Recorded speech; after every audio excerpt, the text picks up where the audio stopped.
Good morning. Happy New Year's. Yeah, happy New Year's. Fuck, it is New Year. It's fucking stupid. Ah! Ah! Hi, everybody. Hope you're doing well. It's a brand new year. Of course, that means it's a brand new us. Me and Ben are married now. Yes. uh, he got me a ring made of ragu, Of ragu. dried ragu. What is that? Ragu, isn't that a noodle? I think I'm stupid. I think It's ragu's a ragu. sauce. Isn't it? I think you're right. You're probably right. Now I don't know what I'm trying to think of. Oh, ragu is a specific type of dish with claret, gravy, sweet herbs, and savory spices that you toss up in lamb stones. I was trying to think of a type of noodle. Now I need to look up that noodle, dude. What did you give me for this ring? Lasagna. Like the fucking, but like specifically the sheep part of it. You know what I'm talking about? yeah, it's a really large ring. It is. I know. I needed to make sure your finger was incapacitated. This finger goes around if you don't put a good chain on it. But yeah, man, we should play a game. Oh, sure. Which game would you like to play, Sir Director? I think Scattered Glories, but I think you should pick the theme and it should be anime related. I don't know anime shit. Dude, well, I'm trying to branch out, man. I'm trying to branch out here. Hold on. Okay, anime references that TJ would know. Is That's that the game. that's your thing? Okay. Yeah. No, that's not good. Okay, I think you have a distinct advantage there. Yeah. We can if you want to. All right, let's play name things, answer things, ask things that TJ will know the answer to. And TJ asks things that Ben doesn't. What? So I get a point for everything that you can't answer. I can't answer a lot. You think I'm a big weeb, dude, but I just... Dude, you are a fucking weeb. I really like Berserk and Cowboy Bebop. And that's Cowboy fucking... Bebop. I've seen you binge watching so many animes, though. Have you? One Note, One Piece. One Piece. Oh, sorry, Death Note. One Piece. Some weird one with fucking anime. Like it was more on the whatever, the more porny one is, the more porny I side. never have watched a porny anime. Actually, that's a lie. That's a lie. I have watched a porny anime before. It was like some weird over-sexualized female mystery thing. And they were all very big-breasted and hot. You know, I don't know what... I believe you, but I don't remember this. But no, I did at one point watch like this Ichi is what they call them when they're not porn, but they're like basically porn. And it was about this dude who got his superpowers from sucking ladies' tits and like fucking consuming their breast milk. And then he would like go save the world after he fucking did that. It was incredible. That's so great. It was so great. One Punch Man, and you tried to get me to watch Attack on Man. Titan. I like... Listen, dude, I've already named more than 5 just kinda trying. Okay. You like anime. I like it. I'm not a fucking weeb, man. Yeah. Okay. You know, just because you don't wear the clothes that you should be buying, doesn't mean that you're not. Okay, but do you got another Scatter Glories idea then? If we can't do fucking some anime thing? No, we could do some anime thing. You're gonna win. My knowledge is very limited. Yeah, I got nothing. 1 second. Light. Oh, there we go. Now I look less pale. I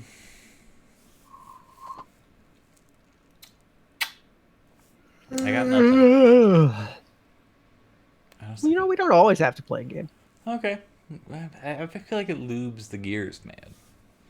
Lubes the gears? Yeah. Well, let's find a way to loop. Do you want me to go over the list of other games? Sure. Is that part of what's... Okay. Yeah. Yeah, dude, we're chilling. We're chillaxing right now. Games. What was our... So, least popular to most popular. Scatter Glories. Debate. 2-minute movies. Jork off. That's all we got.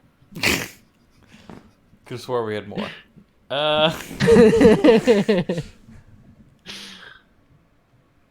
Fuck, man. Rock, paper, scissors. Good rock, paper, scissors. Oh. Best game never invented. Ooh, it's hard. It's a hard game, but it's anime adjacent. Go back to Scatter Glories. Japanese bands. Okay. Or artists. Or just Japan. How about Japan? You can't think of it. Come on, dude. You got some Japanese music up there in your head. Music, not really much though. Not much. I think I know more animes than anime artists that are. Well, no, sorry, not just Japanese anime artists. Like fucking, there's so many good Japanese artists. Yeah, I don't. Yeah, I know like movie directors and shit. Damn. Better. Fuck. I don't listen to much Japanese music. Racist. I don't. I'm in America. They stay over there. I stay over here. We respect each other. Put your camera distance. on. Just check your schedule on. Don't know why. Don't know why. That was really good. Thanks. Thanks. Yeah, we can just jump into it. I don't got anything. Okay. I want to stay on theme if we're going to do a game. I don't think that's going to happen. Okay. Well, then let's start with the top. What do you think? What are, You got director? You got a summary? So, have I got a summary? Have you got? No. Oh, summary of like the show, just kind of how I feel about it. Yeah, sure. I couldn't read into it like and actually get details and history about it without bumping into spoilers. So that's... Yeah, I realized that. And I realized, wow, it's going to be really hard to talk about this because I think the most interesting parts of Berserk happen with the rest of the series. Interesting. Okay, I'm already very engaged with this. You are. That's good to hear because it only gets fucking better. Hell yeah, Dino in the house, but not. I wasn't looking at chat. I'm sorry. Are you a new person? Def not Dino? No, you. Me? What do you mean? Mysterious Magic Man. Oh fuck! That's my secret account. Don't pay attention to that one. I didn't know I was logged in on that account. Stupid. All right. No, I didn't. I mean, overall, like obviously, this show's gonna have a major turn because it's the whole show starts off with this fucking really. I would say the first episode. Like the fucking... The whole entire show is a flashback. It Yeah. starts off with him like having weapons that have not occurred by episode 13. Yes. It starts off there's demons demon just beings. in the fucking world. Like just out Yeah. and about there are demons. Yeah. And that's different than what the show has up until like one episode, like probably like 10 episodes in. Do we finally get introduced to a demon? I think he's earlier than you think. I think he's like episode 5 or 6. Okay. But then he's all fucking alone. Yeah. And then the rest of the show, the storyline that builds up. It's straight back into fucking Griffith's story. It's like a straight back into just... Griffith's story or Gore's? Guts. Griffith's. I think Griffith's. at this point in the fucking arc, Griffith is like fucking the driving force behind everything that is happening. Okay. Do you disagree? No, I mean it's about him, but it's about Gore, but he's about his Guts. relation to Griffith's story. Guts, Yes. yeah. I don't know why I have this. Guts and Glory and Gore. Yeah. So Guts is the main character. He's over there Yes. on the left of our faces. If you're looking at the screen, and then to the right of our faces, we got a Griffin and what the fuck is her name? Casca. Casca. Can't Just wait right to next talk to about Costco. episode 12 and 13. Can't wait. Okay.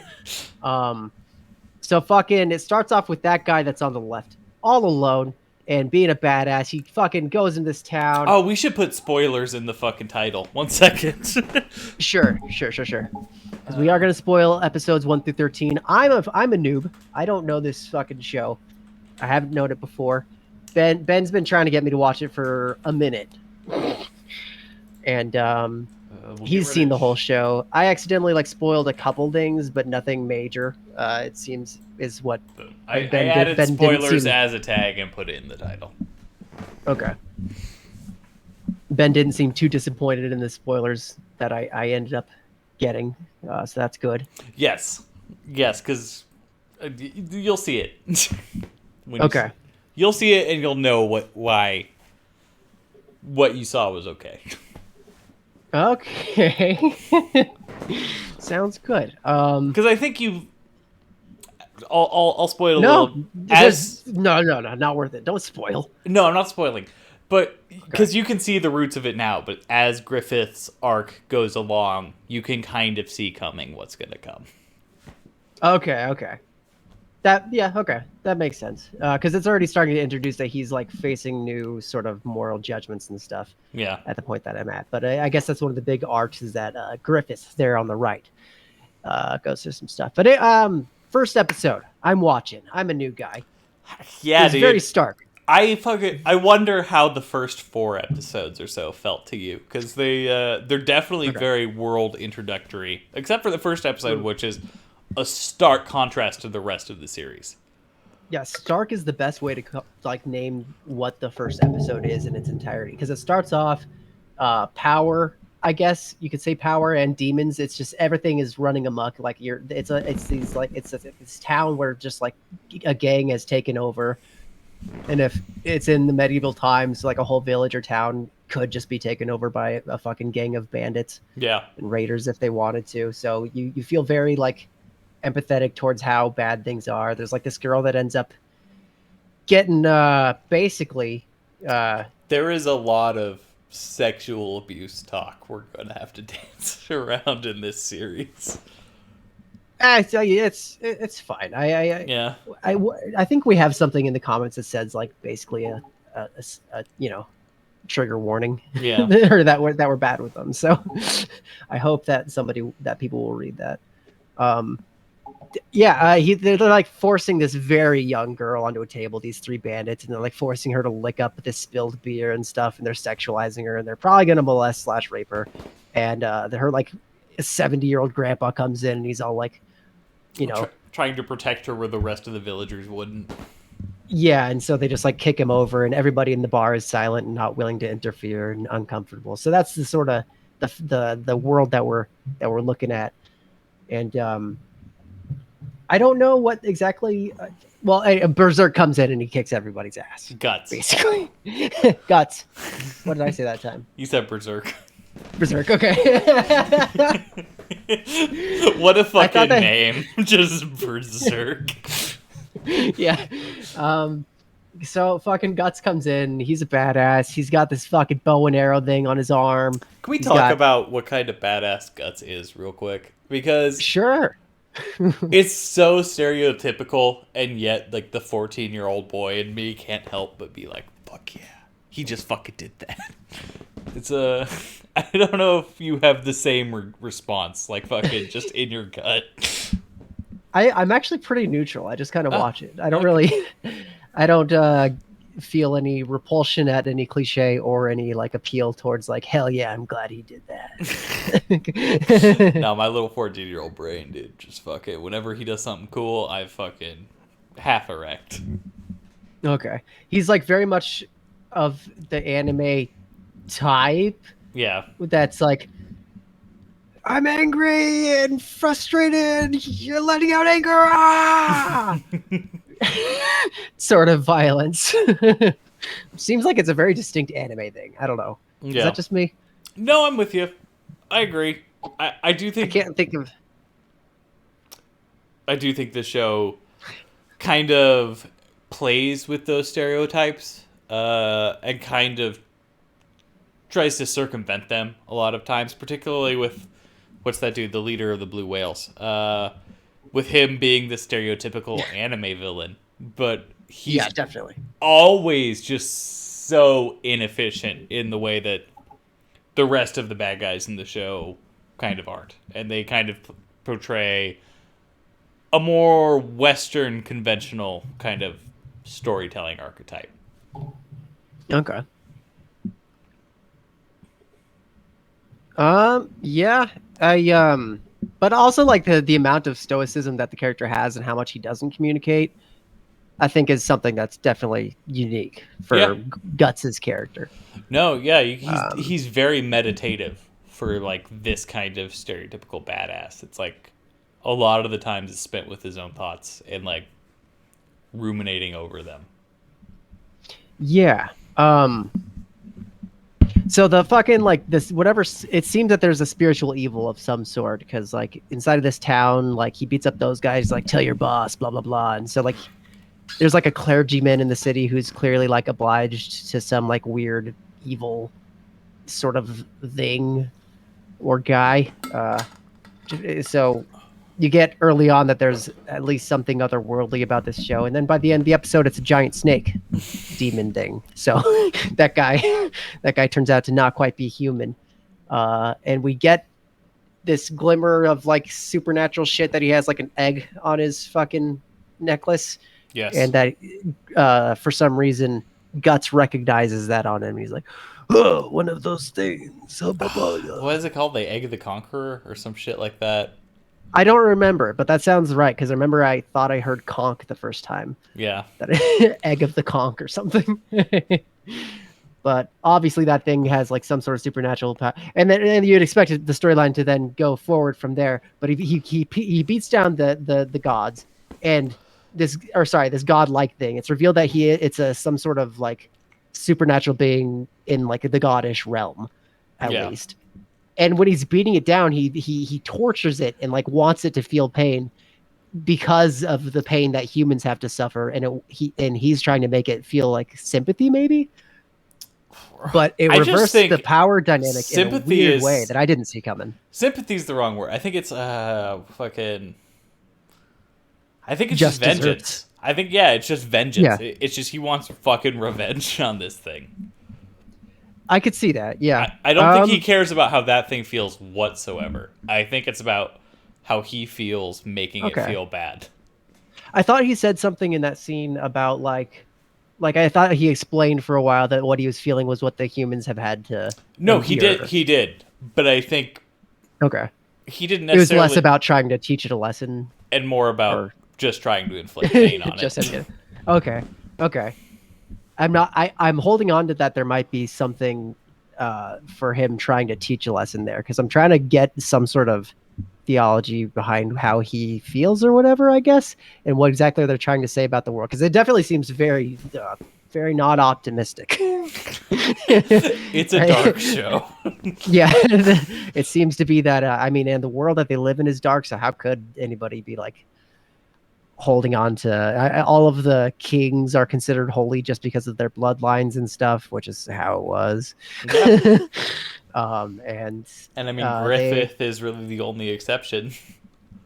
yeah, Griffith is just this wandering dude getting raiders and shit, and he doesn't come from a holy line, but he's very charismatic, and people have a very cultish attachment to him Yeah. inside of his thing. But then the end of the first episode, fuck it just cuts back to a young Guts with his helmet on, about to Yes, fight. Oh, did you have something? but something's haunting him. It's like for something psychologically is very disturbing. I don't know if he's like infected by a demon or something or what, but he can't control quite all of his thoughts. There's something that the demons are like talking to him. Oh, you're talking about future Guts. Yeah, just right before it goes back to Yeah. the memory, we get some sort of hint that an evil force is haunting him. Yes. I don't know if it's the same thing that the snake comes from or not, but that's there. But yeah, about Guts about to fight Bazuso, the 30-man Slayer. Is that what he was called? I believe so. I The think 30 it man. was the 30-man Slayer. That's cool. I noticed in the first episode. Oh yeah, so he's about to fight it, and then it ends. The episode ends, Yes. and then that's where the rest of his history picks up from. I noticed that they throughout the show keep on using, but particularly in the first episode, they use close-ups of the eyes as a Yes. thematic way to cut between time and like relations, like different people. Yeah. Um, No, absolutely. and I'm not sure of what exactly that's supposed to symbolize. I think it's probably just broadly about like how people create their identities or something, or their perspectives. But Well, definitely, that's good. kind of a thing about the show is it goes from this stereotypical like kind of badass fucking conquering the world anime to really being about the characters and particularly between the relationship between Guts and fucking Griffith, and then both of their relationships to Casca. Like I'd be hard pressed to find a character outside of those three who plays as big a role in the story, like fucking several steps down. Yeah. The next characters that like pop up conveniently, like many animes. The end credits have like a borderline, like trying to make it feel like a high school. You're Yeah. looking over a high school book. Yeah, and there's remembering like what, your old Carcass classmates and Pipith and like the Yeah. two blonde kids. It's basically we know one of those kids just like throws a knife real good. Yeah. That's all we know And about Carcass really. is just an asshole. Yeah, and so everything else is about the dynamics of these three here. Oh, I guess the princess might develop. She seems like she might develop more. It's Um I don't want to spoil it, but yes and Okay. no. Yes and no. The king has some dimensions I did not expect. Yeah. Honestly, we get more from the bad guys than we Yeah, have the from fucking- any of that the little- side good that- characters. That little bald dude and then the one dude that they murder later. Yes. Yeah. I forget all their names for whatever reason. He's like a part of the royalty, and he really doesn't like that Griffith ends up being. We're skipping ahead. We're going to be the skipping brother. around a lot He's here the brother of the we're king, I disorganized. believe. Yeah, Okay. Oh, I didn't pick up on that. I thought think that he was. was. just I some might fucking- be reading into that, but I think he That is. might make sense though, because I No, wasn't yeah, sure 'cause why he's the second in princess line would to have been the so throne. affected. He's second in line to the yeah. throne. Yeah. Yeah, obviously that's a bloodline. Okay, yeah, I don't know why I didn't pick up on that, but obviously the princess also was super disturbed by his death, as if he was close. So fucking, can we talk about the music real quick? Just Dude. the theme song and the Dude. Yes. theme song. It's so strange. No, the theme The song, theme song. is out of place. I enjoy it as a song, but Me too. That's the thing. It's very out of place here. But It's like it takes you out of the entire tone of the show, and it's just like, hey, don't we like anime shows? put your camera on, go just in your law. Tell me why. Tell me why. And they literally, is it okay? So I just yesterday I realized I had. Is it that the cliche about Japanese people they can't pronounce their W's and they R's say and their R? W's. They can't. Okay, They flip those, yeah. that literally inside of the theme song they're Put they're your doing that glasses heavily. on. Yeah. Yeah, no, it's And bad. And I'm sorry, it made me laugh. No, It made it's me become laugh a when I meme. heard it. It's been a meme for like ever. That theme song. But I still really That's think really it's a good. fun song. I like listening to it. Yeah, it's got a cool But- melody too. It actually makes me think of something that would be like an alternative indie band that I like, Yeah, no, but totally. it's But nothing to dude- do with the show. But dude, the end credits song. The fucking Yeah. fucking choice. Fucking I love it so much. I can't play it in my head right now, but I know that I know it. Fucking looking back in the grass. I'm waiting so long. I'm waiting so long. Come on, dude. It's like fucking shoegazy Oh, as I'm waiting so long. shoegazy as I'm fuck. waiting so long. Yeah, that seemed like a band that I would genuinely really like also. Silverfins. I've looked into them because I really like that Oh. song. You can't get their shit anywhere. The only thing you I'd can s- what? Yeah. You'll- When I do this, don't let it cut you off. I just do it automatically. Okay. Yeah, like the only thing I've subconscious. seen is like you can buy their CDs online for like $50, and that's basically the only way you can listen to what they do. Okay. But Oh, that sucks. I'm dude. very interested because I love that end credits theme song, and I think it fits the Okay. theme of the show so fucking well. I think like tonally it doesn't quite fit, but it does. As far like it keeps you looking, it creates as an ending. It keeps you looking forward to the next episode and remembering that it is like an episodic thing that you're involved in. Yeah. Like it seems as Well, if it's like there's more to come. It always soon, reminds and me that like the show's it darker. feels empathetic. It's darker than you expect the show to be as it goes on, and that's what the end credits reminds me of. It's like, yeah, they might be having a triumphant moment, but going back to the first episode, you know it doesn't end Yeah, triumphantly. yeah. There or just that there's bigger things. There's bigger stuff happening. Like it's like there's yeah. It just pulls you out of where you are in the storyline exactly, and it's Yeah. just cool. I wouldn't say that too many shows have ending themes that actually are like that. Despite that, it is also strange that it's so totally different from the music of the show Oh, when, dude, fucking when the Guts' storyline is theme happening. is so. Guts' theme has affected me Oh, dude, in a very strange way. dude, can I put up a YouTube video on stream real quick just because it's perfect? Sure. Sure. Let me find Sure. it, and then I'll. I was actually going to ask you if you wanted to play the 10-hour loop that's on YouTube of that song while we're doing this discussion. No, let me fucking find it because Okay. I think you'll particularly appreciate it. Okay. Let me find it. It's such like a simple, repetitive melody, and the way that it's used in the show really paints the way that it sounds. Like I tried to like show it to a friend, and like I was like, yeah, out of the context, it really does not work very well. Like you have to kind of see it always coming in after all of the weird tension of the show, and like getting distracted by all of the rage and the feeling of powerlessness, and then it comes in, and it's just that it's Griffith talking about his dream or whatever that people need to pursue their dreams. It's just like, oh, Okay, so let me put this up. And tell me if you can hear this through me streaming OBS to you. Oopsie doopsie. sure. That's the wrong display. But I've been playing this song over and over in my head, like just walking around, and it relaxes me, dude. That song's like a meditative song. Sorry, everything's gotten confusing all of a sudden. You're Boop-a-doo. good. Boop boop be doop boo. Put that over. No. No, fucking stupid shit, Okay, there we go. Put that there. dumb asshole. Full screen it. Alt tab, Okay. Alt tab. Put display capture Okay. above everything else. Everything. Because Renegade. the whole world needs to see this. Okay. Can you Okay. see what you're seeing? Oh, you probably aren't going to be able to hear it though. Oh, sorry. Hold on, get close. I'll just stream it to you, man. Sure. Boom.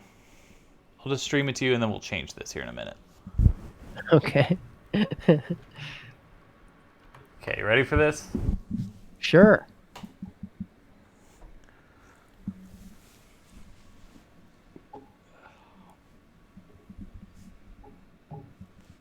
The House of the Dank. Dude, no, this is great. Okay, I thought it was American Psycho.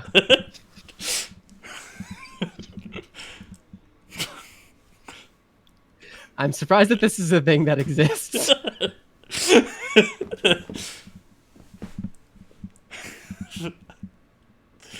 First time I No, saw dude. this, it killed me. It's really perfect. For some reason, this song I've been really into it. I didn't know that this was such a common enough thing that they would. Nice.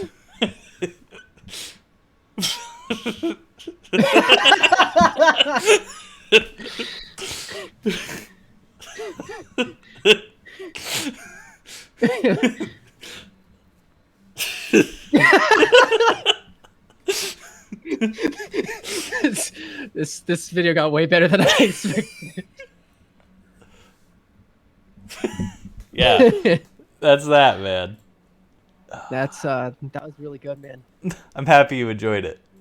I like that a lot. That came through the stream fine, probably, right? Let us know, Yes, Dina. it did. Oh, no, I had the desktop audio down. They didn't hear a word of it. Oh, seriously? Yeah. Well, sorry, everyone. Let me just tell you, That's- that was really funny, and you should go check it out. That was very funny. Let us know, Dino, if you want us to replay that. Fuck. That was pretty funny. But yeah, Guts' theme, dude. Fucking... Just the vocal work alone in that song is, I think, what sells it. The thing is, the no, don't stop for me. Okay. The thing is, the music was actually just fucking What? It's just the music. Yeah. um, so fucking. So fucking. We don't know anything about the necklace. The necklace doesn't come up again until we see it on I Griffith. think that's like episode 3 Um, or so. okay. Let's see. And the animation style of this show has this weird thing where it will linger on images or stills without any animation happening, which some people have criticized. I thought that was a thing that I like some people were actually like, love that. I think I really like it. I think it's part of what sells like the emotional impact of those moments.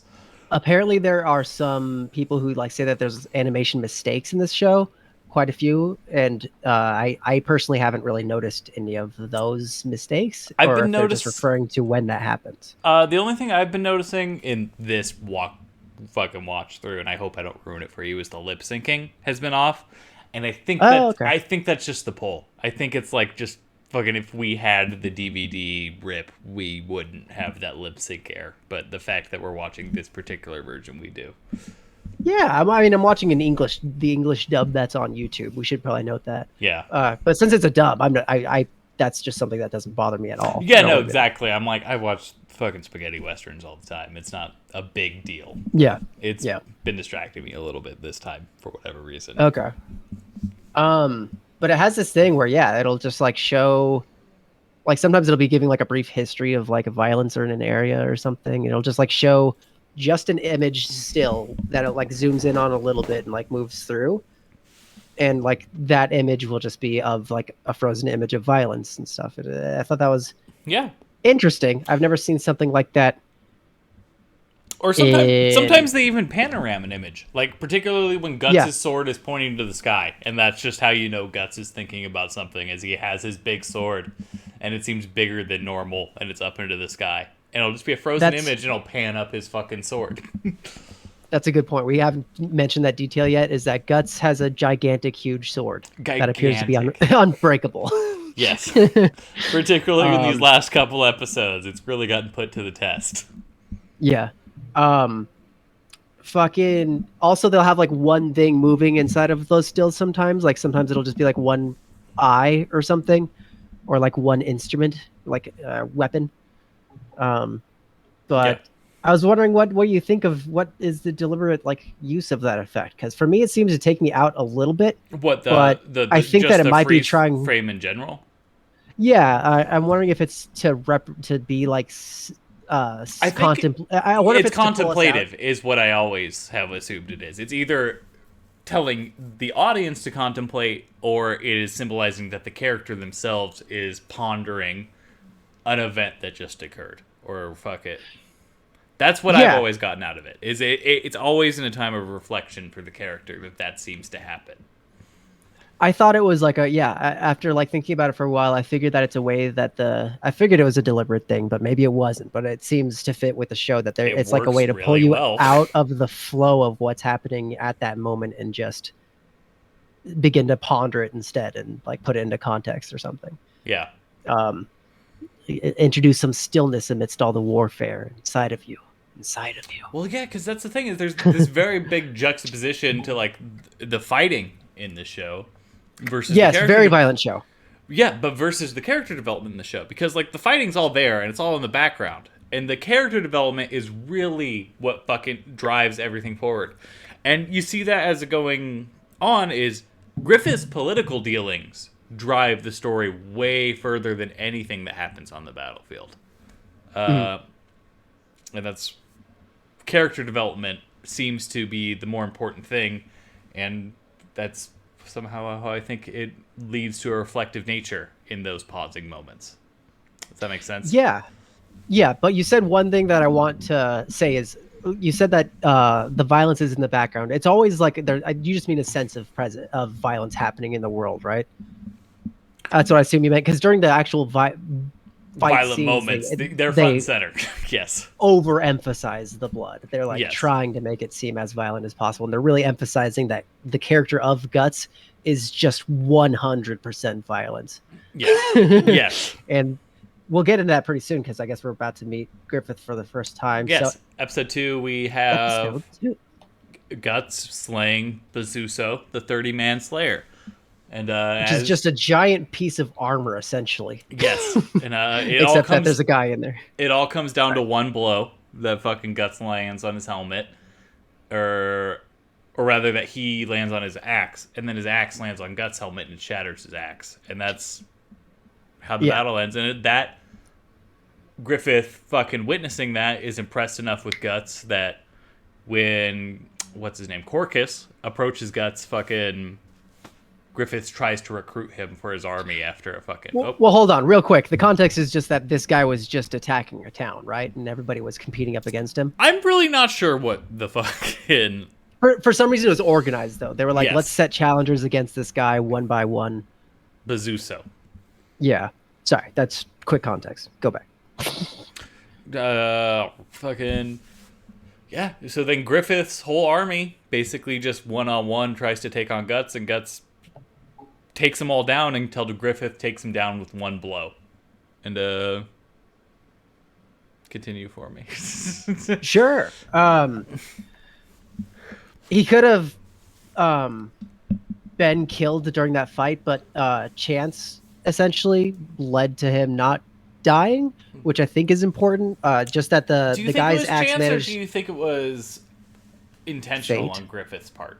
Yeah, fate. I think it's supposed to ask. Oh no, not in the battle with Griffith. I'm talking about with Bazuso. With Bazuso, yes, okay. Yeah, because with the big giant armor circle, that it happened to hit his helmet instead of his face, and because his sword had met the axe and managed to chip it a little bit, that chipped part lands directly on the helmet edge, and it breaks his axe.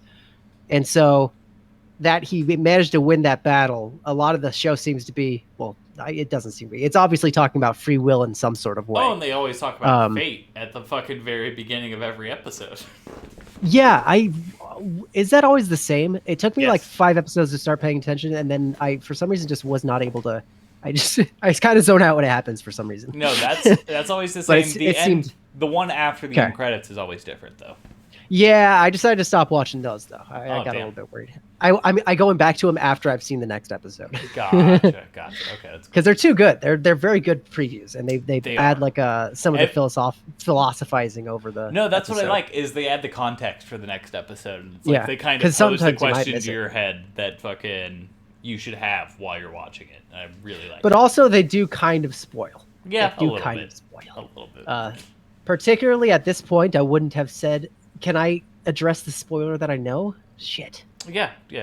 Please. Okay. I know that at this point, something has been developing in the last 2 episodes between the Casca and Guts. That seems like it could theoretically be romantic, but not necessarily. Yes. But then inside the preview for the next episode, when they get in a situation that drives them to become closer at all because they hate each other throughout the show up until episode 12. Yeah. Is that... I can't wait. Inside of the preview for it, the guy literally just says, "How does love come to be? Yeah. How does love develop?" And it's like, "Fuck you, dude." Well. And that's not explicitly inside of the episode, and it probably would be in context, like in retrospect later. But it's like it just totally painted over the episode for me. I was like, "Fuck you." Well, yeah, whatever. What can you do? Okay, so next episode, let's get to him meeting Griffith. So, yeah, episode 2. No, it's still the same episode, episode 2. Yes. Yes, so fucking, he takes his reward for beating Bazuso, and the dude's, like, offering him all this military prestige, and he's just like, nah, I'm just here to kill people, dude. That's fucking my pride and joy. And then, Griffith's bandits decide to rob him, led by Corcus. I can never remember how to say that dude's name, but the asshole of the group. I didn't even notice that. What do you mean? I didn't even notice that he was the one that led them to do it. And just ended up not getting killed? Yeah, because he just saw fucking Guts coming over, and I think he was jealous because he was supposed to be the person who slayed fucking Bazuso. Yeah. Okay. For some reason, I didn't characterize him. I only characterized him later as once he started like being rebellious-ish in the group. No. He was the one who's like, fucking, I want to rob this guy and prove I'm better than him. And then Guts, that fits his character a lot, yeah. It does. And then Guts did quite the opposite in proving he was better than everyone in Griffith's army other than Griffith. Yes, that includes Casca. Casca comes down to Griffith sends Casca because he realizes. Okay, hold on. More context. Yes. So specifically, Griffith is just chilling. Yeah, Some of he's his members, including this, literally just yeah, laying in the grass, and he's he's just just like, enjoying. "Fucking go kill him! I don't care." Yeah, he's like he always lets people do as they wish to choose, as they choose. So they ask him like, "Hey, it's that guy from the fucking town that killed the dude. Should we take all of his money?" And he was just like, "Do whatever. I don't care." Fuck it. And then Sure. they go down there, and then all of his crew ends up watching from above as like they get slaughtered. And so now it's like creating like a disruption in like the group and everything. They're getting worried. Their people are getting killed. And so then he's like, okay, Saska, go take care of it. Casca. Casca. And then so Casca, the lady, goes down there. She's one of the best of the crew. She's the secondhand lady to Griffith. And she's the best fighter amongst all the crew. And then Guts beats the shit out of her. He's pretty much beating her butt down. And at that point is when Griffith responds. I love the image of her going down. I'm sorry, I've watched this a lot of times, so you might not be able to recall these particularly, but she's like wearing like a polo helmet and like fucking looks like she's about to go like on a junior varsity fucking polo league. It's great.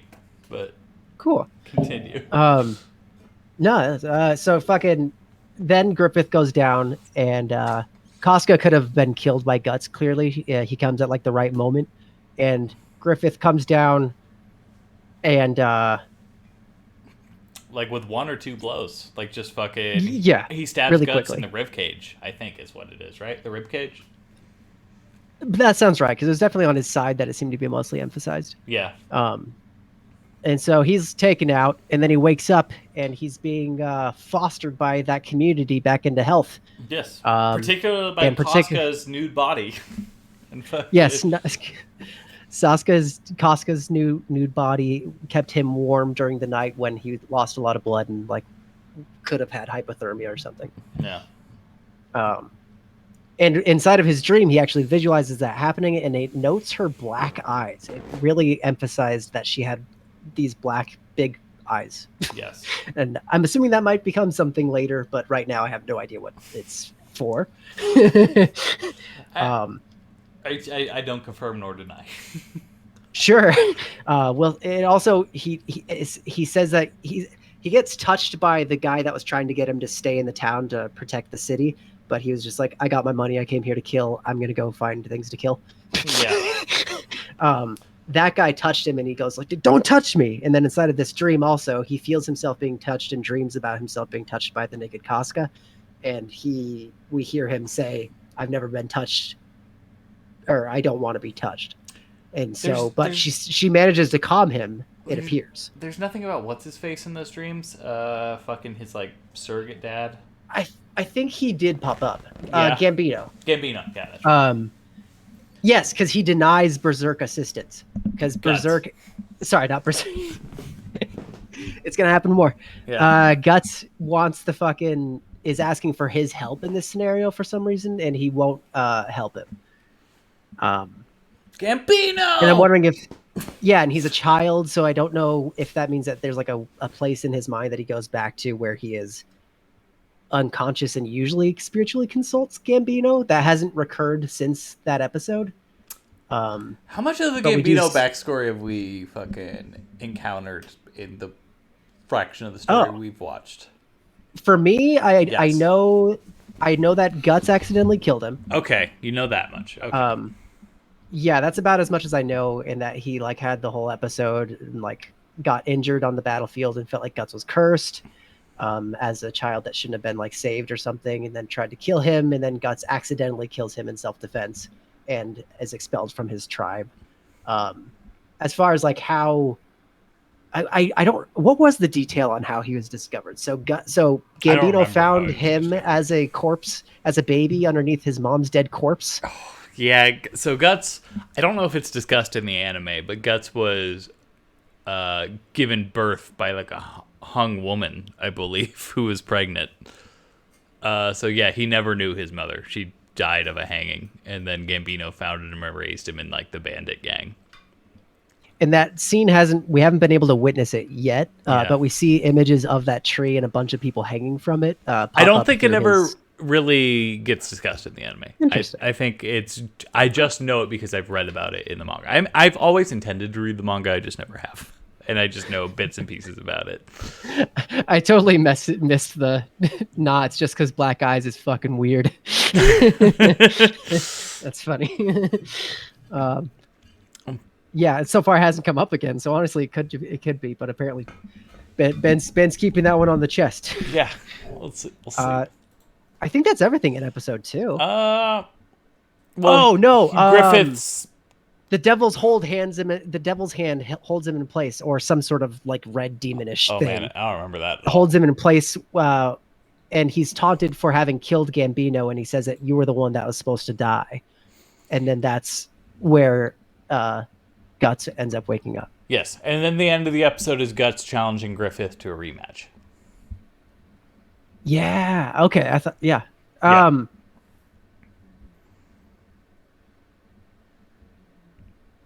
But yeah, you're right. I think I know my notes are just kind of messy. It's just fine. I gotta piss already again, dude. yeah, you want to take a quick break, man? I kind of do. I gotta pee. Okay, that's cool. All right. Let me do the thing. Everybody, please enjoy our egg video. Oh, God, I hope it doesn't reset everything I did, but okay. I'm sure it'll be fine. We can figure it out. Cool. Pissy piss. Dish up some reason. I think you owe me some reasoning. So egg appealing. You know what I mean? Clever one. Oh, you should watch the last video that I recorded too.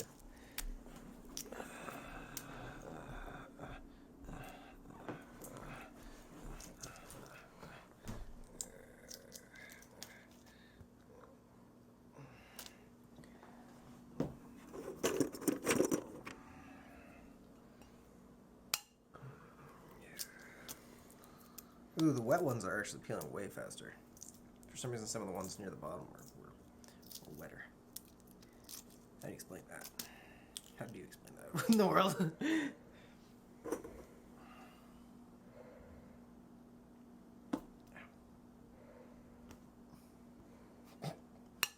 Wait. Oh.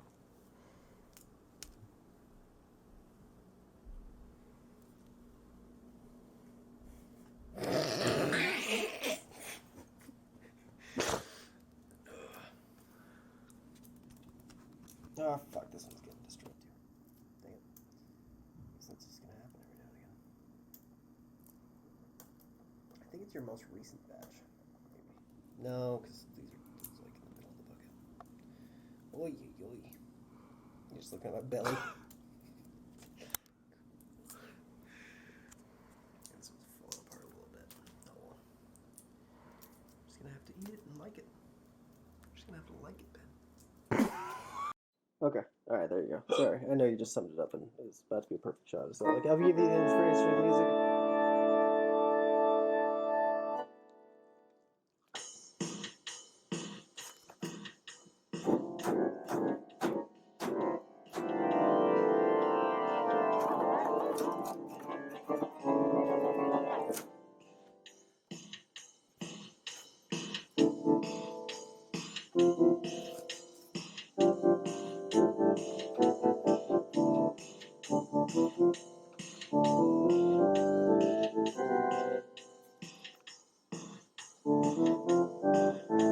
We know what you're doing with your mouth.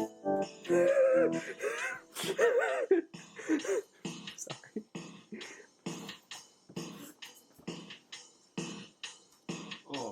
Oh. Sorry.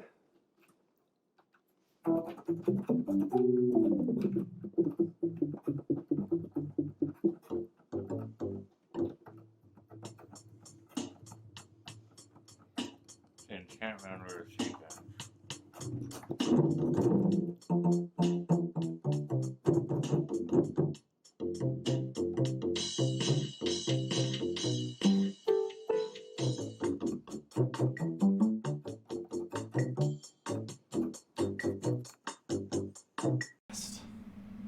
You're You're back.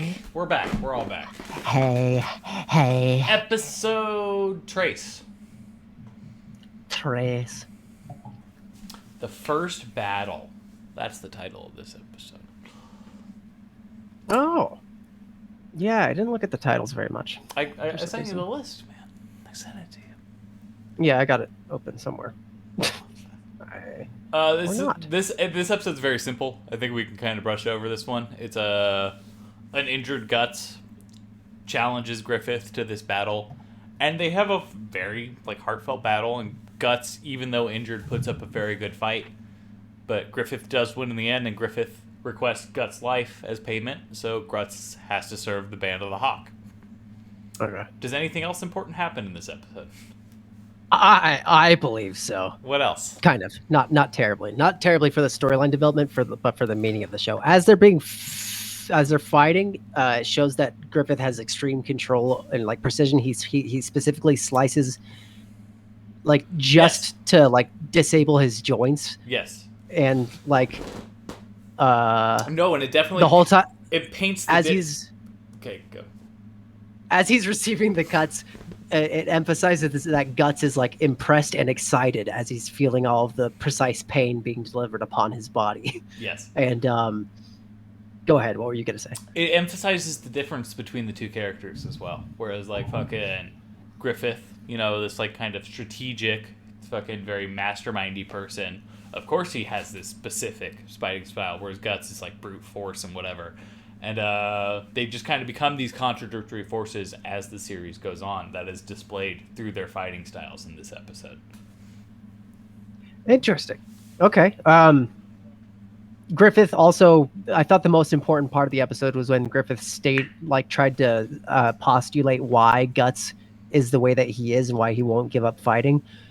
He says that he thinks that he justifies his existence by defending it, which is kind of vague, but I think that means that he goes through the world thinking that it's an evil place, and so he's gonna fight to justify his existence, and that if he's meant to die, then he'll die in battle. Well, I think it's possible? That his purpose is the fight, as opposed to it's an existential thing. Where it's, you really like Camus, don't you, Ben? I was actually thinking of Sark specifically when Interesting. we were discussing this, because existence precedes essence. What is it? No. Yes, existence precedes essence. And Gus has created his essence as a warrior. And that's what he lives to do. And now he's found a better warrior. So he wants to kind of learn. So it's a give and take relationship that they found.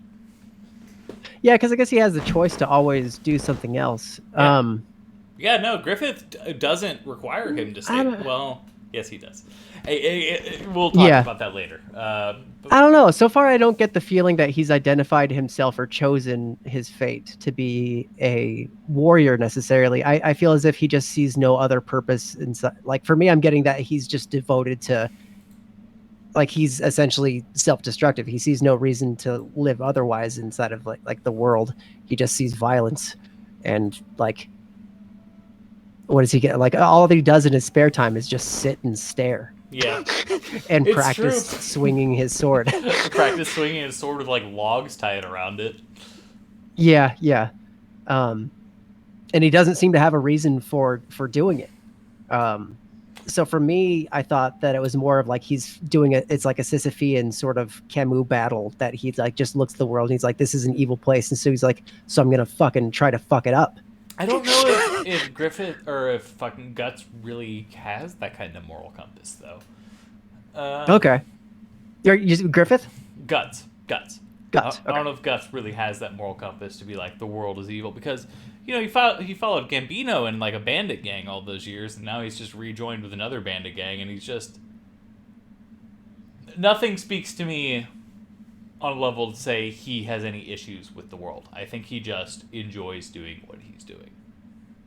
Fair enough. And then I agree to disagree. He's found a purpose in following the Hawks. He's found Griffith's purpose specifically. Yeah, he seems very impressed by everybody else seeing something in Griffith, and that Griffith isn't just And that particularly Griffith's gang isn't like just a sick mob wanting to destroy towns or something. Yeah, Like no, they seem to all be they have a goal, and it's yeah. Griffith's dream is their goal.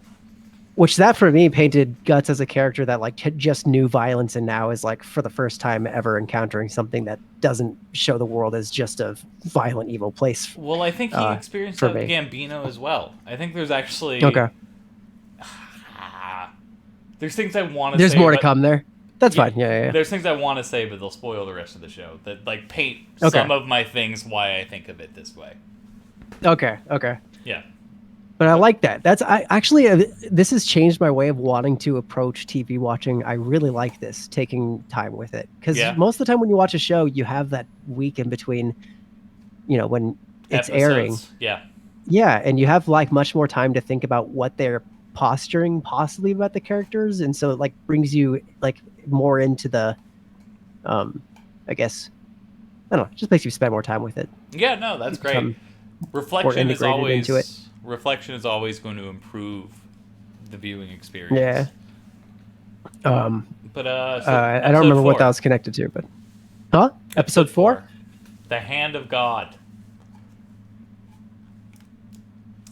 3 years pass, and the Band of the Hawks gain a skill and fame. Guts remembers his childhood being raised by his adopted father, member Gambino. He was forced to kill him. However, when Gambino tried to kill the boy as it blamed Guts for all the bad things that happened to him ever since they found it. Oh, sorry, I got a weird hiccup there. Okay. I don't remember anything else that happens this episode. Oh, I took the note here for the first time that I paid attention to the thing at the top of the episode. I think it's always the same. And I think is it saying that free will definitely doesn't exist? Or is it just supposed to be a suggestion to get us thinking? Because it seems to be saying like conclusively. It always feels like a suggestion to me. Interesting. Because they pose several different fucking... I forget. I don't know. Well, it asks a bunch of questions, but then the last line is, but one thing we know for sure is that human existence doesn't... he says for sure free will doesn't exist. And to me, that was interesting, he says but I'm not sure if it's really trying to say that. I think he's saying for sure there is a hand of fate that plays a role in human existence, and free will is not absolute. Okay. I figured that he was just saying like the tallest possible like counterpoint, sort of in a Kierkegaard or Jesus, or Nietzsche way. How they'll like say like the roughest possible thing and exaggerate it. Yeah. Just to get you like thinking about it. Yeah, I get that.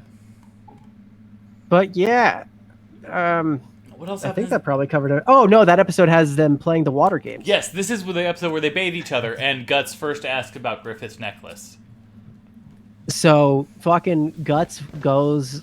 He's like, everybody's really thinks he's cool for the most part. There's like a small faction that really doesn't like him, but everyone's like, you're such a good fighter. You're really cool. You're badass! And he's like, I don't know. I just want to brood. And then he's captivated by Griffith's just floatiness and particularly his innocence. His innocence and his determination at his goal. And then I think that's Griffith's like main characteristic is how determined he is to accomplish fucking having a kingdom. Okay. And he sees him down there taking a bath and goes to approach him, and he's all naked, just like taking water out of a well and pouring it on himself. And he splashes. A totally not homoerotic display. Yeah. They're just having a good time, man. Yeah, and so they end up like having a splash each other with water battle while Griffith is very naked. They're both. I thought Guts was naked too. Oh, does he get naked? I know that at first he was clothed, but I might be wrong. But definitely there's like a homoerotic tones. Yes. But that's specifically so that Guts can emphasize the innocence that he sees in him. Like, I think, because they are just playing like children at that point. Yeah. Then they take the sit. I liked when I saw the bellies. Yeah, you did. You touch it. You touch your little beanie. Did you touch your little weenie? Did you? I don't know. Is it too weird to have us showing our bellies on the fucking in that thing so quickly? I don't think so. No. Okay. I'd fuck Who'd I fuck first? Would I fuck Guts or Griffith? I think I'd fuck Griffith first. All right. Anyways, Gambino believes the kid. It's called the Little Deenie Weenie. It's good. Gambino believed the kid. Oh, we do get the flashbacks to the childhood. So that's when we first learned that he believed the kid was cursed. And then he tries to. Is that the episode where he tries to kill him? And then he. I forget, dude. I will admit. It at least shows everybody else inside of that old crew being like, yeah, he's cursed. He was found underneath his dead mother. Yeah. Ooh. Oh yeah, it is okay. Because then I have a note here of why the hell did the rest of the crew think that he killed Gambino in his sleep? Because that's something that they start saying as he's running away, and they're like, "Get him!" As he's expelled from the gang for having killed their leader. Yeah, they start saying that he killed him in his sleep. He's literally in Guts's tent. I don't. Yes, and he's trying like slumped to over. Murder Guts. Yeah, like you killed him in his sleep. I didn't like that. That bothered me. Yeah, the whole Gambino thing is like I feel like it's probably addressed better in the manga, but I haven't read the manga, so I can't confirm anything. I own it. Have you watched the new one? Oh, wow, God, it's so bad. Get on it, Ben. Add some more dimension to this discussion. This is the time to be reading the manga. The new one's so bad. Oh, okay. Well, at least read the manga, though. You know, I own it. I've been wanting to. I read like the first like part of it, and then I was just, just didn't finish. Bored? Oh yeah, it's one of those things where you just no, dude. I wasn't bored. Hey, there's your name, Terry. Yeah, I just noticed it was curved over. But sure. I've heard people describe this anime as just what's the word? Kind of a tester for the manga, where it's like fucking you're just getting a taste of how dark it is. The whole world. I've heard people describe like Berserk as like not even just anime people or manga people, but like people who's like, no, this is seriously one of the greatest works of dark fiction out there. Like if you read the actual book. Cool. Yeah. Interesting. But let's continue. Yeah. Fucking. Then we flash forward. This new formation of Griffith's gang. Griffith on the right, Guts on the left. Guts. Is that how the episode ends? It ends with them about to go into battle? Yeah, and then it's just like 3 years more. 3 years went on. The world is battling. There's two forces. We just get a little voiceover. There's half of the world is called Tudor, and then the other half is called Midland. And these people, they end up getting integrated into the fight on the side of Midland against Tudor. Yes. In general, but of course they're their own independent thing. But they're part of that essentially part of that economy. I feel like somewhere in here, Guts does the thing where he defends their rear. The rear. I think that's later. Is that later? Because I feel like Guts was just joining their army at that point. Now we've already had the flash forward. Maybe you're right. Maybe that happened in the last episode, actually. Because that's how after their battle. Because that's how Guts kind of proved himself to the Band of the Hawk. Yeah, because that episode ends with that one guy like carrying him and forcing him to come down and party with everybody. Yeah. Episode 3. So it's probably happened in episode 3, I would think. Because there was no battle in this one, was there? Not that I'm aware of, but that happens. There is a point where Guts has a battle and it like proves to him the greatness of the Band of the Hawk. It doesn't take 3 fucking years. Okay. So then episode 5 Wind of Swords. 3 years have passed. Guts is now the right-hand man of Griffith. And the chick is still staring at him all the time with a blank face. Not showing any... Well, okay, showing some spite, I guess, maybe. But she's not seeming sensitive or like... She doesn't like that Guts goes against Griffith's plan on like a whim. Yes. And also we suspect there might be some jealousy. I would assume that's a dynamic that most people will consider. Yes. But she doesn't seem to be showing any sign of...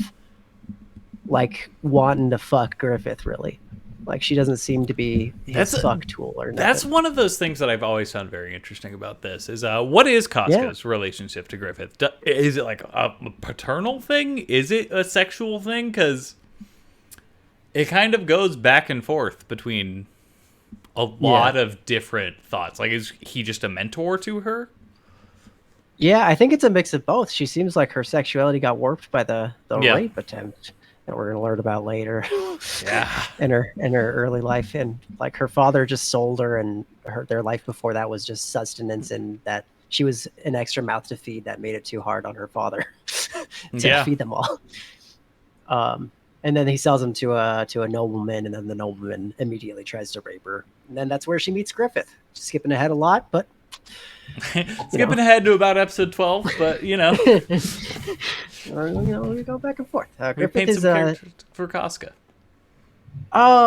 He goes off and fights. He gets to Berserk, let's say. Yeah. And gets too involved in just wanting to fight somebody, and goes off on his own for the violence itself. I think it's implied that what he did was actually a strategically good decision. In this episode? Yes. Okay. Maybe it's not shown. I know later it's definitely implied he made the right choice, but I think here it's... I know. Okay. I don't know about in this one. I thought in this one... I might be wrong. I may be wrong. Okay. There's definitely the one where he is the one that goes off because he sees the smoke. Yeah. Is that the one you're thinking of? It might be.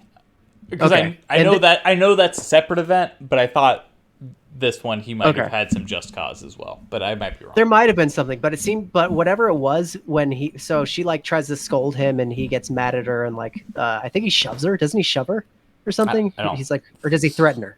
I think he threatens her, and then Griffith shows up. Okay, then Griffith shows up, and then like he's like, "You two fight like a cat and dog."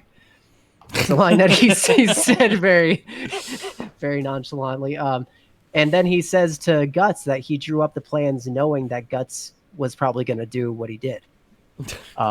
So it's like now also the figure of Griffith, if he's in any sort of idealized position, not only did he give a command to Guts, he managed to work in his fault into the plan still. I think it was trying to emulate something about how grace would work in religions, or like how things would work faults into. Yeah, I honestly just think it's Griffith respects Guts more than any other character in this show, and thus he'll make room for him in his plans. Okay, I think those both work together. Yeah. I just tend to because it's a religious thing, I'm paying more eye to it. No, that's fair. But this fucking means that Griffith is going to make no effort to push Guts away from the state that is now causing him guilt, because he feels as if he's like possibly a risk towards the gang, and Casca really thinks that he's a risk towards the gang. Casca. So then, so already the 3 years have passed and they've integrated themselves up to the point that now they're getting knighted by Midland, and because they've shown themselves to be such an effective force that despite that they are not royalty, Death on the Battlefield. Yeah. I've always thought that name is so cool. Death on the Battlefield. How badass. Oh, is that the name of the episode? No, Death on the Battlefield. Like, that's what the Band of the Hawks referred to by like fucking wandering troops as their death on the battlefield. Yeah. Thought it was really badass. That's pretty badass.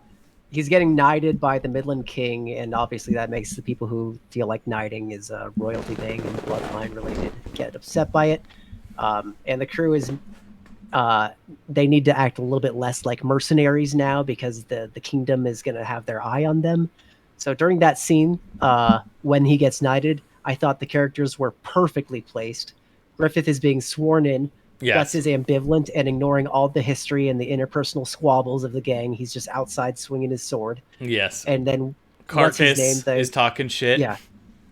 He's talking shit, and then Casca's telling him to shut the fuck up. And in doing so, ends up creating a ruckus a little bit too much. Exactly. And then yeah, so I don't know. I just thought that scene was really awesome. No, I love that. um, No, I love that scene too. and Particularly just, I love any scene they cut to Guts and his sword's really long. And yeah, I did you like it. that big long sword. It just fucking it just tears at my heartstrings. Like, look at that fucking sword. Right. But I love him swinging his sword just meditatively out there while what he would consider his best friend is having like the biggest moment of his life. See, to me, that's the thing. I don't know if he's meditative or not, or if he's just. Well, it depends on what you say by meditative, I guess. To me, he doesn't seem serene. He doesn't seem calm. Yes. He seems as if he's just preparing for the fight. Like, he seems like he has like the anger in him still. I think there's a reflection in what he's doing, though. I definitely think there's a reflection in him thinking about his relationship with Griffith and the Band of the Hawks, like basically constantly. Okay, fair enough. Fair enough. Yeah. I'm trying to read like the facial characteristics of a cartoon. So yeah, what can I say? He just always looks mad to me. Fucking. The root cause of their squabble is that they think that what's his name? What was his name? Carcass. Carcass. He's sort of like a reckless character inside of the gang who doesn't think that Guts should be acknowledged or taken in because he killed his friend, his best friend, 3 years ago. 3 years ago now, and so he's trying to essentially sway Casca into rebelling and killing Guts. And so, but meanwhile, Guts is just outside fucking minding his own business, swinging his sword. And meanwhile, Casca, who would probably like to kill Guts the most out of anyone in the crew, because Guts is loved by Griffith, she won't touch him. Like, that's her relationship. She's like a whipped dog, fucking to Griffith's dream. Yeah. I hadn't quite put that to words, but yeah, that's kind of sort of the dynamic between her and Carcass. She's given this role of now, does her faith in the judgment of Griffith overwhelm, like, is it stronger than her ability to think to like, does she think that he needs to be protected against his favor of Guts? So now I thought there was also an interesting dynamic there that it's talked about in Christianity a lot, where it's just like, is your judgment the thing, or do you need to trust the judgment of the fucking Lord thing that you're? And the first reveal of that egghead from the first episode is like when he's having a nightmare and everything started, and we get a vision of evil, true evil, as we see this egg-headed fucking dude, bald-headed egghead guy that haunts him. Suddenly in this episode, it shows them all like reflecting over the knighthood and at a round table of newly of Griffith, and suddenly we just see him. He doesn't even say anything, if I remember correctly. He delivers a look to a character who protests that Griffith was knighted. And I feel like that's way later, dude. No, that was in episode 5. Where he fucking gives that ghastly look to the bald guy? No, the bald guy just gives a look to the character that is supposed to be next in line on the throne. Gotcha. I have a very I know what you're talking about. Okay. Yeah, that's his first introduction is he literally doesn't even say anything in the scene, which I thought was interesting. Is that enough for episode 5? Was there anything else? Yes, because episode 6, man. Episode 6 is worst episode of the show. Are you serious? No, I'm just kidding. Okay. I just, when I hear you rearing up in excitement, I was just like, I gotta kick it. Episode 6 is like one of the best and biggest pieces of world building of this series. Zod the Immortal. Just fucking Guts leading this army of people. Fucking, they're all getting slaughtered. He goes in. He's the first human who could fucking We don't even get to see him going in and like, this is just backstory that you're telling right now. What do you mean? What? Like, when it starts off, it shows them all talking about it. Like, all that we know is that the battle has started, and then it goes to Griffith being told about what's happened down there. Yeah. So then Guts fucking crawls in to go meet Zod the Immortal, and fucking just whole hundreds of corpses of like his men dead in there. before he fucking meets this Akuma looking motherfucker. And, Yeah. I'm Akuma? Akuma's a Missed reference. he's a character from a fighting game, Street Fighter. Okay. I want to say. Oh, okay. I think I might know that actually. But I'm curious. I'm very curious about what your thoughts on this episode are. I thought it was a really. I mean, it's the first time that like totally like there was just like one fucking thing happening. Like this is literally like it covers the entire like 40-minute, like 20-minute span, I guess, of what's happening at that 20 minutes, and the story envelops. Yes. And so it feels like so much more serious than how much more we kind of float through time up to now. Because now it's like here's one episode where everything just happens. Yes. Right here. I will say this episode has some of the best violence of the series. The orchestration of this fight scene is incredible. Yeah. Yeah, the fucking soundtrack to this whole show is apparently very widely praised. Yes. And I can't access it on Spotify, so I'm bummed out by that as well, dude. I've tried many times. I looked at the composer's discography on Rate Your Music. He has like 5 albums that have made the charts. Really? Yeah. Apparently this guy is a dude. That's cool. None of him is on Spotify. Except for live albums. That sucks. Yeah. Fucking, so everyone's saying there's this thing called Nosferatu Zod that is inside the castle and it's killing everyone. And like some people are like running out and, you know, getting away. One of them is like a person that we know is one of the better fighters. And isn't it something like Nosferatu Zod shows up like once every 100 years just to fuck up battles? Isn't that some implication in the story? I don't remember what it was, but he like hides away and then suddenly he doesn't even have a comes side. Out for the thirst of battle. Yeah, he just wants to fucking kick people's ass. Yeah. And so fucking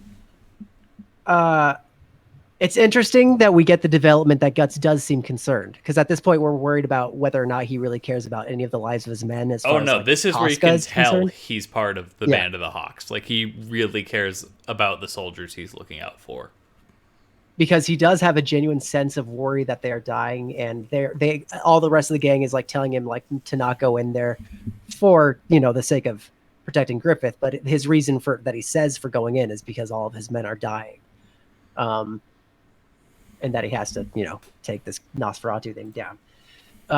Interesting note, when he goes in there, you know, it's like it's essentially like what you see in the World War II imagery, like just piles of bodies that are, you know, destroyed.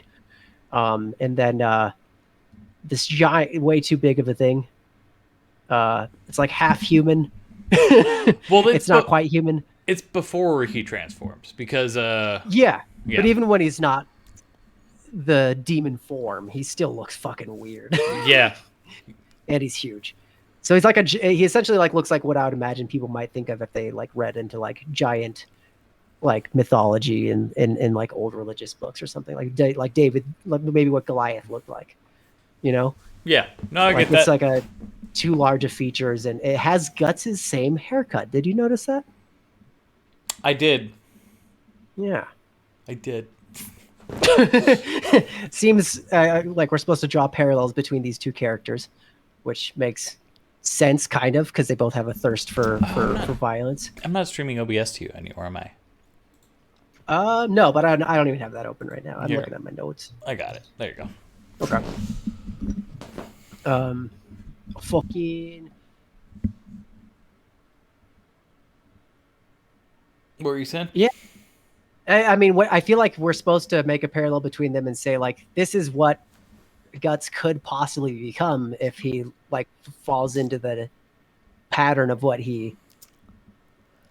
Casca at least is saying that he is like, because it's just like he just wants to kill. I agree and disagree. I think we're supposed to be struggling with that, though. Yeah, no, that's fair. And I do definitely think they have very similar, like, motives behind all the shit they do. Yeah, and once it finally, the thing is, Guts just basically is able to defend himself by not dying. Yes. So he doesn't get any hits on the thing, and it's super impressed by him. No, because he gets hurt. When he finally gets the hit, then it turns into a fucking basically a devil. Yeah. It's a classic devil-looking thing with hooves and fucking shit. He's like, you're the first man to hurt me in 1,000 years, or what the fuck ever. Yeah. He's very. And did what Saska's faith in Griffith falters only at the decisive moment. Okay. Okay, so anyways, then Griffith comes in to try to save him. Yes. So we are 100% sure if he was going to do that or not, but he does. And then actually, I guess he seemed pretty like he was going to do it, didn't he? Yeah. I'm confusing it with later when he seems like more ambiguous. He seems more ambiguous in like episode 12 and 13. Yeah. Yeah. So he goes in, he has the two best fighters. They're both just getting the shit kicked out of them. Well, he also kills all those archers that Griffith brings in with him. Fucking. Yeah. In like one blow. Yeah. And then Griffith gets knocked out. After Guts and Griffith put up a good battle, the monster is impressed with both of them. Nosferatu Zod. Yeah. No, he comments that how he hasn't met fighters like this in so long, and to meet two in one day is incredible. Yes. And then he sees that he has the egg. Yes. Griffith has an egg on his neck, and for some reason he goes, "That's the fucking thing of my king." Was it my king? No. It was the mark. King? It's the mark of the king or something like that. Okay, but whatever it was, it changes his disposition completely. Or something. I think it was. He uses the word king. Okay. I remember the word king, but I don't remember what exactly. I remember the context was more religious than monarchical, but the king would be the word. I agree. Okay. He's like, oh shit, I guess he decides to just leave.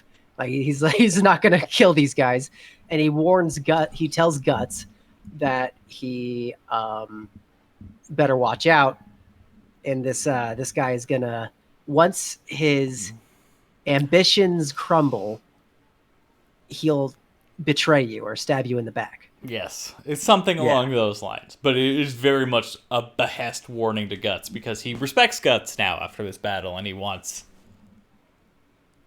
him to be aware. Yeah. And then then he just fucking flies away because he's got the gargoyle wings.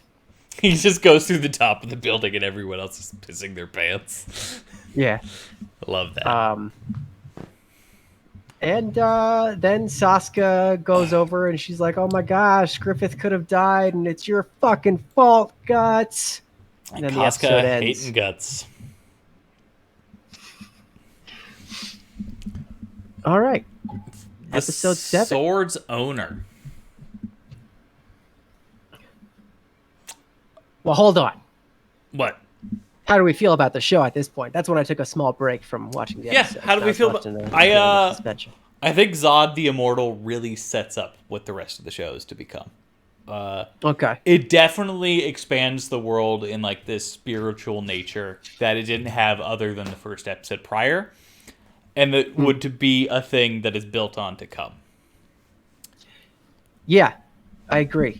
Did you feel like why Nosferatu? That's such an odd. I guess it's because it's a thing that we're familiar with as being an immortal. Yes, and it might. That also, I haven't looked into it, but that might just be the Americanization of the name. Like, who knows what it's called in Japan?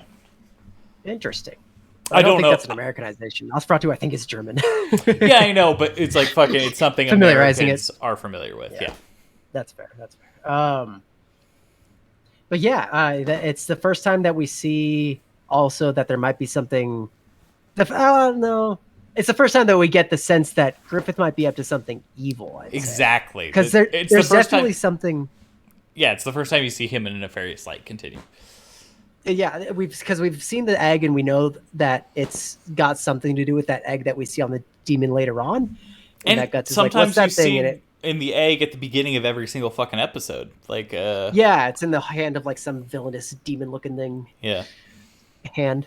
Demon hand. We all know what demon hands look like. Exactly. They touch you at night. And also, that was during that bathing scene when he asks him about the necklace that he lets him hold it. He takes it off of his neck and lets Guts actually hold it and look at it, which is kind of, I didn't expect Doesn't that. it open his eye at that point? Yes, and an eyeball actually like opens up and looks at him, and he gets scared and drops it, and he's just kind of like voodoo shit. I guess is what he must have thought internally Yeah. because he doesn't really think about it much more. um, and then now we see it again, and for the first time, like whatever this fucking huge super evil being god thing is, he's like, oh shit, all right, I'm That's not gonna mess fucking. with whatever's going on here. Yeah, I'm not touching that shit, man. um, so yeah, I thought episode 6 was like a really good turning point as well. I thought that was a good episode, damn good episode for a show. Yeah. One of the better highlights of the show. Episode 7, the demon story doesn't make them popular with Midlands leaders. Sorry, the description of this episode on the website sucks. What happens in this one? I think it starts off with the people talking about what happened, and they're like, yeah, everybody, all the people that were there say that they encountered a demon. They're like, oh, a demon. Oh, you know, okay. the classic, they must be making it up because they're insecure or something.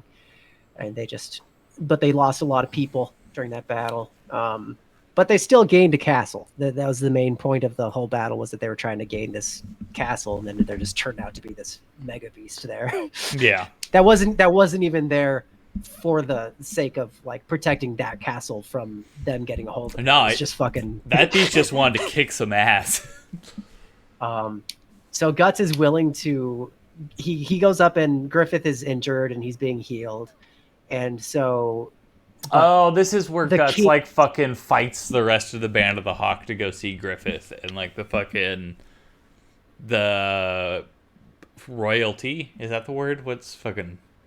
Yeah, the royalty is holding him off, like trying to keep the guards outside of the court. That's the word. The court's like fucking talking to Griffith and like fucking trying to persuade him to join their likes. Okay. I thought he'd already joined their likes though. Well, but the court's like trying to gain Griffith's favor for whatever reason. Yeah. And so they're trying to keep the mercenaries kind of out of the picture, whatever. And Guts gets there and he's like, "Listen, fuck you guys. I'm just gonna go talk to him. He's right there. He's my buddy." buddy." Then the guards, yeah. So the guards block off his way with axes, and then of course he's a super warrior dude, so he just fucking takes the guards out. And is your man with crutches? no. Yeah, that's right. And then Sasuke punches him, which is a major development. She's never touched him. Well, I mean, she's touched up to this him. point. Yeah, it's true. She's never touched him conscious while he's been conscious. Yes. So that pisses him off. That ruins. He just says that now he's in a bad mood, so that he'll come back later. And he seems strangely disturbed by her, like perturbed and not quite sure of how to estimate what to do, I would say. Yeah. Maybe that's from like just at that point that he had the dream of her, that he like has sexualized her a little bit or wants like affection from her of some sort. Oh, I thought it was interesting to note that she cradled him into life in a way, which could be a substitutionary maternal figure, but that doesn't seem like it goes anywhere. It doesn't seem like it goes anywhere, and it particularly doesn't seem like it goes anywhere with the parallel that happens in episode like 12. Okay, yeah. But the kid voices a rift as after Guts leaves, saying like, "Yeah, I'm with Guts. Griffith does seem really distant lately." Yeah. Alexis. And then someone else, I think, responds to the kid, probably Casca again. It's just like, we're pawns in this thing, but in a positive light. I'm fucking obviously paraphrasing.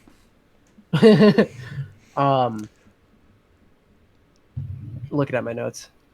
Is this the episode where Charlotte's introduced? Charlotte. I don't even remember Charlotte. The king's daughter. Oh. No, I don't see it in my notes. Okay. But just go ahead and start explaining that while I look over my cluttered notes here. To explain Charlotte? I don't know where to start explaining Charlotte. No, she comes in the hunting episode, I'm pretty sure. I think it's the episode. Yeah, maybe. But it might be right before that or after. But basically, she's just a love at first sight sort of thing. Griffith sees her and he's immediately like, "Ugh!" No, that's not it at all. Is that really how you read it? Pretty much. Really? Yeah, I mean, she's just like keeps herself. She's shy. But Griffith doesn't love her, man. Griffith loves but the idea of marrying into royalty. He doesn't love Charlotte. Oh, interesting. No, Charlotte's a pawn. Charlotte's a pawn in the fucking plan to I, become I powerful see. to get a kingdom. I see.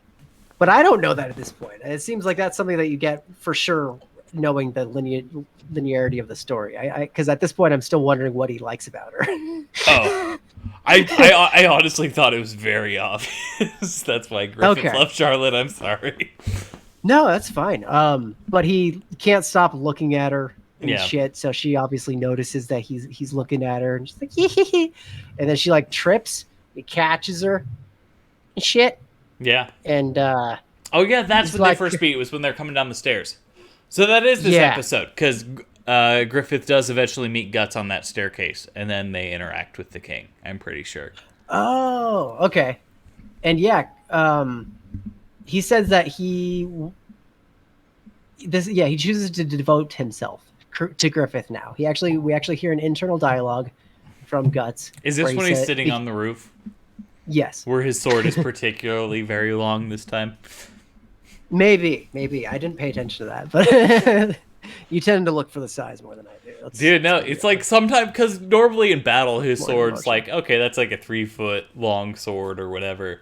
And then in these other scenes, it's like, fucking, why is that thing 20 feet fucking long going above his head? Okay, maybe that's what they meant with the animation mistakes. I've always been like probably 6-foot sword, or 6 foot, 7 foot.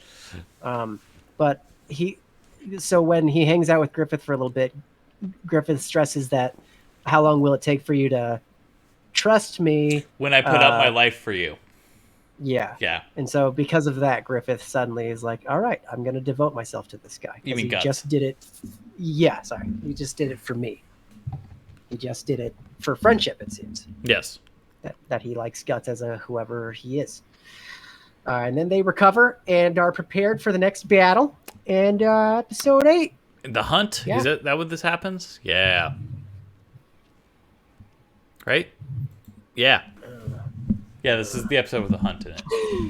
Okay. I know that my notes here were very brief.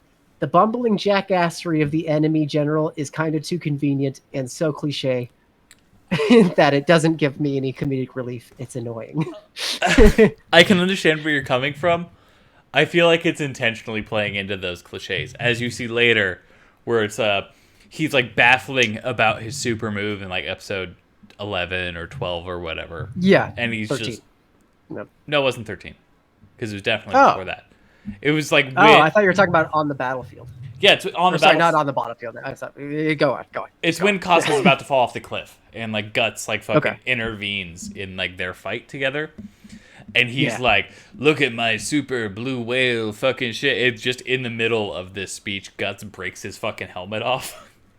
Yeah. And I feel like he's trying to portray this fucking stereotypical anime villain, and the world that is fucking very real and brutal constantly foils him the whole way. And that's what I like about his character.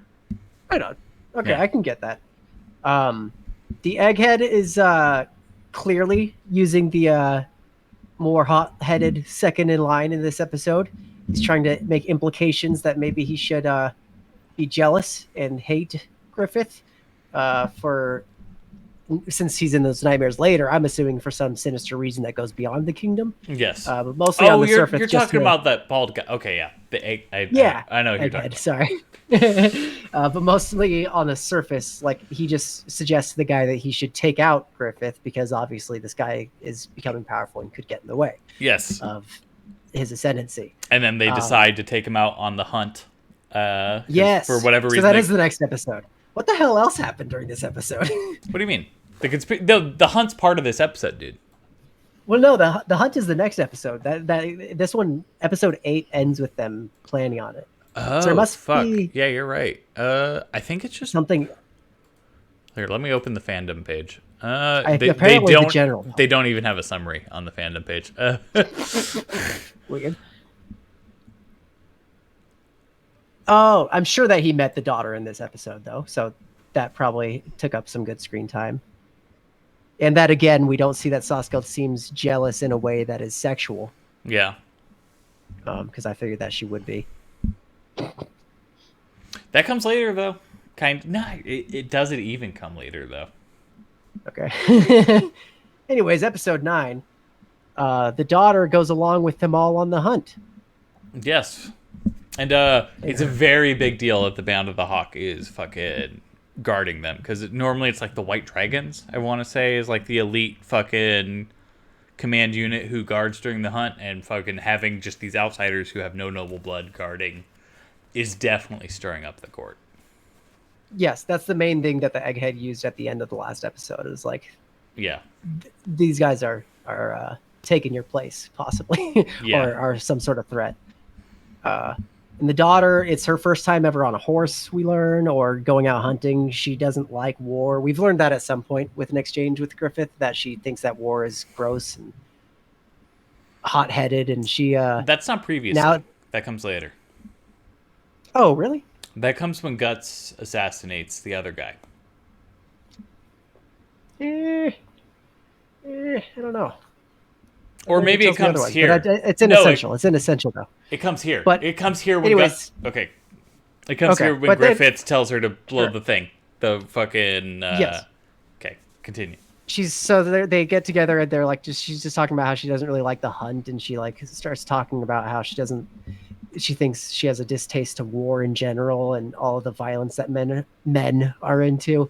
And then Griffith's response is to hand her a leaf to make a high-pitched squeal with, and he shows her how to do it. So the innocence theme kind of comes up again, but in a pretty manipulative way. Indeed. Because we know that this guy is very violent and has all these dark thoughts. But also maybe for me, I'd see like, I was thinking, is there something inside of her innocency that he likes? Yes, and there's also there's kind of this optimistic nature about Griffith that you get throughout the thing, where it's like he does believe he can change the world, but he's just willing to do it through any means necessary. Yeah. And I think that's kind of a preservation of innocence in and of itself, like willing to commit a heinous act to make a better world. Yeah.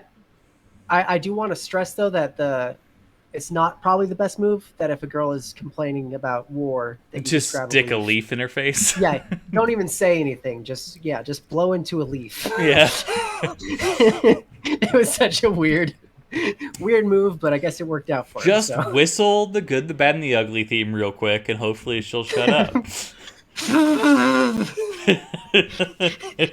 Somehow Griffith's eyes, like a hawk. I'm skipping stuff. Okay, so her horse goes wild. And Griffith goes to save her. And does the Band of the Hawk do anything, or are they just fucking hanging off to the side? No, they follow, don't they? They follow. Yeah, they go following, but not as quick as the hunterman that the next in line had hired to shoot them to shoot Griffith when he was in the woods. He's got a poisoned arrow. Griffith pops out there trying to save Princess Charlotte. I've literally never called her anything but princess in my head. Yeah, that's fine. Charlotte. And he gets shot with the arrow. Yeah. He's out there with her, calming down her horse. And then everyone's all like, it's a ruckus. We're arriving. Who has shot him? Let us search for the shooter. And Casca just yelled, Griffith! Because that has to happen at least once every episode if someone just yells Griffith's name. I don't think I've noticed that, but yeah. I already have images that fit that. And somehow Griffith's not dead. The arrow hit him like clear in the chest, but what managed to protect him? Oh, I don't know. What could it have possibly been? It kept the poison from even touching him. You don't remember? No, I have no idea. It's the egg necklace underneath his armor. So fucking then Griffith's eyes somehow train like a hawk upon the guy who hired the other guy. Do you not like that laugh? What was that? It was me laughing at your joke. It's not a joke. That's the term that he uses specifically for how he trains his eyes on him Okay. when he's talking nervously about him. But yes, Hawk, they're the band of the Hawks. Yes. Actually, Band of the Falcon in the manga, but Oh, yeah. interesting. So he sets it upon the shooter's hirer, which frightens him beyond reason, it seems like. He suspects something godlike in him that makes him like nervous, but he's like, but there was no evidence. And so he's very disturbed by the fact that he gave him this look. Yes, because it was all framed to make it look like it was an attempt on Princess Charlotte. Yes. Yes. So Griffith now has hunted him down, but through research. Yeah. So some time has passed, and he's figured out, because obviously he suspected something. He knew that the poison was very expensive. Yes. And somehow. Thus only the royals could afford it. Well, I mean, he's got the arrow. Yeah. He can find someone to analyze it. Yeah, I guess so. Yeah. But fucking I was wondering if the necklace was somehow what let him off, and that he was actually making up the rest of it. Like that the necklace is, because I mean he does give that look long before doing all this research. Does he already give that look to the egghead? The bald guy? No, that comes later. That comes later, yeah. I fuck it. That scene always gets me. So fucking he asked Guts to assassinate in episode 10. The guy because he tracked down through like merchant exchanges who sold that poison recently to anybody, and they find that it was him. So he sends Guts to assassinate that man for him. He tells him that it's a dirty thing to do, assassination, and he lets Guts have the choice. He makes sure to note that you have the choice to not do it. And Guts says, you might as well leave out all the rest of the gibberish and tell me to do your bidding. Like, I'm just going to help you. Because we already know he's devoted or whatever. Then the next episode comes along. Oh, Noble Man. One of the highlights of this first half of the series. After 5 episodes again. There might be a 5-episode fucking key point they were going for. But fucking this episode does more for Guts' character development than I think possibly the 9 episodes before it do. Like fucking this focus on him empathizing with this younger boy character in like the same way him and Gambino had a relationship that this boy does with his father. The guy that he's got to assassinate, yeah. Yes. He didn't think about the guy having a kid, possibly.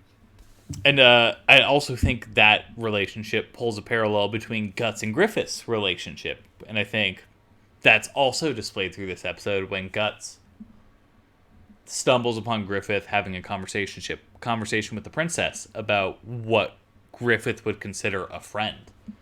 And how Guts realizes he doesn't mean any of the parameters for this. Yeah, you can hear Guts being happening right now. So, yeah, he probably sees himself in that kid. And then he goes into the house to make the actual assassination attempt, and the kid comes in. Yeah, after he kills the dad. And Griffin, he doesn't even hesitate. He fucking kills the kid. Dude, just right through him. And then he feels awful. And you can see it in the animation that how bad he feels. And I did not see it coming at all, dude. That part gave me chills. You didn't see him killing the kid coming? Or you didn't see him like... I didn't see him killing the kid coming. Like, did you see like fucking him consoling the kid as he died? Like fucking... Yeah, that was sad. It was a bummer. It was real sad. What does it say? He just says, I'm with you. Yeah, I'm with you, and you're not dying alone. He reaches out, and then he like holds onto his hand and says, I'm with you. After he's realized what he's done. And then, the more guards come because there's a ruckus, and then he escapes from the house. He gets one arrow into his arm, and he hides into a... Oh, yeah, it was, by the way, when he was hired, it was of utmost importance to Griffith that he not be discovered. Yeah. Like, it was integral, and he was the only one that he could trust with this mission and to do something dirty like this, and it was just between the two of them. So fucking he ends up hiding in a sewer.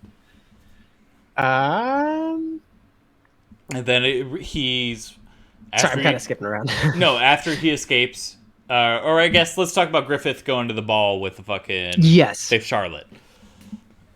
I don't remember the actual specific circumstances that led to that. that led to the ball. Yeah. They're definitely stepping out to have their own like little personal time. Yeah. And he like does all the right things, sets out his jacket and stuff so she can sit on something And and waxes blah, blah, blah. poetic like Griffith is wont to do. Yeah. uh, he explains how only his realist friend, like the truest Well, friend that he wait. could have in the Let's go. world. Let's go back before that, because Sure, sure. first, when Guts initially escapes from the sewer and whatnot, he goes to a bar where the rest of the Band of the Hawk is at, and they're all Yeah. mad because they haven't seen him all day, or rather, Casca's mad because they were supposed to run drills earlier in the day, and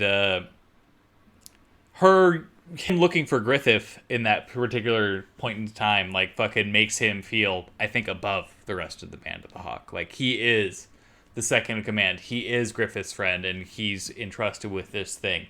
And then he gets chased by Casca to go see where Griffith actually is, because he thinks he's important enough to disturb Griffith during this party. And then he overhears this conversation.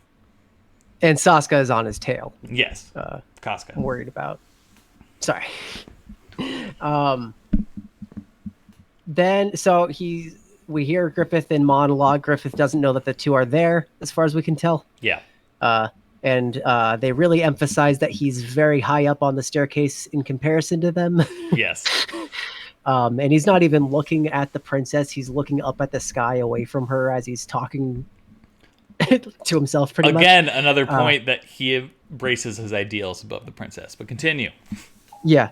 When he explains that only his realist friend would fight to the very end for a dream that was not his. It would be a dream beyond his. Whilst not a dream beyond his, but not he needs to view his own dream. His friend needs to be his equal in every way. He needs specifically that he has to have his own dream and be his equal in every way. Yeah. Because they can't have the same dream. Yeah. People who share in his dream are his subordinates, and that's made very clear at that point in time. I'd say it's an implication, possible implication. It definitely seems like what he's saying, but then it's also like in the context, he's walking into him talking to the princess. Maybe he's trying to impress the princess. Yeah. We don't necessarily know if he's fully being honest.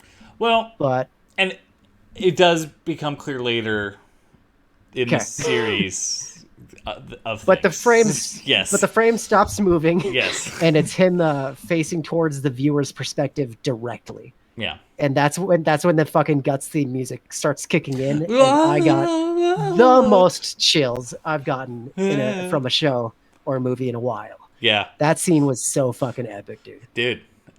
Cool. I'm stoked because it only gets better. Okay.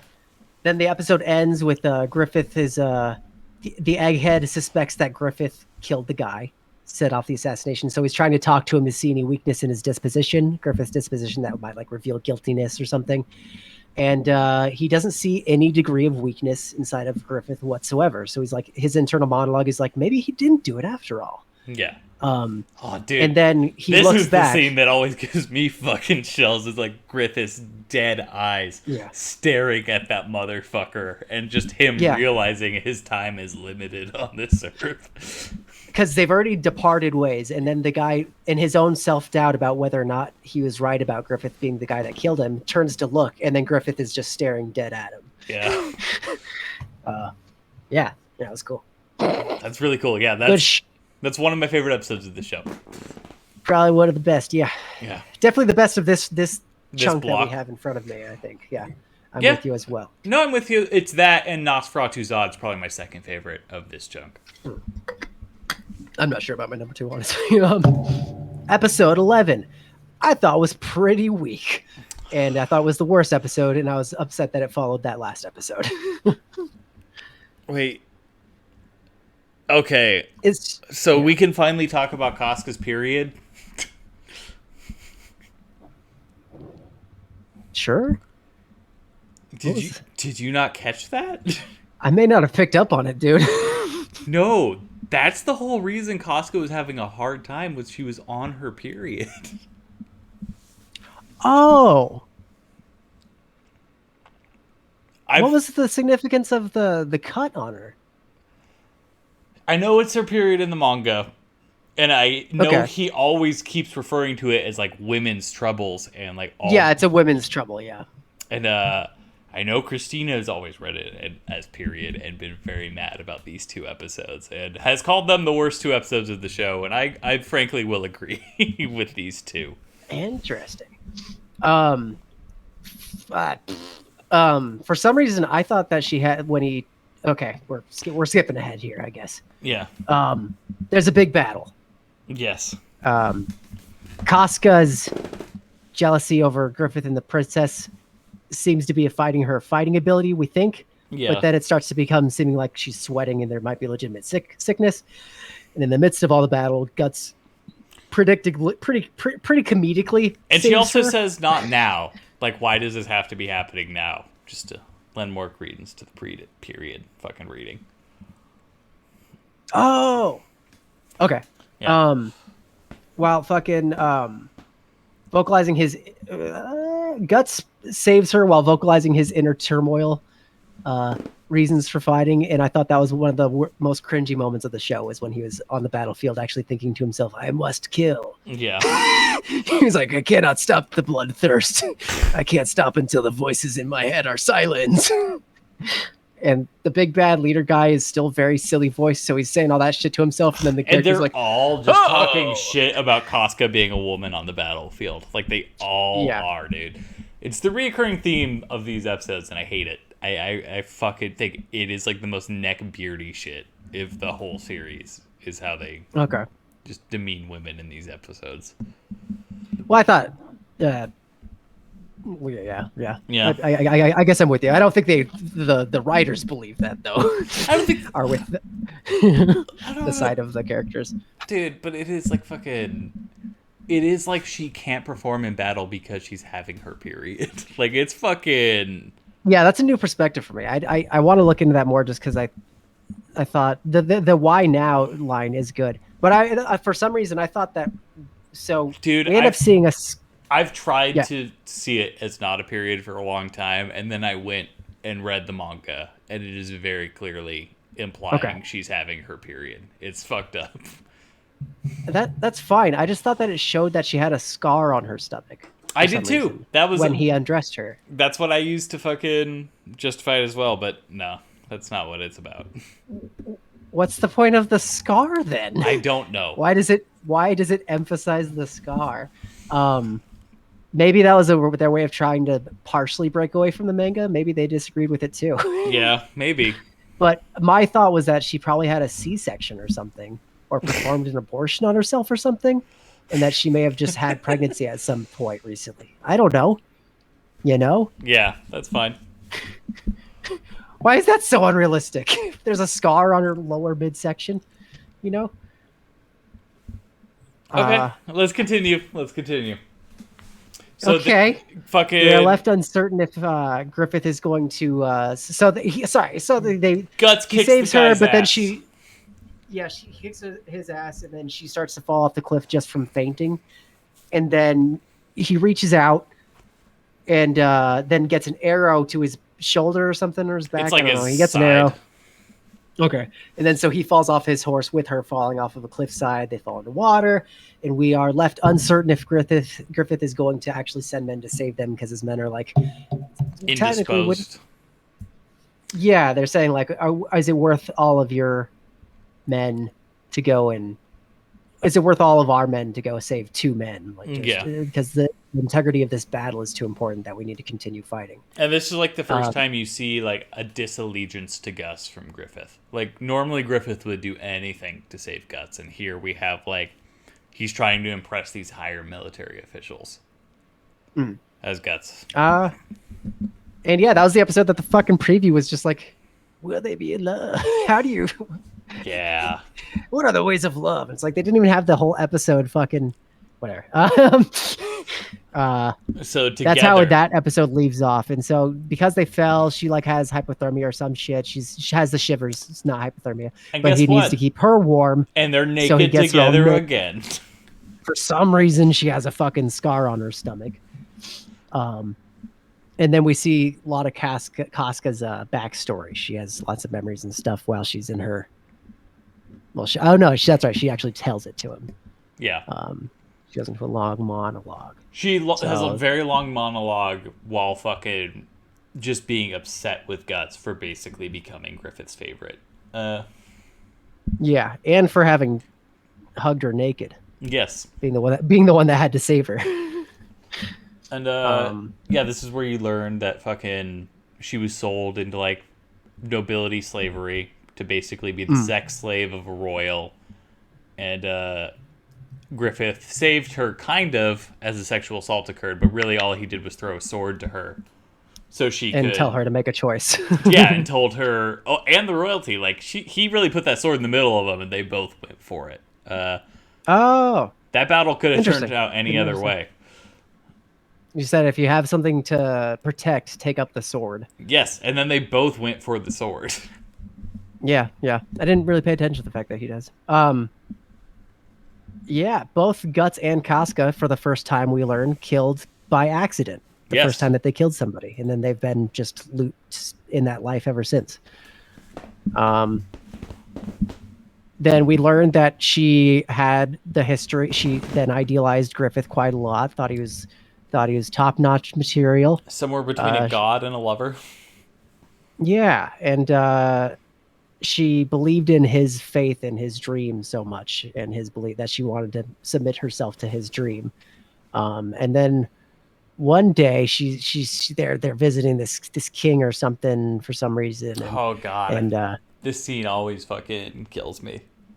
and she's reminded of her childhood and what could have happened to her because she sees that a king keeps a cabinet of young boys around for obviously sexual reasons, but under the pretense that it's not. And then one night she is in the castle for some reason, and she sees that guy with a naked young Griffith. Yeah, dude. They're fucking. They was fucking. And fucking she's disturbed. Also, I thought it was funny that Guts had a reaction to that of no. Griffith! I imagine he had a Griffith, flashback you to can't him be playing. gay! We're splashing water together! He was never innocent after all. Did Griffith top or bottom? Please tell me he topped! Why does my butthole itch? All of a sudden. She was disgusted by that, and she sees Griffith bathing in a lake afterwards, sometime later. I don't know how much later. But he turns out to have done it. His reasoning was for the money. Yeah. He explains to her. Oh, because we're skipping over a very important event. That occurred. Whoops. I'm sorry. Go for it. I missed it. Where Griffith finds the body of this like boy soldier who had joined them on the battlefield and was like disheartened at him dying, and like, what's his name? Pippin, the big guy. Sure. Pippin brought the boy's belongings, and Griffith pulled out like this little toy knight and was just like, he wanted so badly to beat him a knight, and like laid the boy to rest with the knight. And that's what caused him to go sleep with the man, because he was like, I could have tens of battles to make this money, or I could sleep with this man once. And I can save so many of my soldiers' lives and so many of my boy soldiers, for whatever reasons, lives. Yeah. Just and by he's taking clearly them up the boat disgusted. once. Yeah. Yeah. He's clearly disgusted with himself, whether it's for the butt sex or for the dead kid. Probably the dead kid more so. Yeah. And he starts clawing into his arm, and then as he's explaining this all to Sasuke, he's like not looking at her inside of the water, and she's just like, stop it, oh no. I want to fuck you even more now. So she runs and gives him a hug. Always helpful. Yeah. Oh, it was a backwards hug too. She like did a hug from behind. Yep. Yeah. But Griffith claims specifically, because she asks if that's the reason. She says it's not because he cares that they lost their lives. It's that they devoted themselves to his dreams. And that's what he says. And that seems to me like a stupid line that is essentially just confirming what she said. Yeah. He's in a traumatic experience, man. Yeah.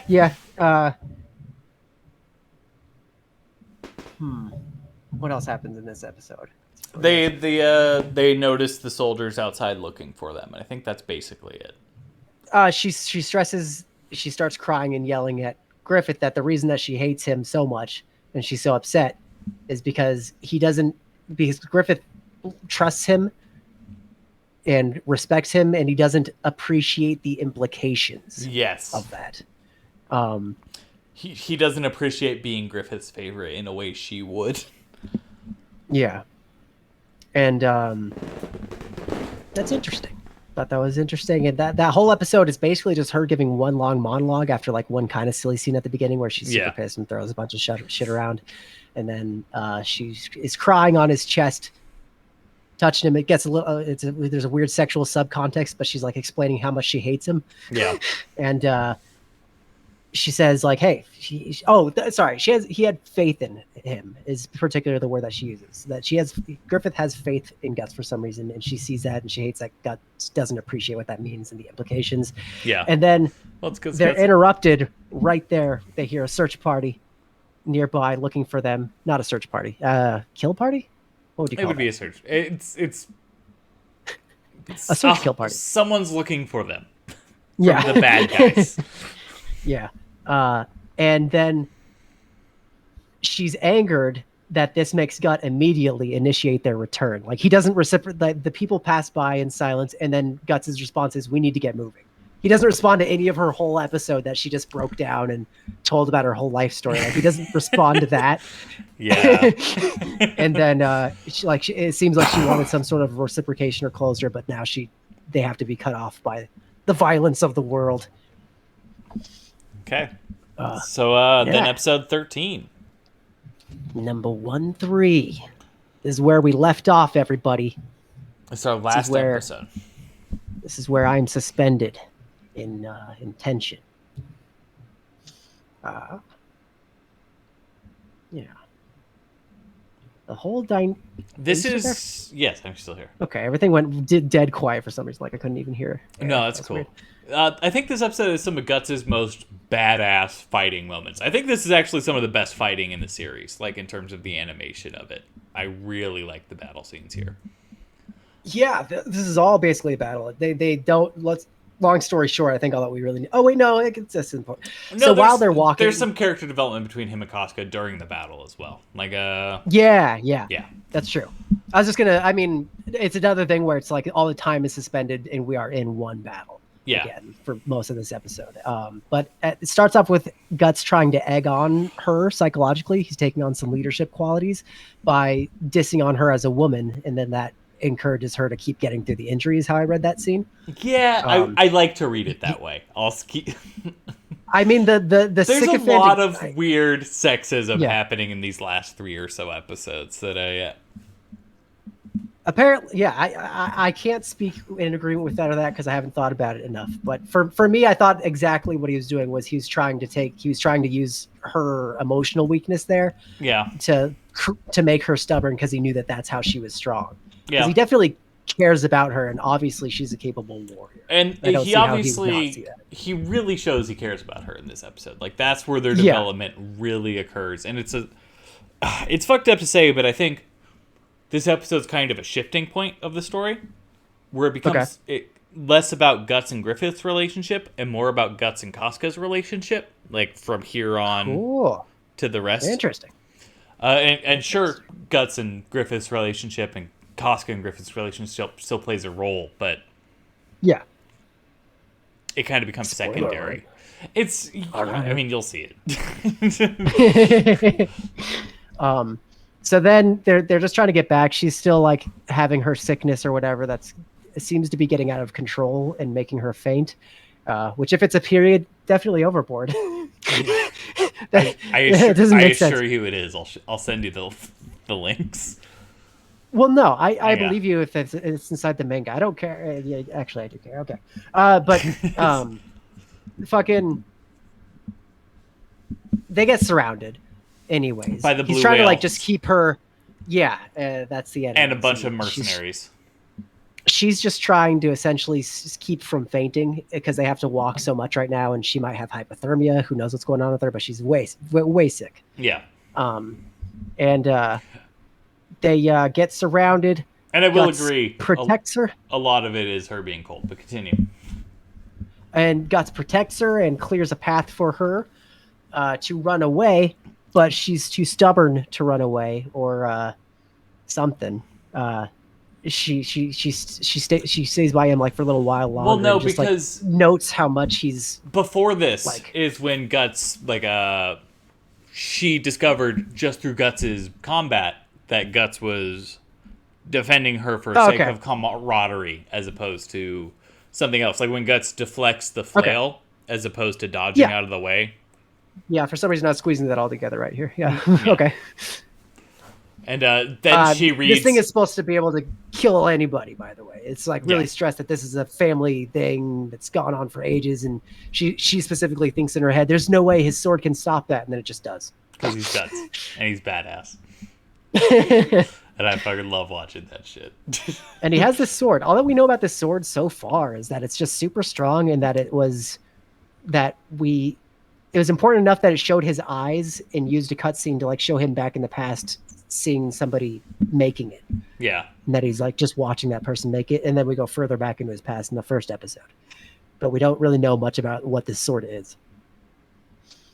But yeah, then Casca finally listens to Guts' reason after realizing Guts actually does have her best interest at heart through watching him care for her in battle and realizing he saved her earlier after the blue whale guy's comment or some shit like that. I don't remember exactly. Yeah, because he could have moved forward and hit the guy that was using the flail at some points, but instead he chose to like keep his body where it was to protect her. Yeah. And then she does run off. So now he's alone against like a bunch of fucking people. And he just starts kicking ass, dude. He just starts fucking kicking ass. And then like 3 soldiers get past him and into the forest chasing after Casca. And she trips, she gets caught. Fucking she kicks some ass on her way. We're fucking underselling Casca. She does some badass shit here. She kills some soldiers. Oh. Okay. Yeah. Oh, yeah, like in the main battle. She kills soldiers on the other way too. Like the one dude who tries to ambush her, like he jumps out from a tree and shit, and he fucks. Oh yeah, I forgot about that. Yeah. And then she kicks the other dude in the face.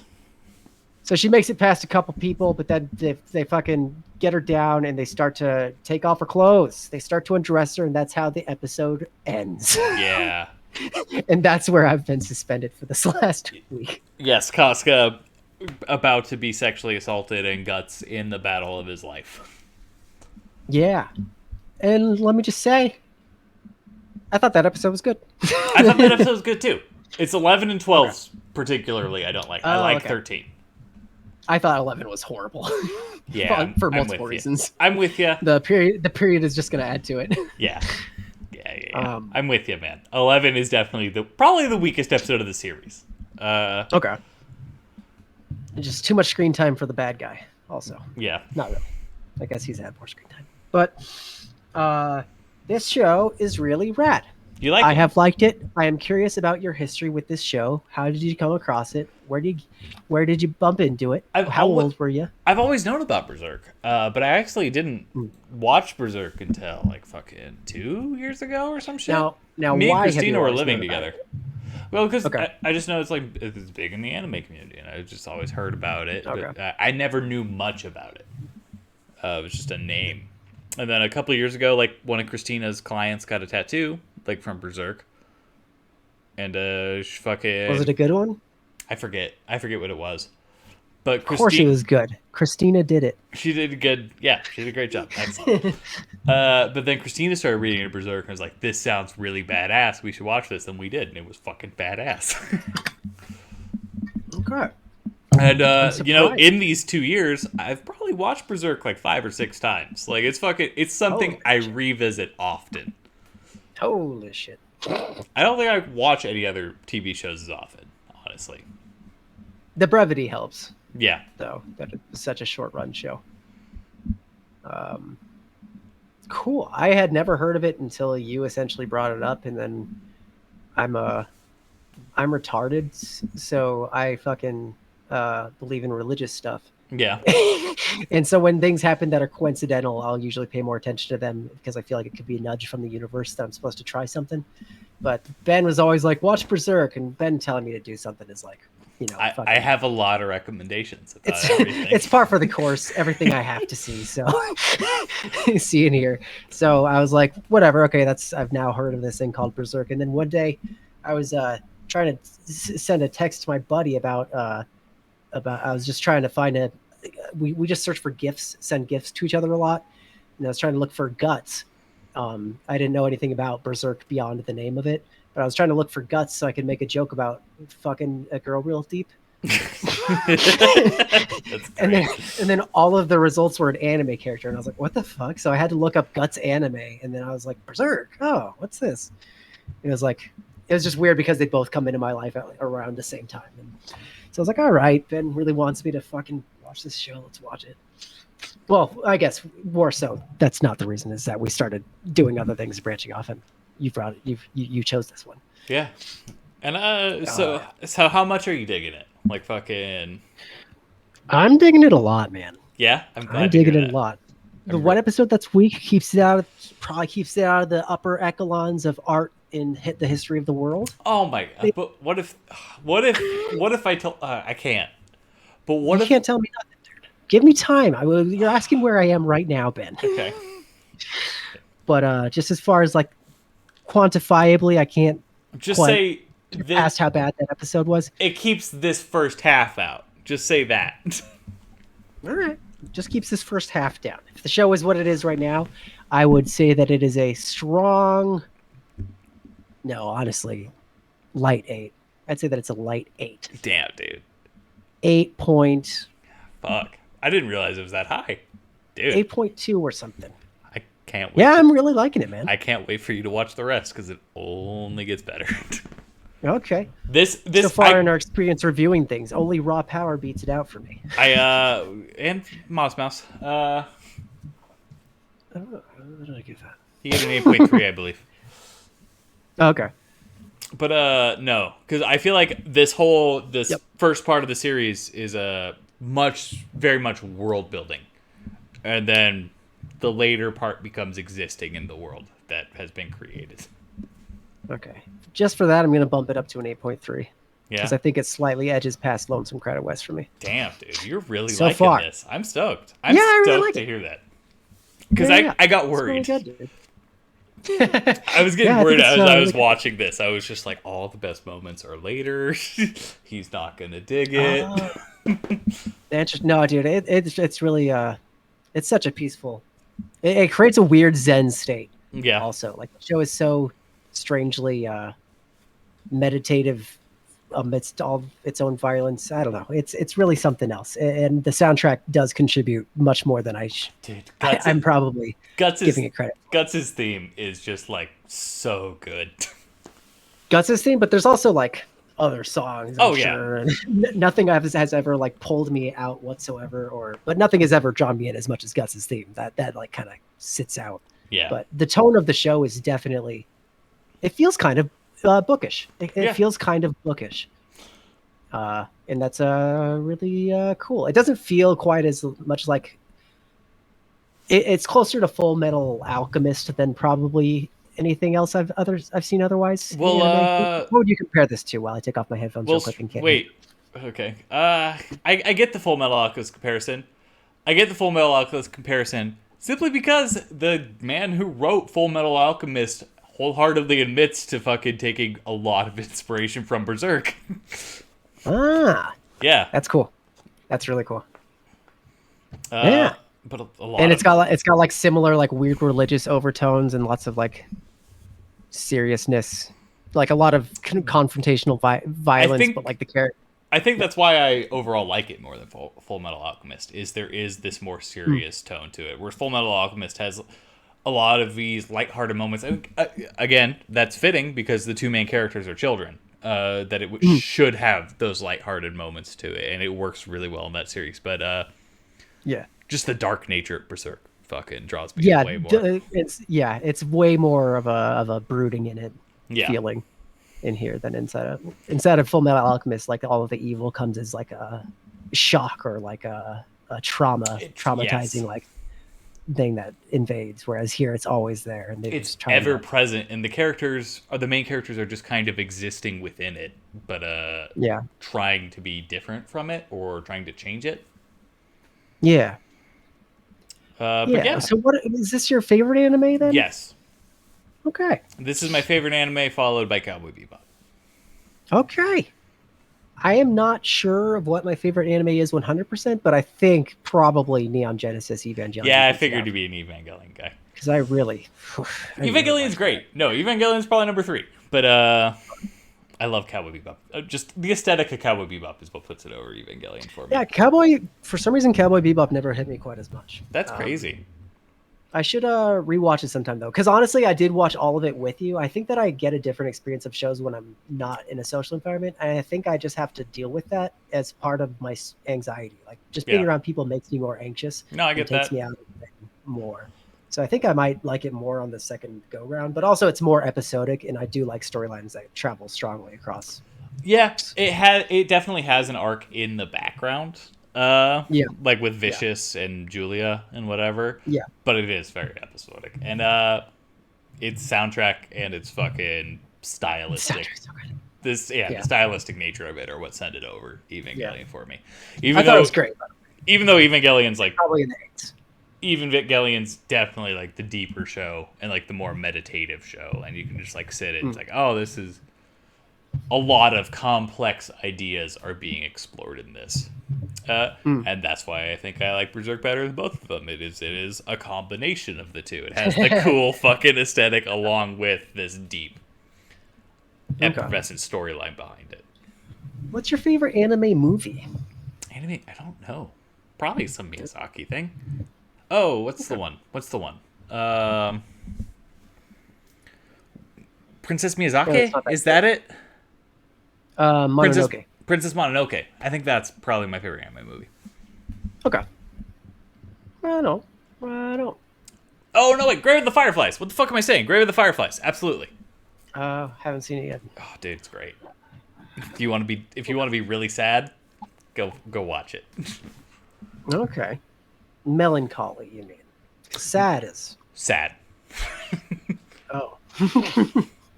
It's about children whose parents. Okay. Are fireflies. And they all die. You're closer to right than you want to be. Fucking yeah, that's all I got for this show. I wish there was more that I could say that would be like I'm really 'cause happy they're you're all enjoying like it. the So, what? I most of the analysis, I don't know if it feels like we're just kind of explaining the storyline to people, but I'd say that like if you, I hope that we're adding enough like looking at the I characters think we that are. we're adding to it. Yeah. I definitely. If not, whoops. Yeah. Sorry. If not, we're fucking idiots. So what are we doing next week? Are we continuing with Berserk, or are you picking a thing? Yeah, I was going to discuss that with you. I actually don't care either way. I think that should be up to the person that's in the opposite chair. Maybe if we do things that have to be a series. Yeah.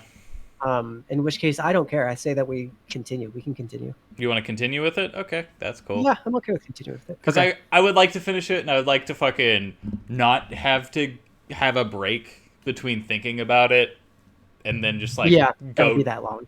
2 weeks from now and be like, oh, where the fuck? Yeah. What was happening? Yes, I think that that's a good idea because I know that there's something that I would choose in the future that would be possibly a pretty long series. Yeah. And for that, I know that you'll want to break away from it probably for a little bit, and that's cool. Okay. It'll be a very long series. Yeah, because I feel like I was honestly a little disappointed. Like fucking as I got to the end of what we discussed we were gonna get to, I was like, this is okay. Because you had to stop. I had to stop. That was part of it. I was just like, I really want to watch more of this shit. And other part was like, fucking, is TJ gonna like this?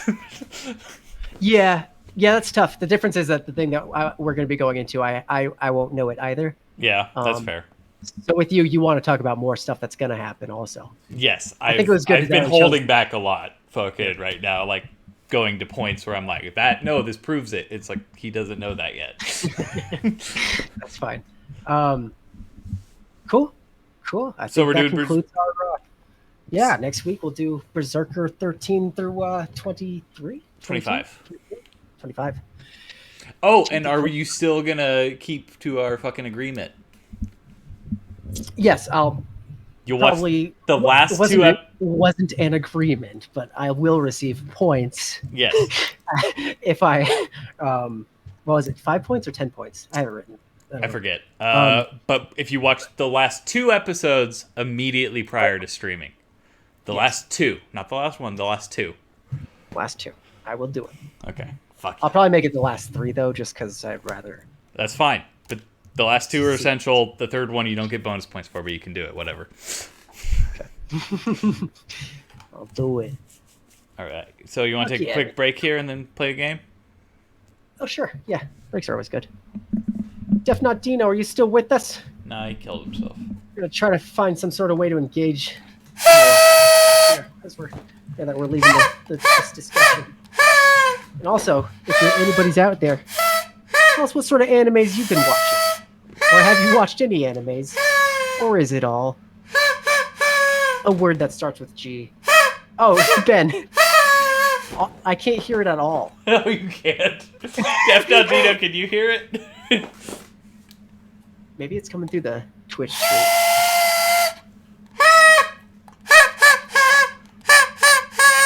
Dino can hear it. Yeah, it's just Discord for some reason. That's fucking stupid. I hate that. Okay, I'm gonna put on the thing. BRB. Alright. Didn't dish up some reason. I think you owe me some reasoning. So egg appealing. You know what I mean? Clever one. Oh, you should watch the last video that I recorded too.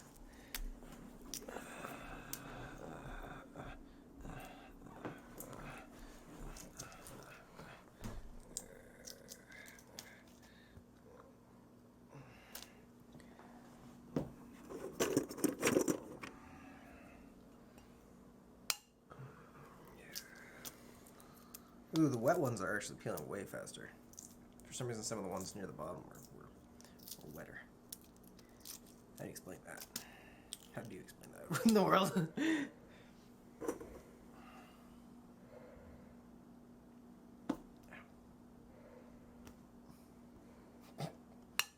Wait. Oh.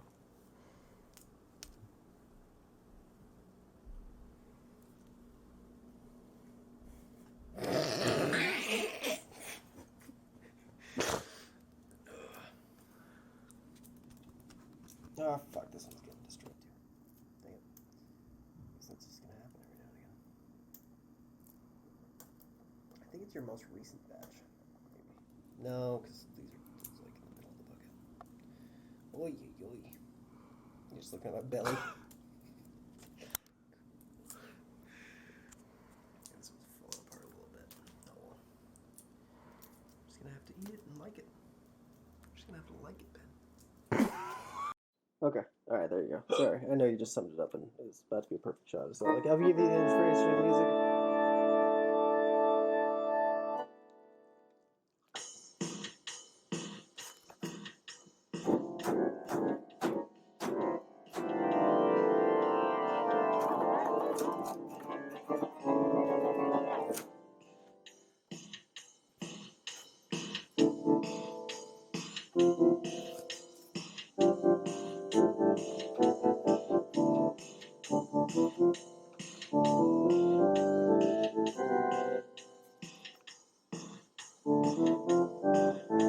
We know what you're doing with your mouth. Sorry.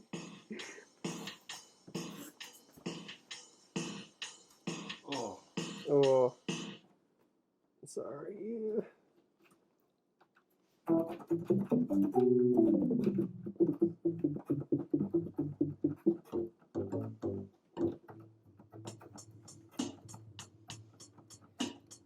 Can't remember if she got.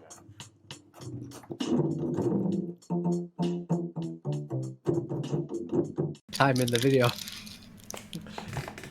God, I'm pretty awesome, pretty consistent, aren't I? So TJ, what do you want to do, man?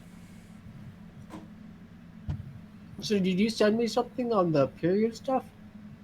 Oh no, I can though, real quick. Do. I'd be interested in glancing over that while you pick our game. Trying to get me to do it. I actually did want to do something, but I don't know if it's good content or not. Okay.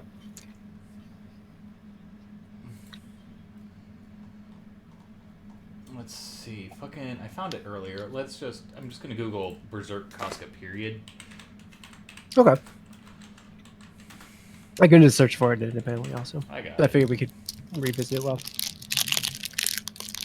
I'll definitely bring it up in the next conversation or just knock it out of the way this time.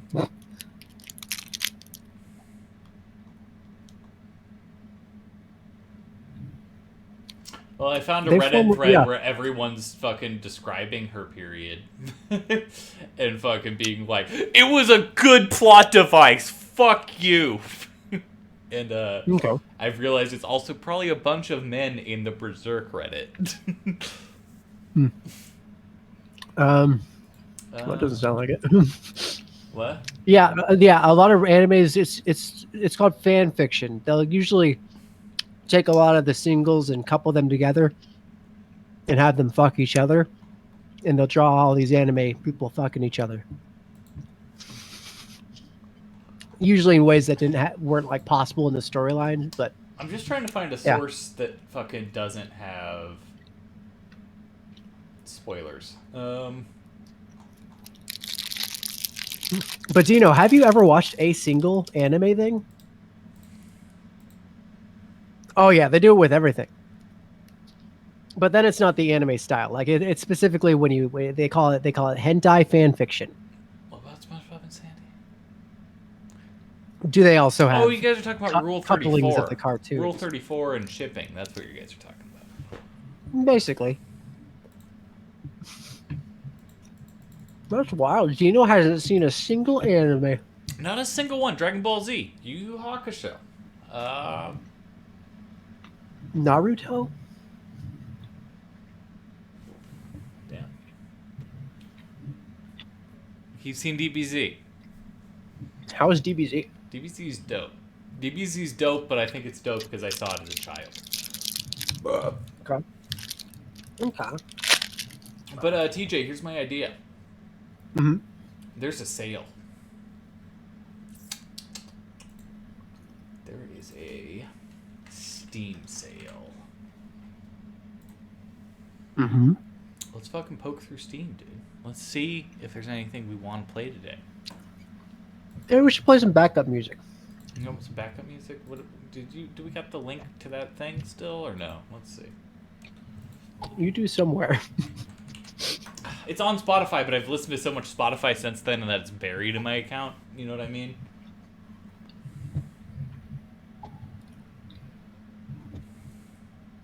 Do ya? Nope. You should. Stream beats, lo-fi. Here we go. Okay. Where's the shuffle button?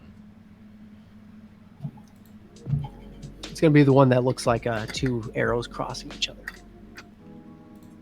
Cool. I got shuffle Twice. in. There we go. They can hear my shit now. They can hear it. It might be a little loud. I'm gonna turn it down. So wasn't there like some specific Dragon Ball that you wanted me to watch? No, you don't need to watch. You don't need to watch Dragon Ball. I think. Okay, you were just. That was when I was asking people for general recommendations. We had like 2 commenters or whatever. They wanted you to watch Dragon Ball, the original Dragon Ball, Okay. which I agree is probably a really good show, but I think there's a lot of animes you should watch before that are better. What's so different about Dragon Ball versus Dragon Ball Z? Dragon Ball Z is all about the fighting, and Dragon Ball is a very like fucking kiddish sense of adventure to it that makes it entertaining. Okay. All right. Okay. Dino, how does the balance between the music and our voices sound?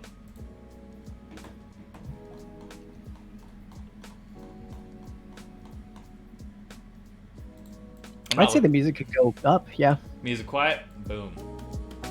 What about now?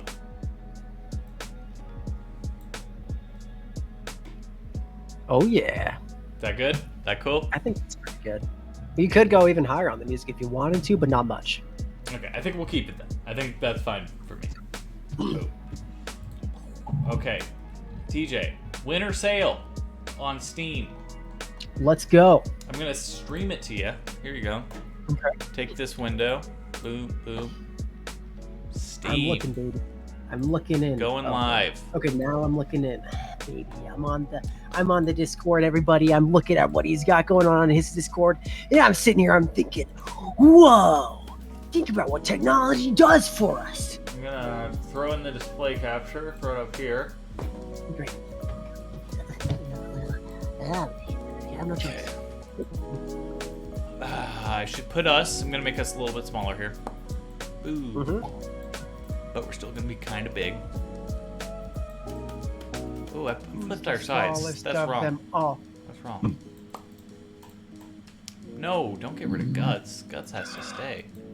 There we go. By the way, when I burp into the microphone, does it get everybody horny? Always. Okay. Okay. And then we'll fucking... You bastard. What? You should just create a new scene. I'm sorry, but we're already here. It's okay. We're already here now. It's okay. And we're gonna find something for sale, man. Okay. We're gonna find something for sale to play. So. Okay, this will be a debate. Dino, I think you should contribute as well. Is there anything that you would want us to, that you would? We could get The Sims 3 for $10 right now. Okay. That could, honestly, dude, I would if I streamed just me, I would be playing The Sims. Sims, Skyrim, and Grand Theft Auto. Yeah, those are your games, dude. That would be what I'd do. But there's a few I had in mind. One of them is a buggy wreck, but I think you would appreciate it. Okay. And it's on hella sale. Interesting. Deadly Premonitions. Fucking this game is terrible in every way, shape, and form, but it is heavily inspired by Twin Peaks. If you can't tell. Oh, okay. Let's watch the trailer real quick. You want to watch the trailer? Yeah. Yeah, sure. Unmute it. You hear it? There's definitely something in this town. Well, let me see if I can hear it in the stream. Okay, ready? Yeah. Oh, it's feel very it, loud on the stream. Coffee warned me. It said, tomorrow you'll arrive in a place that will change your fate. What do you think is really happening here in Greenvale? Zach, it's all starting to come together. Is it a scary story?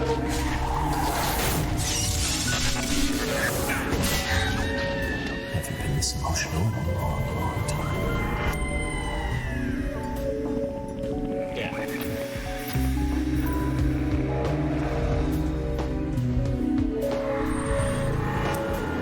Okay.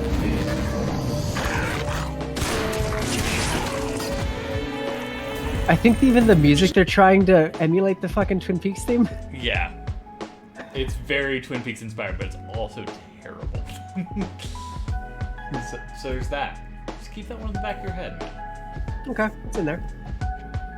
What else is for sale? Whatever I'm probably gonna choose that I would opt for is something that's got more audience exposure. Honestly, I think usually just trying to get more exposure is a good idea. Okay. Wow, Dragon Ball Fighter Z is only $9. Wicked, what? Is that the one that we played? Yes, that is the fighting game we. That was so fun. That was a lot of fun, dude. I had a lot of fun playing that game with you. Oh, Hades. Hades is a game I've wanted to play forever.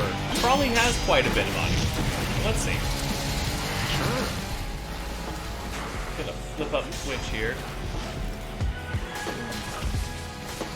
How many Hades viewers we got? Hades currently has 642 viewers, so not terribly a lot, but more than a lot of what we've played. Yeah. Also, Okay. so that's a thing. That's an option. Okay, we're out. We're already left. You know what, dude? I say let's do that one if we're trying to pull. If it's in the 100,000s, You're excited about it, It wasn't and in it the fits our 100 theme. It wasn't in 100,000s. Oh, I thought it was. It's at In the views? 600. 600? Yeah, that's. Oh, just 600. 600, yeah. Oh, okay, never mind. I don't think it's a great choice.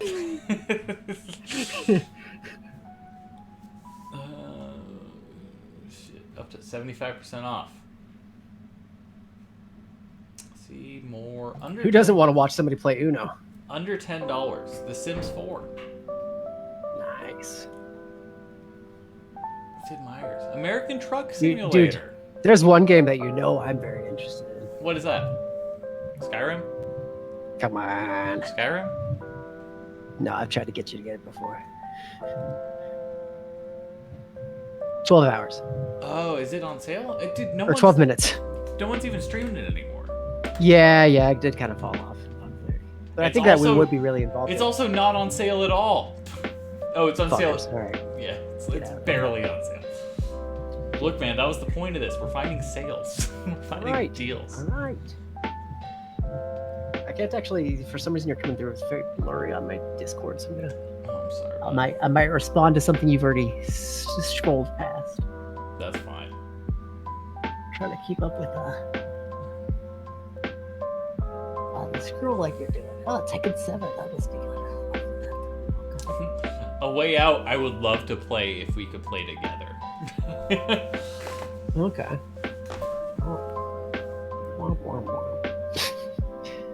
We could do Five Nights at Freddy's. We could just go for it. Oh wow, I'd be interested in seeing that. I've heard so much about it. Is it still popular, or is it? I own Celeste and I haven't played it. Jesus. Probably not. Jeez. Probably not on Twitch. Okay.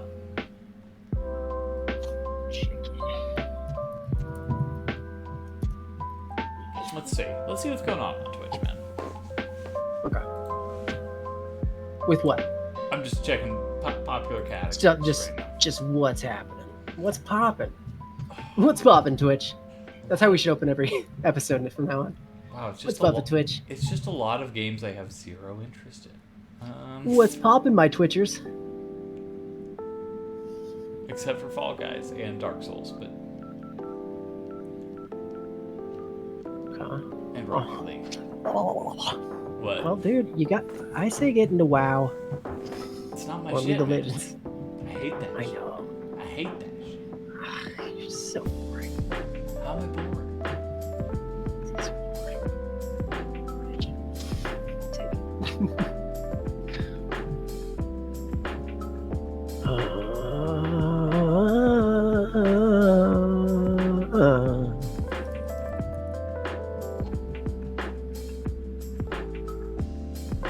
You know, Who's fucking, that walking down the street?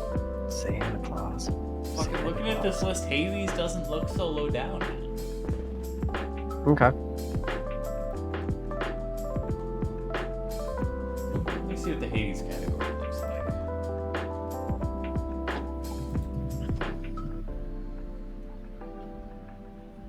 Are these guys all speedrunning?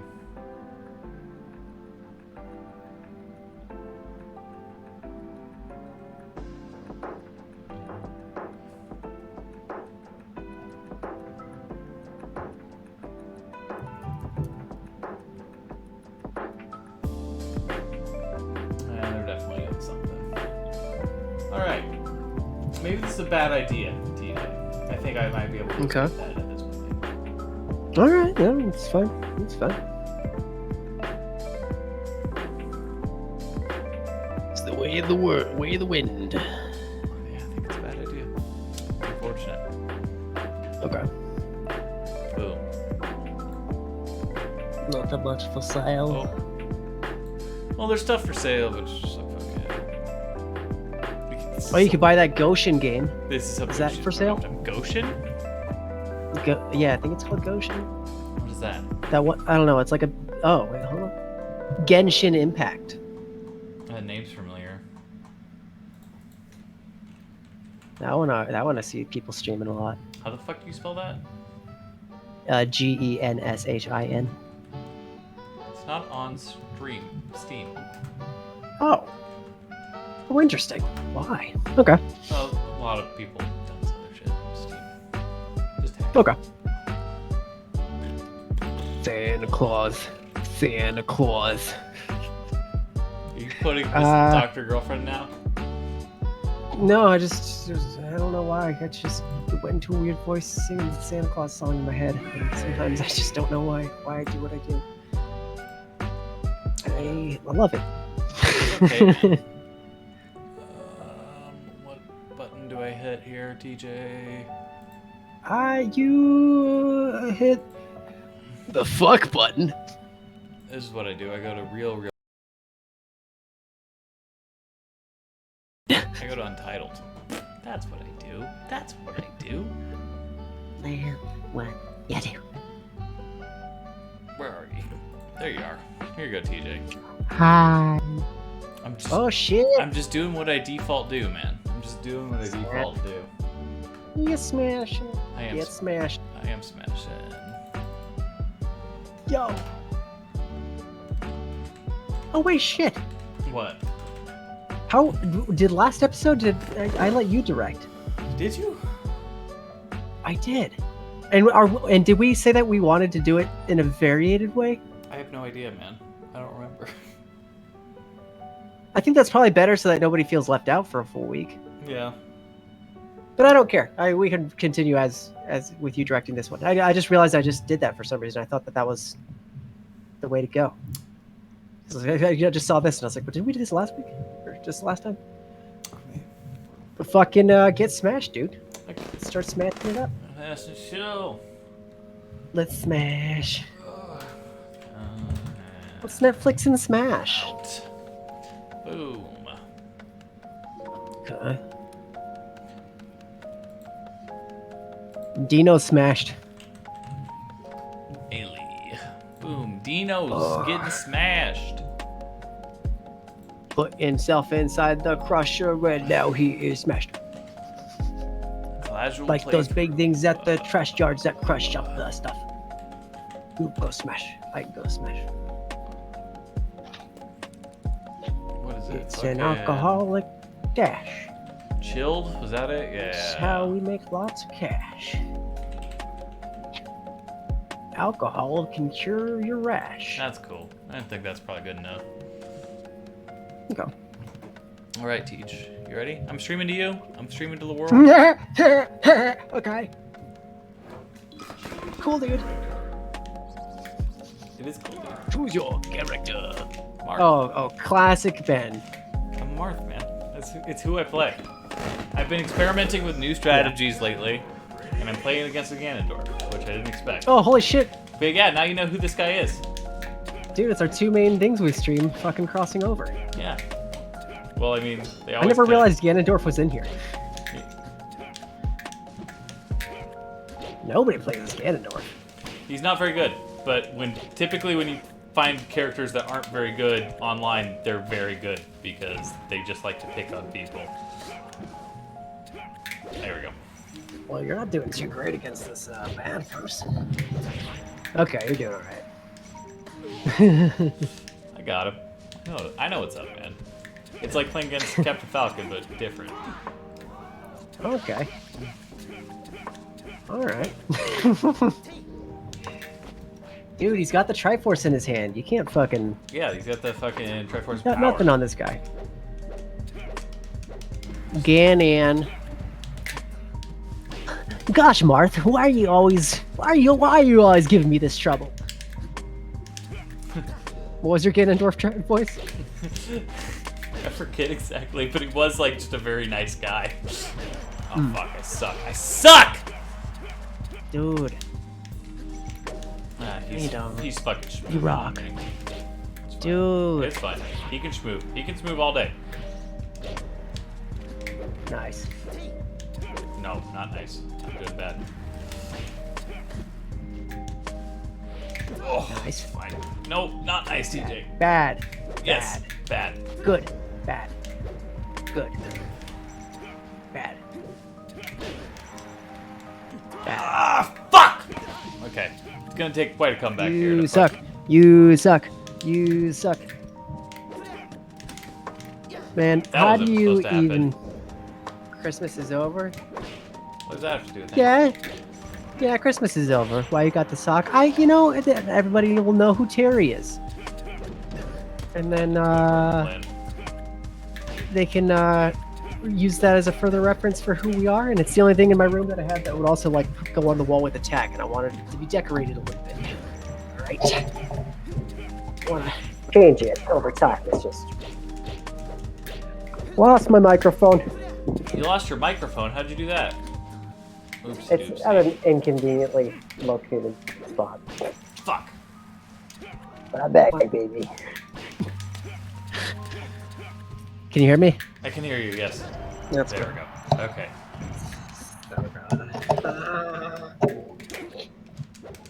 Fuck! Dino, why are you fucking worried about my sock, dude? I can beat this guy. I can beat this guy. You trying to ruin my sock game? Socks bother you? Do you have a fear of socks? I actually knew somebody who had a fear of socks once. That's a very strange thing to be scared of. Well, okay, that's an exaggeration. They just wouldn't ever wear the same pair of socks. What the fuck? They would always throw away their socks That's and buy fucking new socks. bizarre. It was. That bizarre. sounds expensive. Huh? That sounds It was. expensive. Yeah. Sure was. They complain about it, and then were you just like, well, you're a fucking idiot. kind of. They didn't like that they were financially bad off, and I was like, well, that's one thing that could really help. Socks killed Dino's father. How did they I do thought that? was alive. Isn't he alive? Why didn't the dummy just wear sandals? Yeah, Dino's big on the sandal game. I'm not big on the sandal. I don't think I've If ever somebody's... Yeah, it's gross for people to be showing their feet to us, yeah. Like, do you get some sort of sexual thing from it, Dino? What's the... You know, if like a sexy lady will show me her feet, that's fine. But I don't want to see a man's feet. Yeah, and then you just like... Have you ever seen somebody take off their sandals and you can see like all the area that got dusty and dirty from where their toes and the bottom of their foot weren't? That gathered up throughout the years? I think we're gonna go back to shoes for a bit. My feet aren't the same. What does that mean? What changed that made your feet not as accommodable to sandals? Very curious now. They never look worse. Are you just trying Well, to now upset people so you'll get left alone in public? Is that the goal? Well, no, he's saying that now they look different. He thinks that I think you're saying that the sandals have made it look worse over time, and now you're thinking you're going to go back to shoes. I say shoes all the way, all the time. I'm always a shoes man as well. I don't even wear boots in the winter. I'm always a fucking shoes person. Fuck. I wear boots. My feet look homeless. I've been there. I know that pain. Yeah. That's I a little just rough. generally look homeless, so. You look good right now. You look like a Thanks. Working I've been working on class. my hair. guy. Thanks. Yeah. I scrub, still dirty. Oh, that's very strange. A lot of exposure to the elements. You must live in a dirty area. Or perhaps there's something wrong with your floors.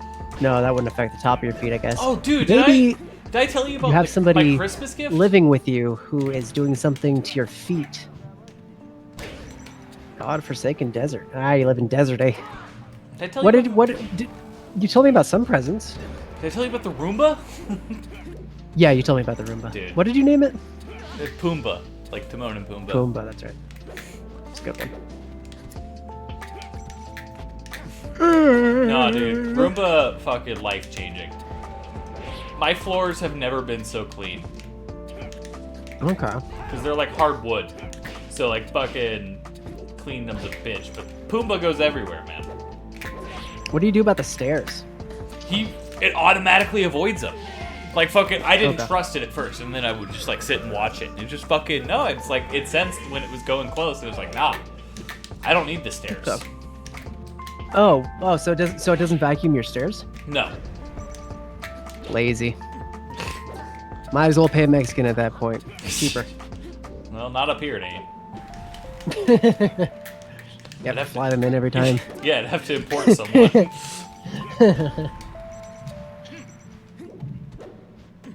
What the fuck? Okay, we both died. That's fine. That's acceptable. We both fucked up. Get it, Griffith. Is that me? I'm Griffith? Griffith! Griffith! Give me your Bet's Guts impression. Ugh. I don't remember, like an actual one or like just a rough estimation. Just a rough estimation, man. Your best fucking... I'll make up the dialogue. Griffith! I want your wiener in my mouth, Griffith! I want nothing but the violence. I want nothing but the violence. I need to kill. My voice is not made for deep voices. I'm sorry. Griffith! What can you do? Griffith! Griffith! Griffith, I couldn't love a man, but I can love you. Griffith, aren't you feeling kind of dirty? Koska, I love you even though you have periods. Koska! I feel like we should bathe ourselves. Let's have a water fight. Nosferatu's on. Dude, what if we... Can you imagine having sex with Nosferatu's on? Wouldn't that be gay?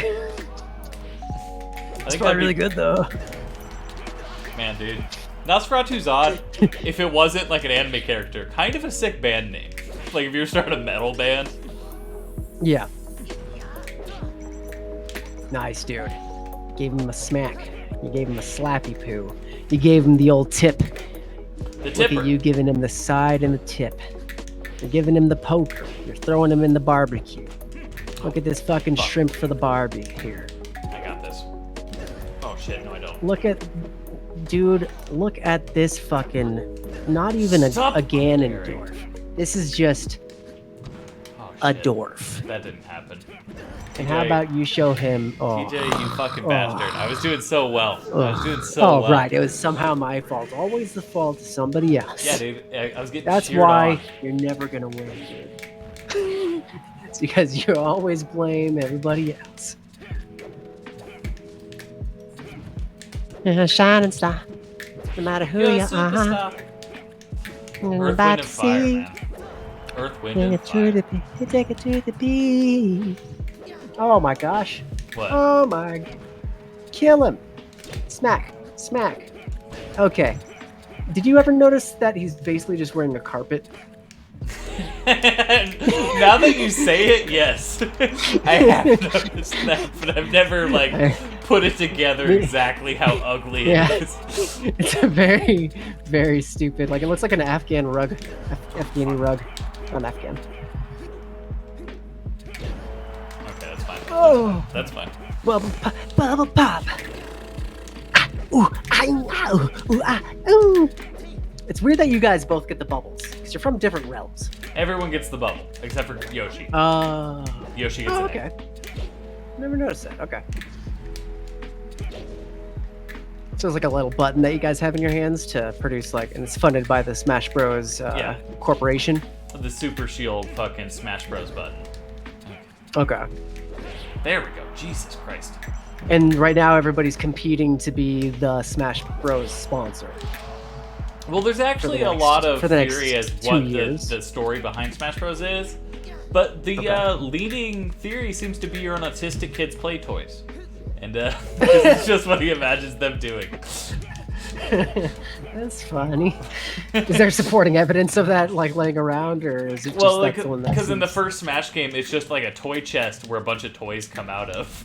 And they Oh, interesting. yeah, and they're all like the Nintendo characters. That's funny. I did the bait. Okay, I need to fucking focus here. Work on Yeah, the dash dude. dance, do the up airs.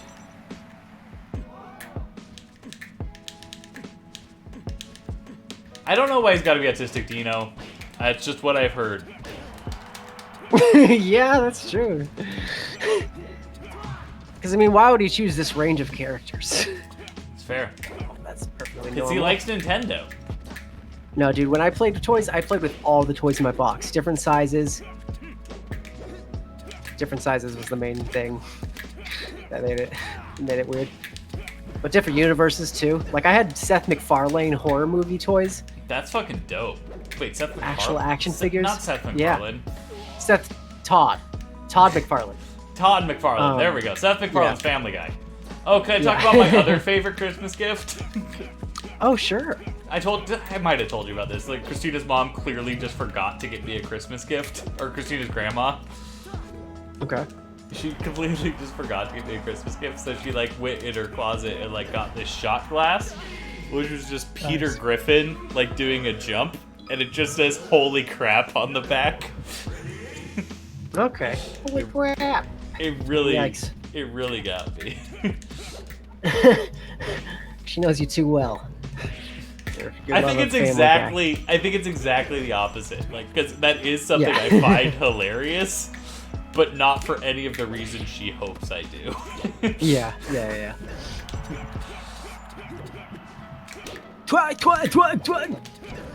Twerk. He wants you to twerk, dude. I'll twerk for him. Twerk. You don't want to twerk. God, it's damn just it. the audience seems so. Oh, I did so bad. They seem Every like- part of that was misread.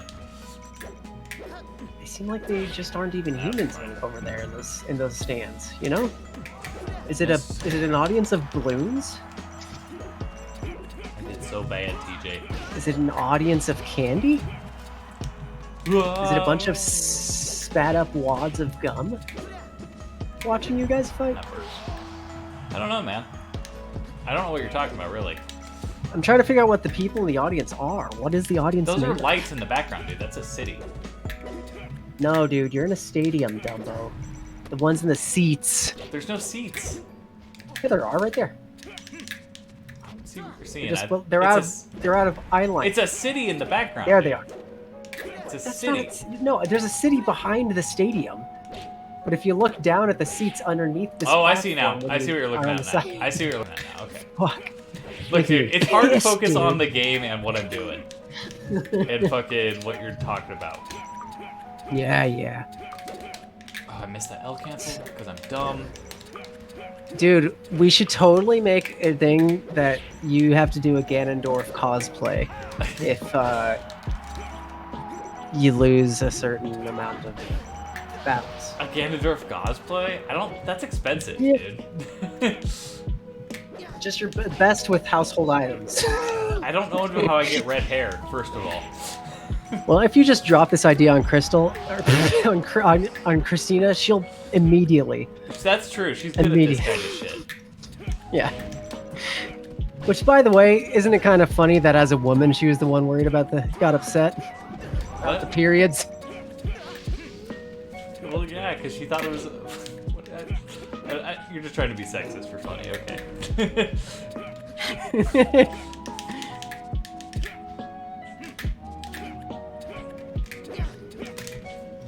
Damn it, that was supposed to be a grab. He's so thick too. I can beat this guy. I can Ganondorf. fucking beat this guy. You're so thin in comparison. Like, I can beat you seem to have the royalty, but he really got the muscle power. I can beat this guy, right, TJ? You should be able to. Thanks. Okay. But every time you play, you seem to be worse than I thought you were, so I don't Thanks. know. Okay, I I'm gotta just stop kidding. jumping in like I'm doing. Yeah. I think you need to mash more. Throw him up. Mash faster, mash more. That works. There's not even an audience this time. Where are they clapping and cheering from? I don't know, man. The nether realm. Outer space, man. Fucking. Yeah. What else is there to do other than watch these two dudes who got summoned here? Oh, maybe that's all a curtain, and behind it is the audience. Time is a curtain, dude. It's just a fucking green screen. with the crowd behind it. Yeah. Or it's got a projection on it from one side. Have you ever seen like one of those like really elaborate museum showcases where they like have a video play, but they like do it across the whole room or something? No. I've seen that at this one rock museum. They had a whole emulation of an asteroid Fucking dumb. landing. Okay. Yeah. Fucking so stupid. And they made the whole room shake and stuff. It was, I think those things are kind of cool. That sounds pretty cool, man. I get it. I'd like to see that. I'd like to see like Laser Floyd too. That's something that seems fun. Yeah. I think I'd rather just listen to Pink Floyd and play with some lasers in my room. Yeah. No, Laser Floyd's probably pretty crazy. Laser Floyd sounds cool. What laser Yeah. band would you want to see the most? Every band has a laser show, and they're all equally Floyd. good. They're all equally Oh, they're good. all equally good? Yeah. Oh, yeah. I mean, I think Peru, So or this not, means- not Perubu, Popol Vuh. I think Popol Vuh might be Oh. the best. that's a good one. Popol Vuh, Can, Faust, fucking all those Germans, man. All the Germans, really. Honestly, dude, maybe not. I don't know. Maybe Constance Denby. I think Constance Denby, she's a new ager. Oh. New age, she's got some good stuff. Spacey. I was doing really good. I was doing really good. She's a spacey new age. Spacey New Age. Yeah.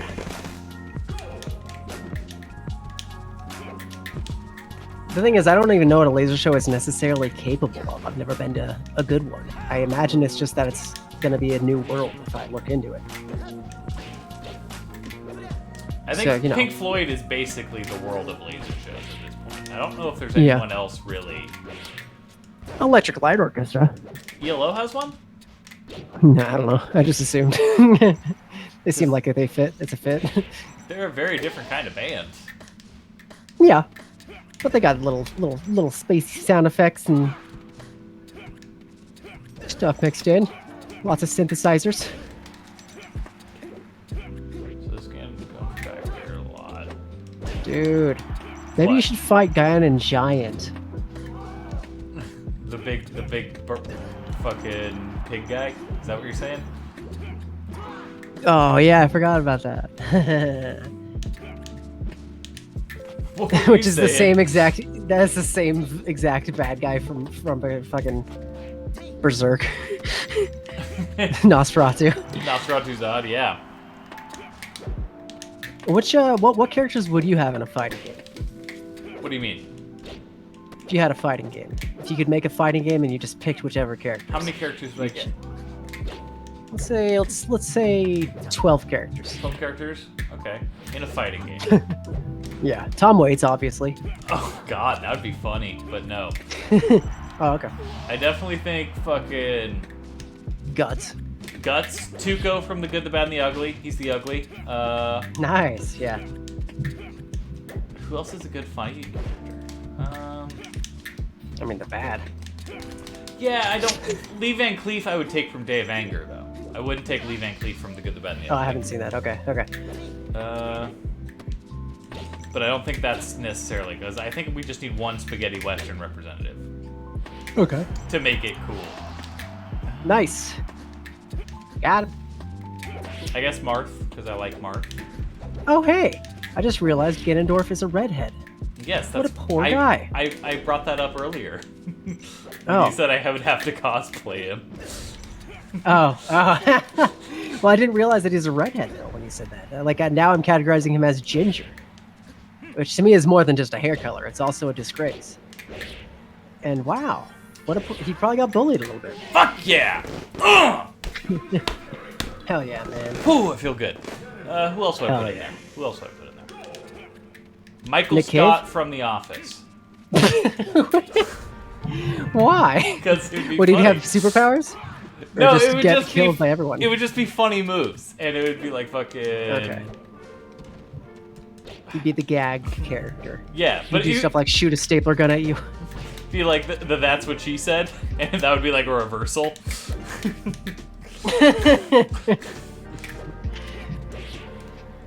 Who else?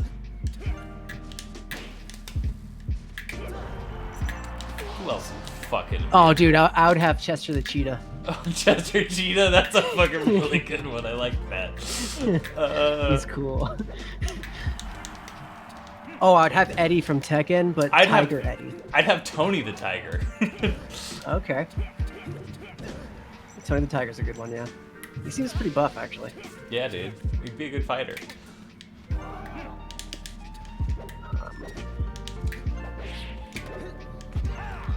You wouldn't have any Pokemon? I don't think I'd have any Pokemon. Too predictable.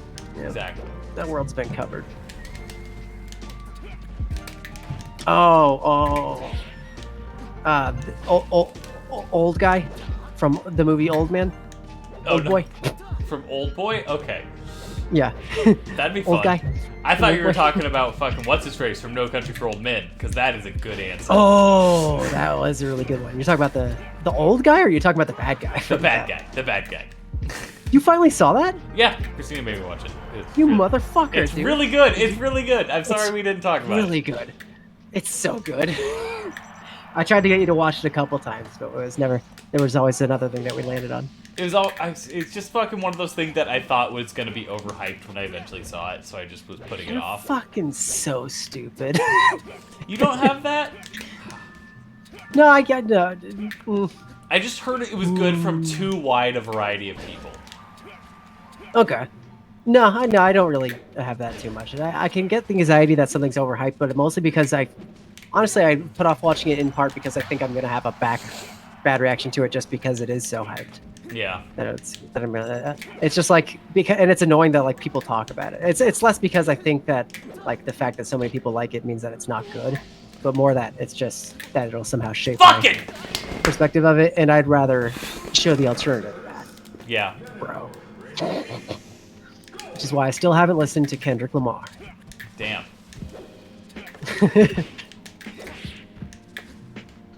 And it's all not in only- Oh, speaking of which, Anne Frank. Yeah. She'd be in there. She'd be Yeah. one of the fighters. Anne Frank Okay. would definitely be one of the fighters. Oh, dude, I'd have DMX in there. Oh, fuck yeah, you would. I would fucking main DMX, dude. Are you kidding me? He'd be able to summon dogs as a special as a special move. Go, Dude. ow, ow, ding, ding, ding, ding. Oh yeah, that'd be dope. So I love that. Stupid. Dude. What rappers do you think would be like fucking more badass to have in a fucking fighting game than DMX? Like fucking, is there an answer? I mean, as far as just for fighting, no, that's actually pretty good. Or Tupac, I guess. Tupac has a pretty good physique. But Notorious B.I.G. wouldn't fit because he'd just shoot him. Yeah, it's true. Who else is there? Jay-Z kind of seems wimpy when you like imagine him in a fighting context. I Same think with Kanye. Kanye would be fun as a like comedy character alongside Michael Scott. Yeah, he'd have to have his like full. He'd have to be the god. Yeah, he'd have to be. Yes. He'd have Yeezy. to, yes. He'd have to have his alternate form Yeezy to switch into at least. And every time it goes, boom, I am a god. Have you ever had sex with a pharaoh? That would be his fucking call sign. He says that while shoving a mummy into you. No, he shouts that while putting your pussy in a sarcophagus. Okay. Every time that he gets a face hit, bruise your esophagus. I guess neck hit. Oh, What? Who do you those are got? some pretty good ones. Oh no, it's just empathizing with the audience. They all gasped. Oh. Oh, Hitler. Hitler. Hitler's got to be in there. I would honestly rather take fucking Kim Jong-il. Oh, that is funnier. That would be really funny. Yeah. Yeah, that's good. God. Probably got to get someone from like the Marvel or DC universe. But we'd have Howard the Duck. Howard the Duck. Yeah, I was exactly about to say we have to get a stupid character. I was gonna say Rorschach personally. Ooh, who's that? That's the one. from Watchmen. Oh, I haven't seen it yet, so yeah, I don't know. Don't see it. Read Is it. that DC? Yes, that's DC. Okay.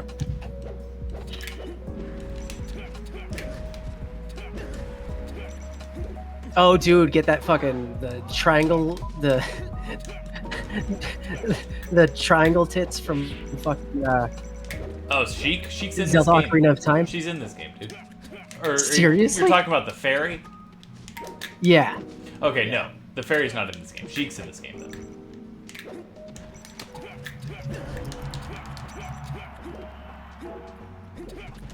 Who else would be really fucking funny?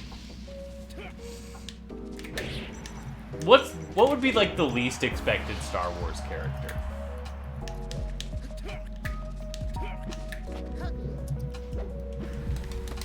Jar Jar Binks? I would pick Lando because Lando's my favorite. Lando's dope as shit, Yeah. but I think I'd pick Jar Jar. Yeah, he's the least.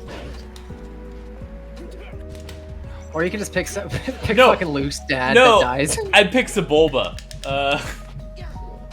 Sebulba. Which one's that? He's the pod racer guy. Oh, he's kind of like a giant fly. Yeah. That's a funny one.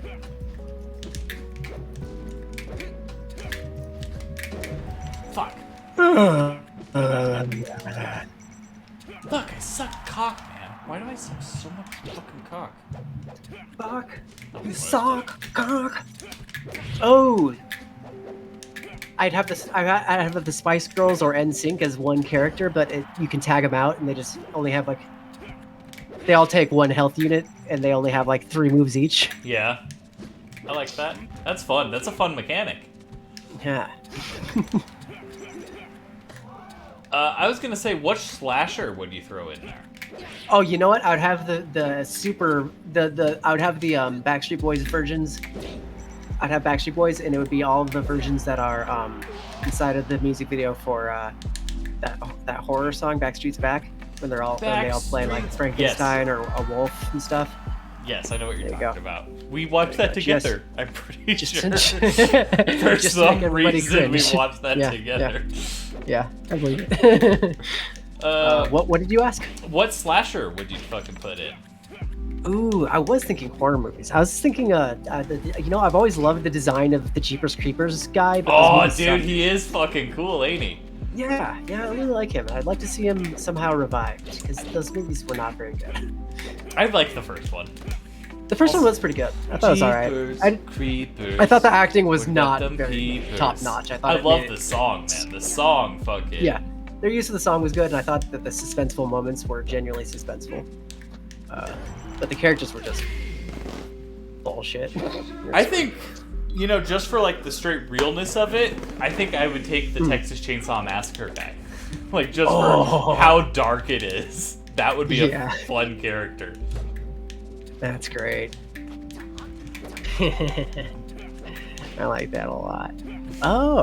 Oh, something from Twin Peaks or a David Oh. Lynch film. I gotta, I have to. Just Eraserhead the fetus. The fetus, yeah. That'd be good. But there's probably something better. Oh, the homeless person behind the gas station The homeless person. Oh, yeah. from Mulholland Drive. Yeah. What Twin Peaks character would we take, though? What? Twin If- Peaks? I think we'd Well, take... those- What's his name? The dwarf. Not the dwarf. I was thinking actually I was going the opposite direction with what's the fucking she's giant? dead wrapped in plastic. Oh, yeah, that guy. I know who you're talking about. Yeah, I don't remember his name. It's like Dale or something in the show. I don't think he's Dale. But Jack Nance plays him. Yes, Jack Nance. I think Jack Nance, and then he transforms into Eraserhead. Like that's a fucking move you can do. You have all the shards of the erasers.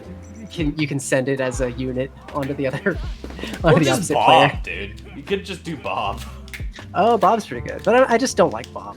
You don't As a like Bob? character. Interesting. What Yeah, about In the I thought it Return? was a terrible choice. I thought it was a terrible choice for the actor. In The Return, they didn't have the same actor, so yeah, it was better. Well, yeah, it was fucking Kyle MacLachlan playing Bob. Yeah. Which was great. Honestly, just Dale Cooper himself might be the one. Dude, it's fucked up. He would that have moves. He is the best character. Yeah. What about Dougie?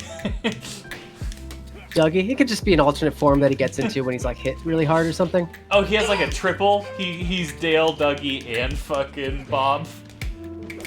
Wow, yeah. Why not?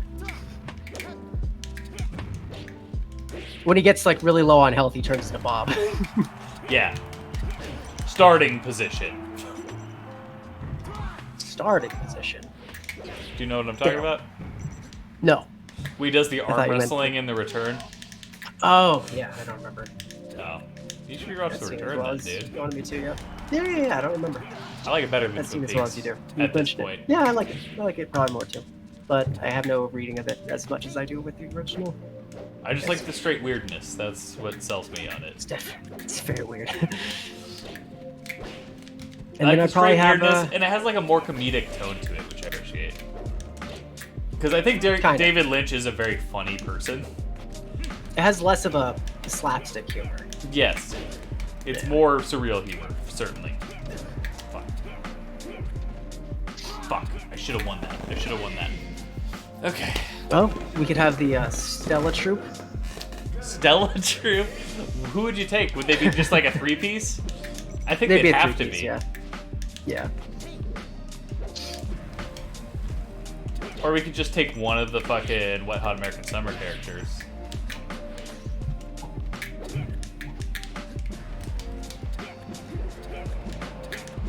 I think we got a good video game on our hands. I think we do, dude. I think we've come up with some fun characters. It is a hit. And then we'd get Arnold Schwarzenegger, but only from Jingle All the Way. Honestly, I think that's a waste. I think we should do Commando Arnold Schwarzenegger. I never saw Commando. Oh, dude, it's the best. It's like the best, like, cheesy 80s action film. Okay. Oh, Legolas would be a good one. Or somebody from Lord of the Rings, I don't probably. know. I don't know. I'd say Gollum, because that's all I'm... Oh, That's all about all I know about Gandalf. about Lord of the Rings.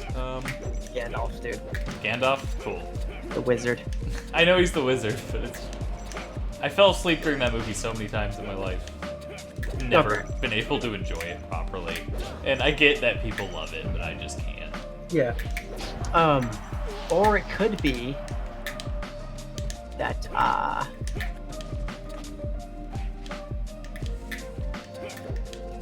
Harry Potter. Harry Potter. I'd throw Harry in there just because everyone would want to kick his ass. Dude, people love Harry Potter. Harry Potter, I can get it. The world the building is very It's fanciful cool, and but it's fucking... it's not the very most depthful storyline or anything. It's You kind of get it once you've seen it. yeah. It's more about just being in the aesthetic, I think, that people like. Which honestly, I listened to the soundtrack to the third one recently because I saw that it had some. The third one is acclaim and without a ratings. doubt the best movie. I will say that. Yeah, and just listening to the soundtrack alone, I was like, "Well, this is really an interesting soundtrack. Some interesting ideas." Yeah, there's a variation of Beethoven's Eighth in there with the Cauldron Bubble Weird. song that I never noticed. Oh, It dude. includes by doing a variation of Beethoven's Eighth. Dude, what's his fucking name? I take the bad guy from the series of unfortunate events. Oh yeah, okay. Yeah, I can't remember his name. Wow. Played by Jim Carrey. Dude, what the fuck am I saying? Don Quixote. We should throw fucking Don Quixote in this fighting game.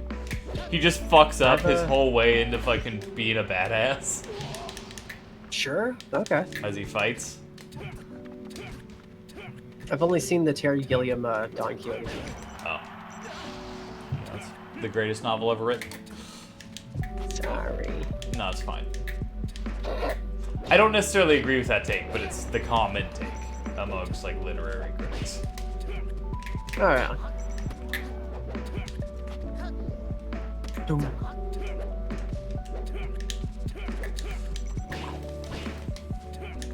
You know who we should throw in there? Oh, Alcoholic Brock from What? from The Wire? Modest Mouse. Oh, Isaac Brock. Yeah. Yeah. Dude, I love that we both were going for real people at the same time, because I was just thinking Joe Rogan. Oh, yeah. Yeah. Like That's that. pretty funny. He basically is a video game fighting character. Exactly. That's why I thought it would be perfect. One of his special moves would be taking a big puff of fucking weed and blowing it in your face. Have you ever tried DMT? One of his moves would just be like shitting in his hand and throwing it at you like a monkey. The whole time he'd just be going, powerful, powerful, powerful. That'd be great. Yeah. Michael Jackson, I say if we're doing a musician, is who you should do. That'd be a pretty good one.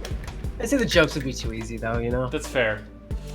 He wants something. I What mean, about obviously, he could have, like, the hum. Grabbing his balls and hitting you with the back of his hand for some reason on his balls. You have to like somehow match the pitch with like specific controls to get his hee just right to make his move powerful. You get to moonwalk around. Moonwalking is the way that you get away from the re-attack. That'd be great. Sorry. I like the idea of having a moonwalk move, but it just makes him do the moonwalking, but he flies. Oh, dude. As a lean to Michael Jackson, I would say Ben the Rat from the fucking Willard movie. I don't think I've seen that. Oh, you never seen Willard? It's great. Yeah, I don't think so. It's about, well, he's just basically a really smart rat who fucking plots someone death because he's that smart. Oh my god. Okay. As a rat fan, I have to include a rat representation. Okay. And then there's Did you ever watch that show with the talking dog? It's just an Australian guy inside of a Wilfred? Wilfred, yeah. I really like Wilfred would be a good one. I really like Me too. that show, dude. Me too. I haven't Wilfred watched could be it one. in years, but I remember fucking being blown away. Yeah. Yeah, he's good. I'd probably keep Scorpion in there just because Yeah, he's a good fighting character.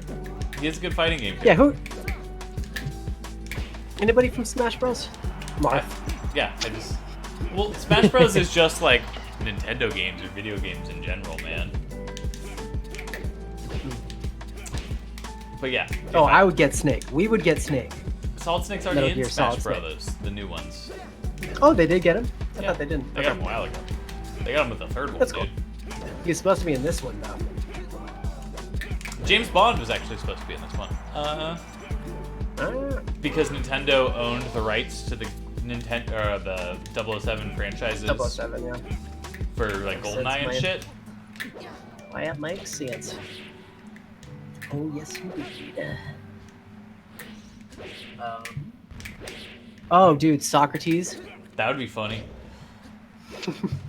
Jesus. Jesus. He's just undefeated. I would actually do Every that. t- I would every- actually. Oh, go. The only way that you can kill him is that you Nail him to a cross. is that you report him to the police. You have to And then they kiss him. persecute him. You have to kiss him on the cheek. That's really good. But if you end up hitting him, it just kills you. But I was gonna say I would take Diogenes over Socrates. Oh, that is pretty good. Just fucking. We already have Isaac Brock. Just jerk off at your opponent. Oh, dude. Oh, who's the fucking punk rock guy that's known for like Oh, G.G. shitting on Allen. stage? G.G. Allen, dude. He'd be a really good fighting G.G. game Allen would be a character. fun fighting game character. I would. Yeah. Oh, that would get you into trouble real quick, though. Gigi did some fucked up shit. We'll leave it at that. Yeah. You can just shit on people. You just shit on people. Puke on people. Go on Fuck talk 'em. shows and just fucking scare parents. You have to stop him before before it airs. You have to hit him like 20 times within 30 seconds. No, Gigi, don't go on Ellen. He's about to go live. It's actually, I think, Jerry Springer. Have you ever watched any of those? No. Where Gigi Allen was on like those daytime talk shows? Because it's the funniest shit on earth. Jerry Springer is the worst possible one. That's just a drama show. Dude, Christina got me into watching Jerry Springer. It's funny. It's just that's not. It's If you walked away from it feeling like there was something legitimate shown about Gigi Allen, I have a feeling it was probably not real. Yeah, was it Jerry Springer? Because it wasn't like the Jerry Springer as we know it. Because it was like they had a bunch of like artists who were like, wow, they're problematic. And like one of the dudes was just like, I smoke weed all the time. That's my stage persona. And then there's Gigi Allen who's like, my middle name is Adolf Hitler. And it's like, whoa, this dude's out of place.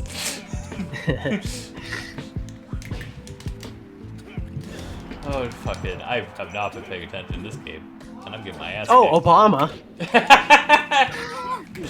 No, dude, Harry Truman? Harold Ford? Who's the one who's like hella badass? Oh, Ronald Reagan? No. Oh. There's I don't one know. president who like got into fistfights routinely and fucking Oh, never heard of him. All right. and just like Andrew Jackson? I don't know. would shoot machine guns in his spare time. I think it was Harry Truman, but I might be wrong. Okay. I don't know. That makes sense. Was Truman the one that dropped the bomb? I don't remember, dude. No, I think whoever it was before World War II, but like in the 1900s. Oh, okay. Who else? Yeah. No, Truman. was the one Rod that dropped Sterling. Okay. Don't know him. He's the host of the Twilight Zone. Oh, okay, yeah. It's an interesting one. He would be the announcer, actually. Come to think of it. Oh, yeah, that's really good. You're just, or he just has like a cast of moves, but every time he announces the move that's gonna happen, and then something. In comes a world. In a world where I punch your face. Can you read any more, glasses boy? I think not.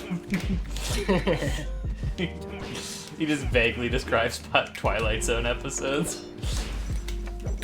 There we go, that works. Oh, Sam from I Am Sam. Santa Claus! Santa Claus, that's a good one.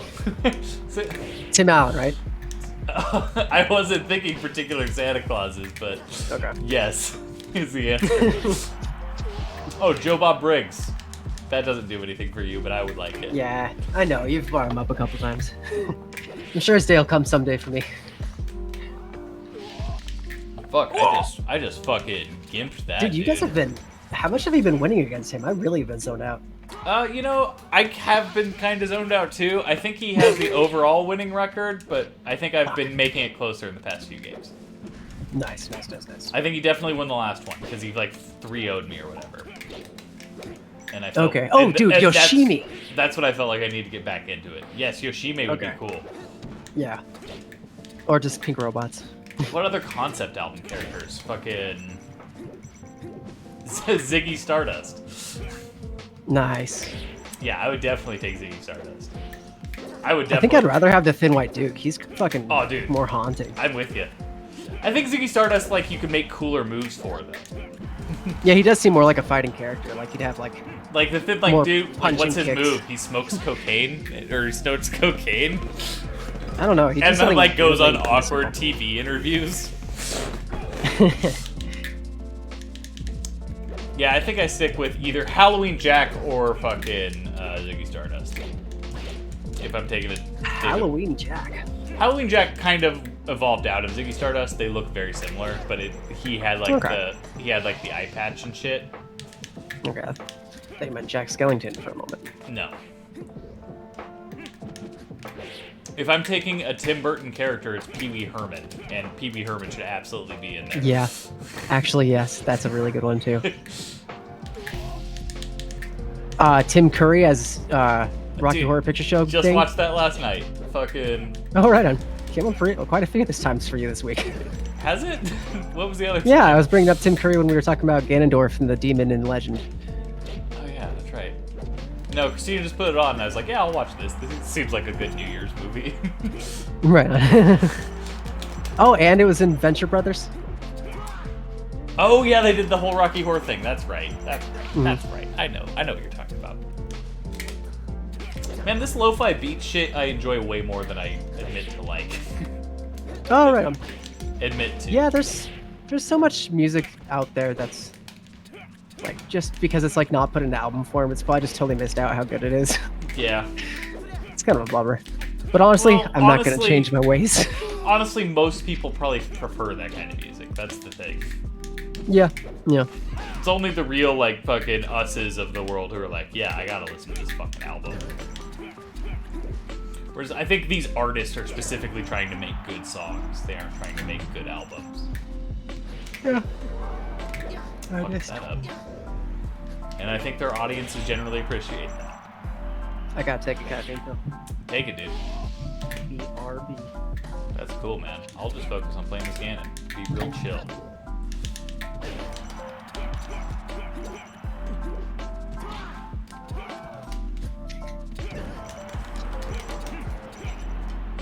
Oopsie doopsie. Didn't mean to ear dodge there.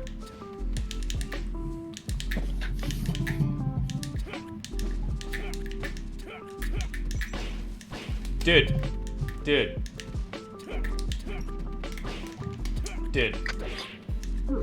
Popeye the Sailor Man.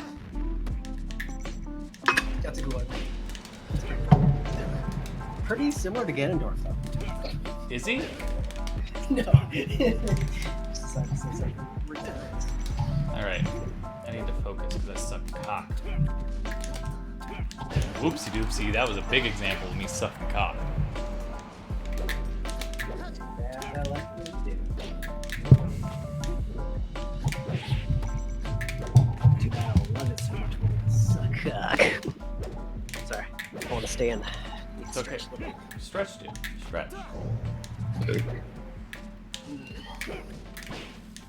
Come here, Cannon. I should have grabbed.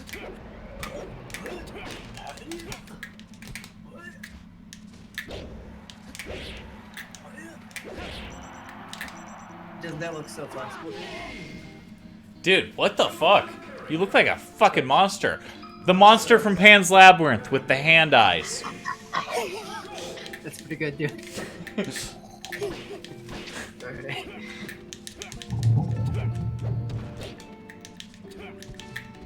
Peter Griffin. It's like stretch, but stretch. So Peter Griffin and then Peter Griffith, but Peter Griffith is just half. It's Peter's bottom half and then Griffith on the top. That'd be funny. I like that. Death. Just the Grim Reaper. Yeah. Played I by like- Norm Macdonald though. Wait, played by Norm Macdonald? What about Death from fucking Seventh Seal? Yeah, that'd be pretty good too. Have them both separate characters though. Honestly, fucking Mifune from fucking Seven Samurai. Oh, dude, fuck yeah, that's a really good one. We should honestly just try to pitch like an art film fucking fighting game. That would be so cool, dude. That'd be so.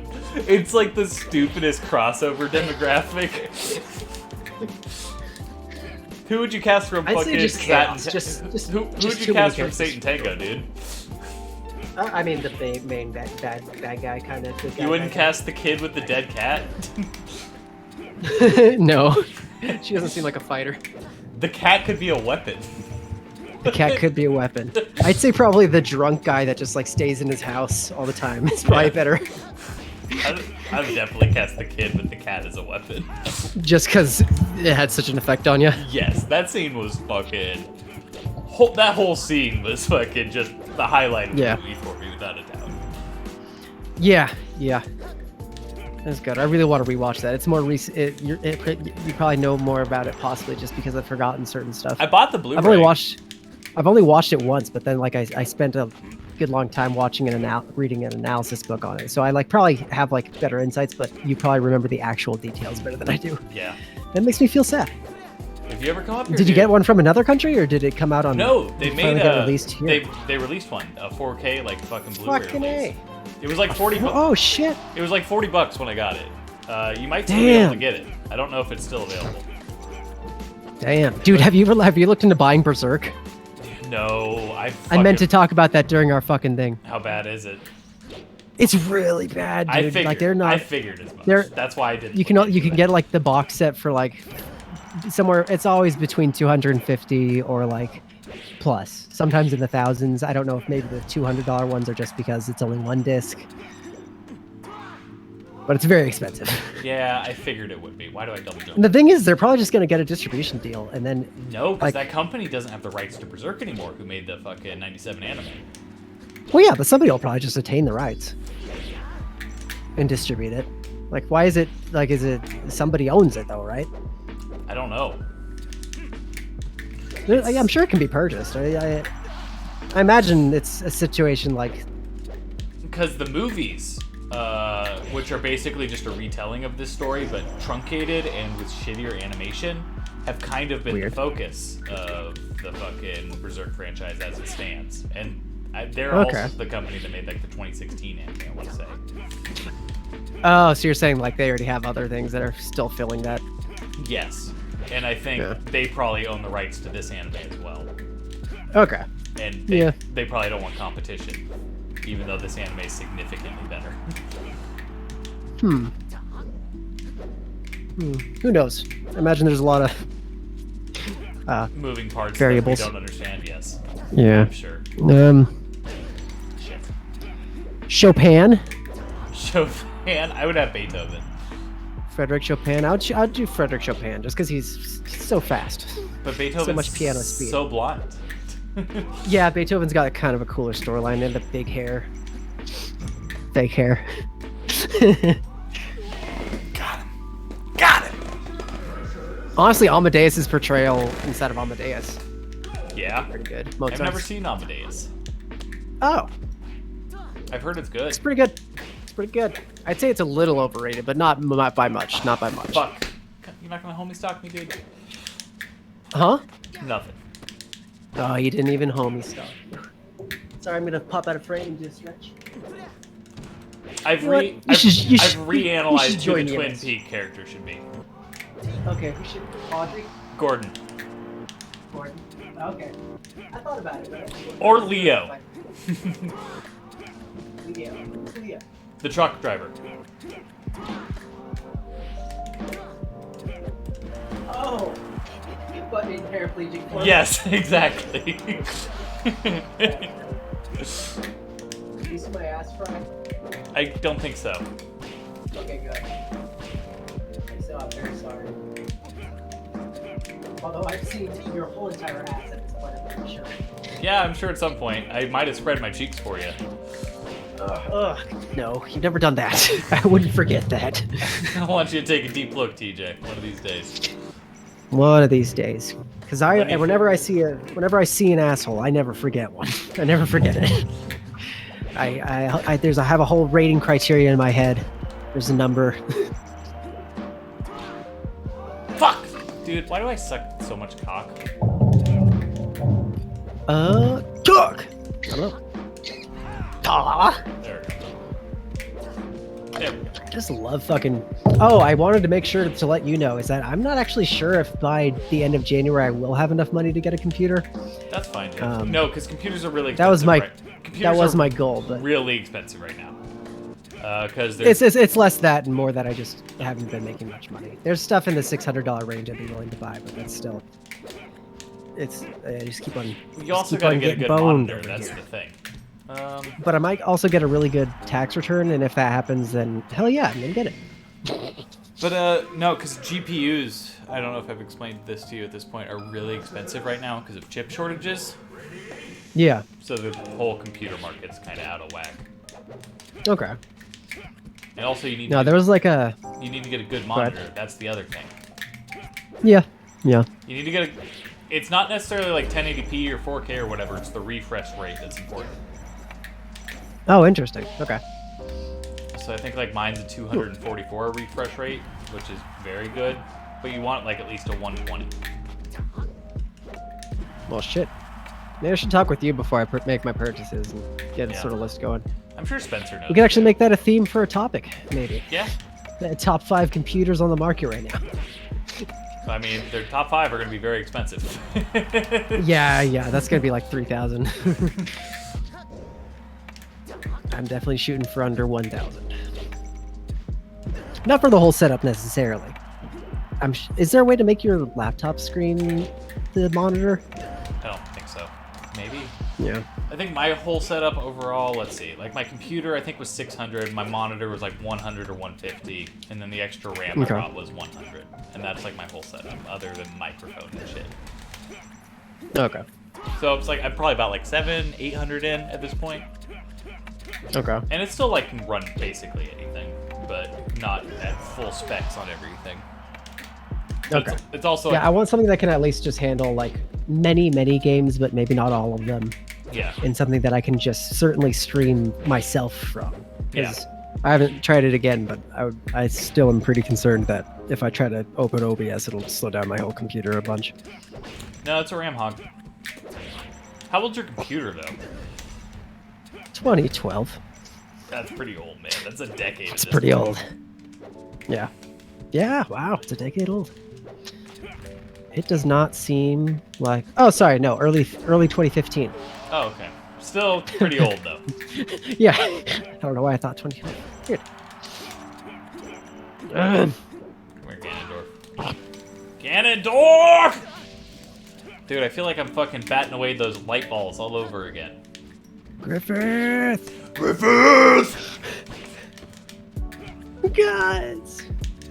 That guy kind of looks like Guts, Ganondorf.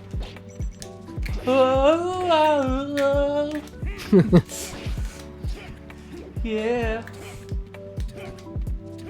Fuck. I can't go on platform above him. That's just so dumb. He has that perfect up tilt. Or up air, rather. Okay. I'm actually gonna test stream probably later tonight, dude. So Yeah? keep an eye out. Once you've probably gone to bed. You gonna be streaming on Taco Salad Pimp, or? Yeah, dude. Damn it. I might give it a try. Oh, I mean, what else would I stream on? I don't have any other channel. I just thought you might just do a Thunder Bun solo stream. Oh, okay. Yeah, no, that's what I mean. Oh, no, sorry. Talk us out. Alright, TJ. I know what to do now. I've developed a fucking strategy. Fuck you. I'm gonna fucking do good.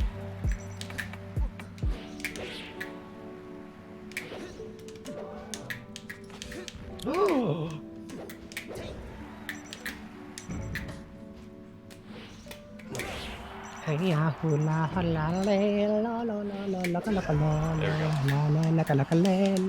Oh, dude, I've been listening to some Bulgarian vocal chanting. How's that?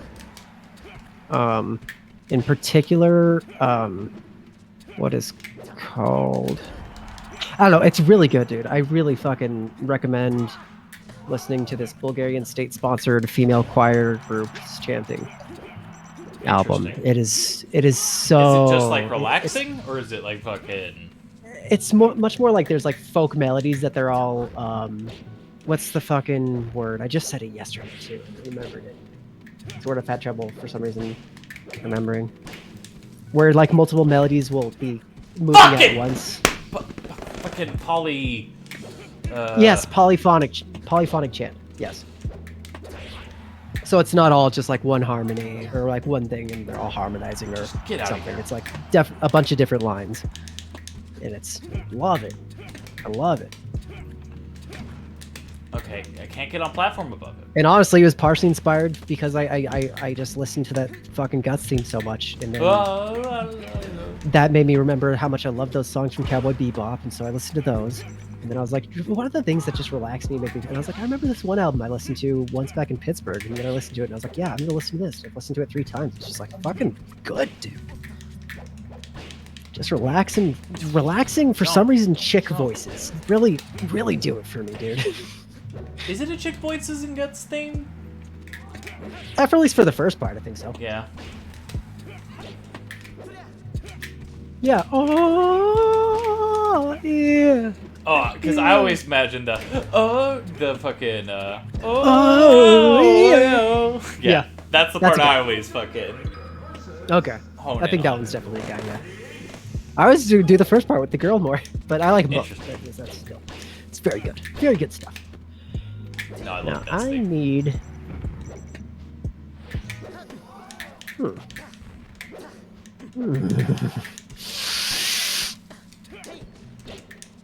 What do you need? Nothing. I was starting to talk to myself out loud for some reason. You need to fucking get laid. You need to stop being such a little bitch. Yeah, dude. You know me. What a fucking puss. Dude, if I haven't had sex for like 2 minutes, dude, I start to get mad. Fucking stop jumping when you approach, idiot. Sorry, I was talking to myself. You're fine. You need to, maybe be a little easier on yourself. Maybe that's why you suck so bad. Well, if I don't fucking be mean to myself, I'm just gonna keep doing the same shit. Oh, okay. Ta-ra! Okay, he gets up attacks. I'm surprised by how many people are not really online right now. Yeah. There's some, though. I got one that would be really good for us to raid, actually. I'm gonna... Hopefully he'll be on by the time we end. He's usually gone by the time we end. No, one time he's still on. You'll really like him. I will? I think so. Okay, don't fucking... I've actually got 2 like that. Cool. There's like, okay, there's options. There's good options. For us to like continue and chill inside the raid for a while. Because there's people that like, you know, just to be real, like we'll raid, but it's more because we want them to watch. grow and like we want to help them and Yeah. shit. I don't think Yeah, we're but very we- helpful. Yeah.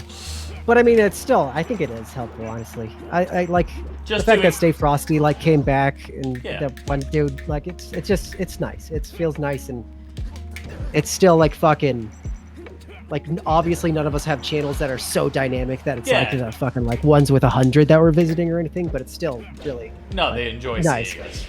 But those ones are definitely the ones where when you go in there and you hang out after a raid, you're like, fuck, It- that was It means something. a lot yeah. more engaging and fun or something. Yeah, it's like I did shit, really they just enjoy have my so time much more. in the Vinyl Junkies channel, though, I will say. Really? I'm Yes. sorry. What? No, I did. Tell me more about I that. did really enjoy it. Oh. Okay. No, did because you did you end up asking about how he works out the rights or I whatever, did. or if that he even dude- does? He made it very clear he was on mushrooms, and I was like, oh, I don't want to fucking ruin your Oh. shit with the discussion, dude. It's Aye, cool. aye, aye. You're having a good time, and I am having a good time watching you have a good time. Okay.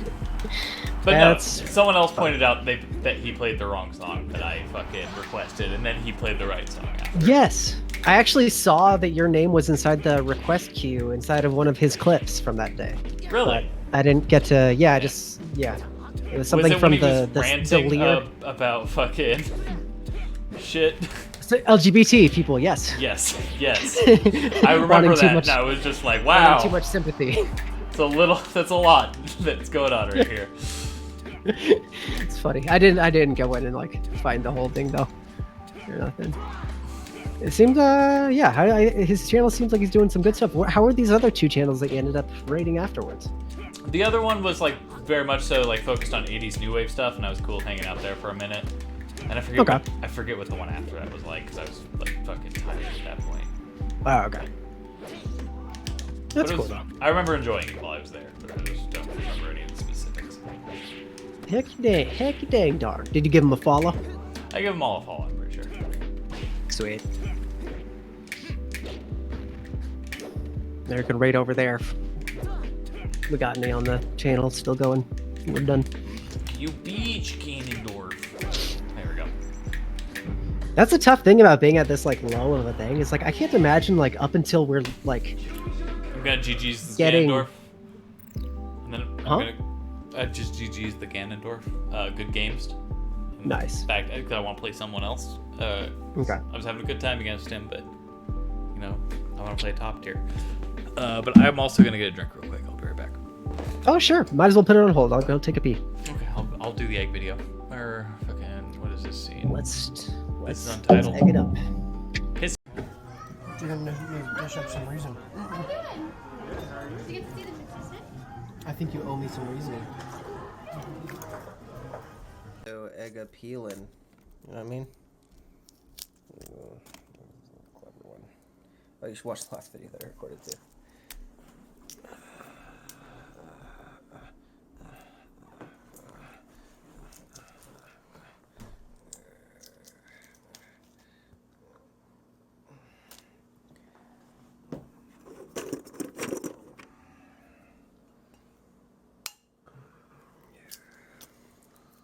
Ooh, the wet ones are actually peeling way faster. For some reason, some of the ones near the bottom were wetter. How do you explain that? How do you explain that in the world?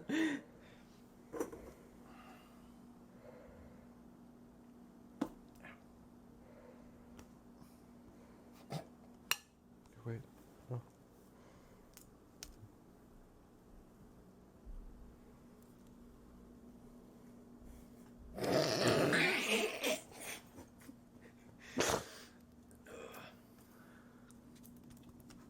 Oh, fuck, this one's getting destroyed too. Dang it. That's just gonna happen every now and again. I think it's your most recent batch. Maybe. No, because these are like in the middle of the bucket. Oy, oy, oy. You're just looking at my belly. This one's falling apart a little bit. Oh well. I'm just gonna have to eat it and like it. I'm just gonna have to like it, Ben.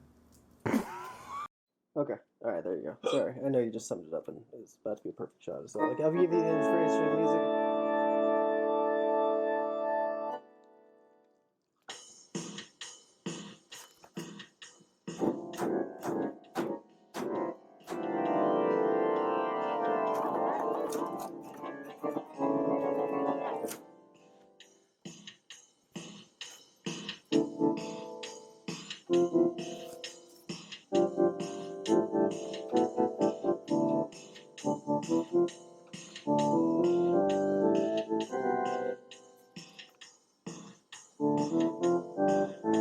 We know what you're doing with your mouth. Sorry.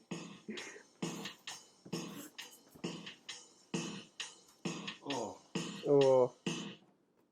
Sorry.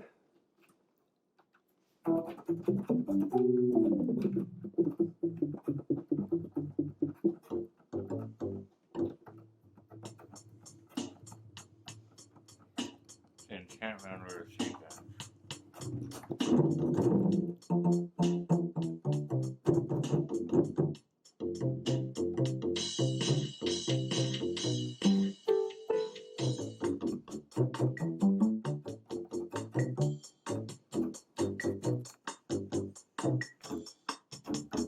Untitled. Oh. What? What? What are you umming? You umming how done you are? Yeah. Hey, another mark. Fucking stupid as shit, dude. It's Damn it. I walked right into that. Damn it, Dorf.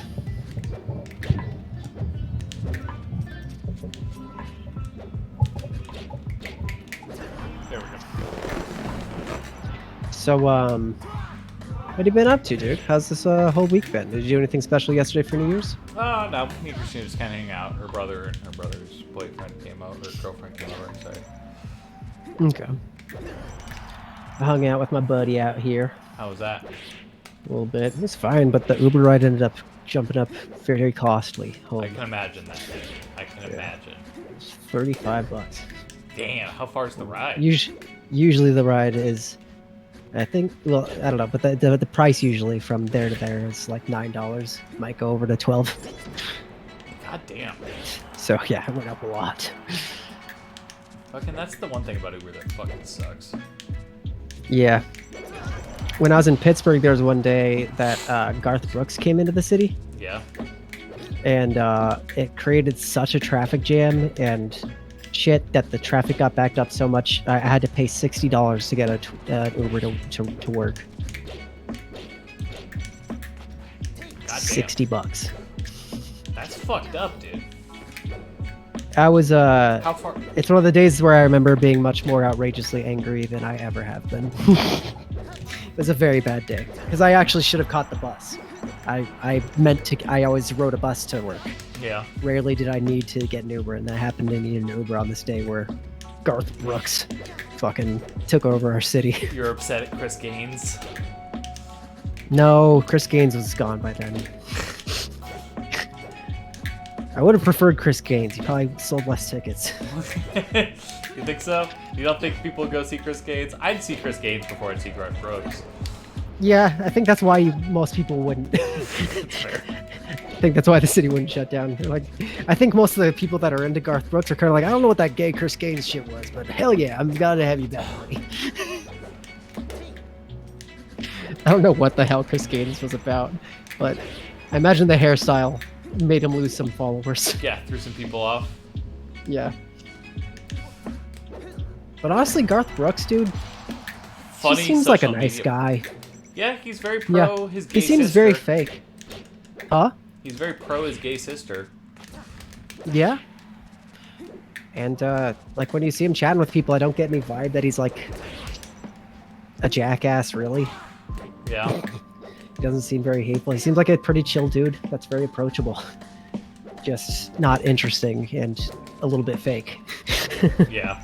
A little bit scripted, I should say, rather. Like, it doesn't have to mean that you're fake, that you respond in scripted ways to people. It's just kind of... There we go. Yeah, you fucking making fun of the Hotas. The what? Their jump sound. Yeah.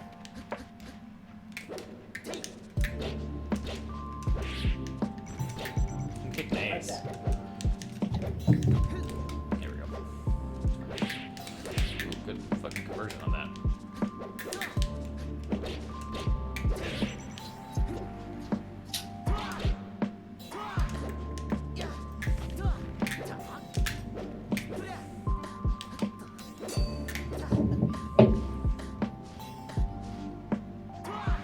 What are you doing, bud? You sitting again? There we go. Why are you silent? You're concerning me. No, Okay. I'm still standing. Okay. That's good. You don't need to be.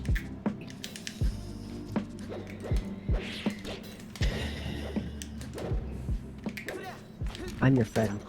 Okay. That's good to hear. You're my friend. That's true.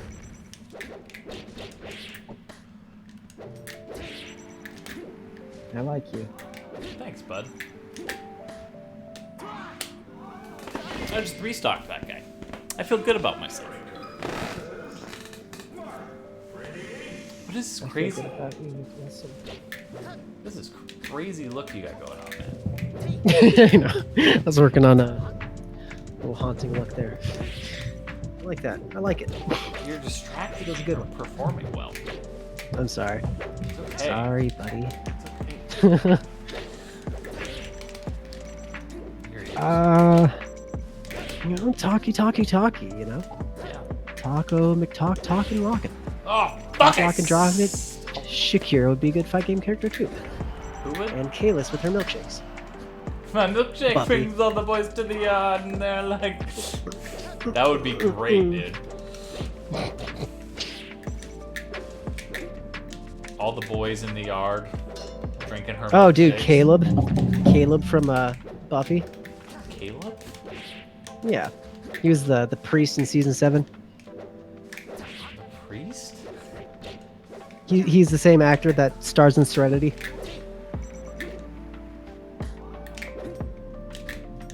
He's not really a priest. He just has the fucking necklace thing. Oh, I gotcha. Wow, dude, that was Yeah. a deep Buffy cut. I guess so. Fucking Nathan Fillion. yeah. That was a real deep Buffy cut. Sorry, man. It's all I always good. remember him. He just looked really cool with the blacked out eyes and outfit, you know? I always thought he was pretty cool. What, like, YouTube star would you put in? Chris Farley. Okay. Sorry. YouTube star now. But Chris Farley would be a good Chris one. Farley would be funny from Tommy Boy, specifically. Okay. YouTube stars. Well, I mean Keemstar. He's gotta be the Not Jake Paul, though? No, I guess He that's actually has a pretty good fighting one, though. career. Logan. Man. Yeah. Isn't it Logan that has the fighting career? I don't fucking know. I don't Yeah. know them apart. That's a good one though. Yeah, Logan. What about Amaranth? Damn, dude. I would just put in Jessica Rabbit if I was going for that. If you were gonna put in something super sexy. Yeah, it would definitely be Jessica Rabbit. Okay. You wouldn't? No, I don't think I'd put in Jessica Rabbit. Why not? She doesn't give me violent vibes, you know. What about just the DeLorean from Back to the Future? I really like that. Just the car. You could just keep on appearing in time in different positions if you get the combos correctly. Just keep on hitting someone with a car. That would be really good. Now, I want to ask you something. What? All right? This is a theoretical, Ben. Let's say that you had good prospects. Okay? Yes. Let's say that at the age of 60, you're hitting. And I'm hitting?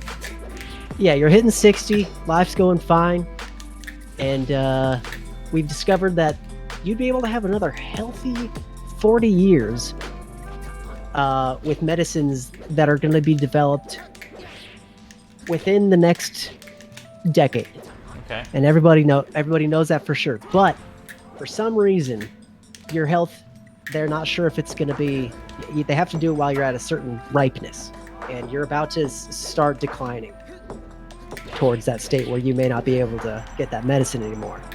But they can cryo freeze you and bring you back after a decade, so you can live 40 more years. Yeah.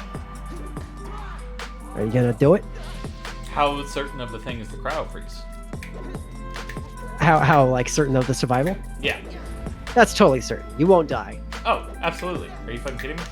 I'd fucking Okay. try to talk Christina into doing it with me so we could both, like, fucking be at the same age. Okay. You wouldn't be worried about all that time that went by that something might happen in the world that would like. Then it's already Fuck sucks. something up. It already sucks. That's an I think event the world's I would great. like to miss. Oh, I got you. Yeah, that's a good point. Well, what if you come out right in the fucking middle of it, and now you have 40 more years of being alive inside of fucking. Well, no, because then I assume the medication is no longer a go if that's the case. Okay. Okay. Yeah, that's a good point. I imagined you more like waking up, and for some reason you just now have the medication done. But that's a fair point. Yeah. Yeah, I'd be worried about. I think I'd be too worried about like just getting frozen, forgot about for ages.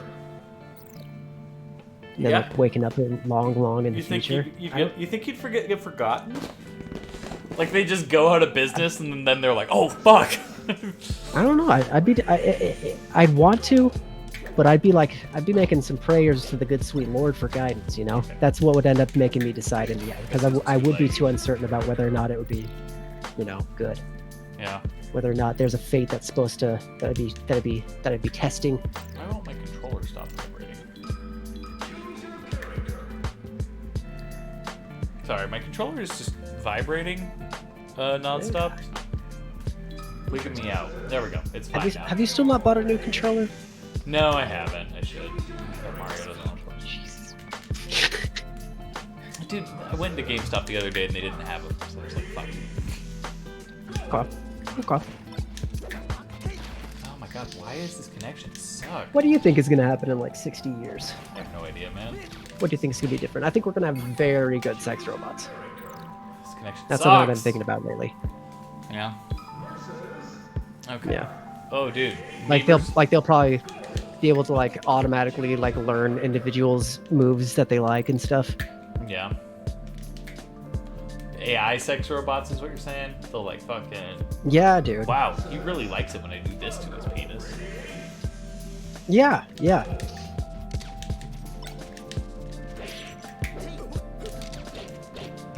Like they'll be like, how long do you want this to last for? And then you'll just like set it for like 3 hours or like 5 minutes. Dude, I honestly don't like fucking think I could predict what's gonna happen in the future. Because just think about what like 20 years ago was from now versus now.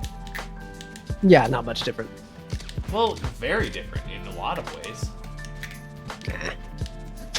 Like just technology-wise and shit. Yeah, yeah. Virtual reality is already starting to take off. Virtual reality, dude. Just think about the shape of TVs. Think of how the shape of TVs Yeah. is just like fucking completely different. You've just adjusted because you've grown up Oh, alongside it. cell phones. Cell Phones are phones, the major huge. thing. Yeah, phones are the big thing. Yeah. The internet Oh, became so autonomous commoditized. It used to kind of just be this like place for nerds and fucking people who wanted to discuss shit, and now it's just basically a bunch of corporate interests. Sure. I guess I've never really known the internet without thinking there was some corporate Really? stuff going on. My dad was a big Yeah, like personally. fucking early proponent of the internet, so I kind of grew up on it. Okay. And old internet was very different.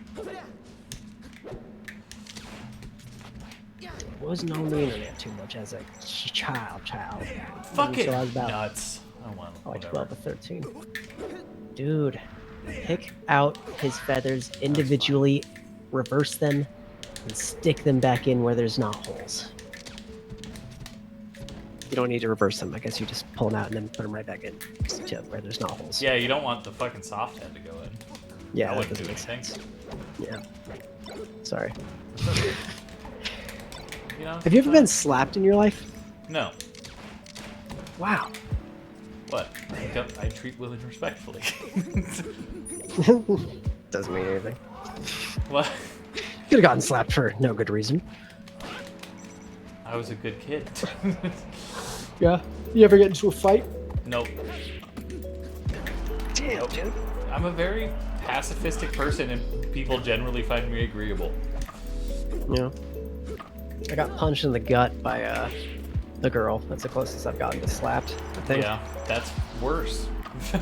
Yeah. I couldn't hold back tears. It was like that kind of. It's kind of like getting hit in the nose. It's just like, oh, I'm not crying right now, but yeah, there's tears. There's a couple tears that came out of my eye. What? Yep, What? I know that. I know that pain. I still stayed in the lunch line though. She just came up and punched me in the lunch line. Why'd she do that? She had a crush on you? I can't perfectly remember. No, we'd made out or something like a couple weeks before, but one of my really Leia! pretty good friends that I was sort of social climbing, I guess you could say. I was kind of trying to find my way to be more popular as a youngin'. And he was like one of the ones I thought was cooler. So I don't know, I'd hang out with him more. He made fun of her a lot, and he used to have a big relationship with her. He went around saying that she had herpes, so it was probably just that I helped him spread that rumor, and it pissed her off.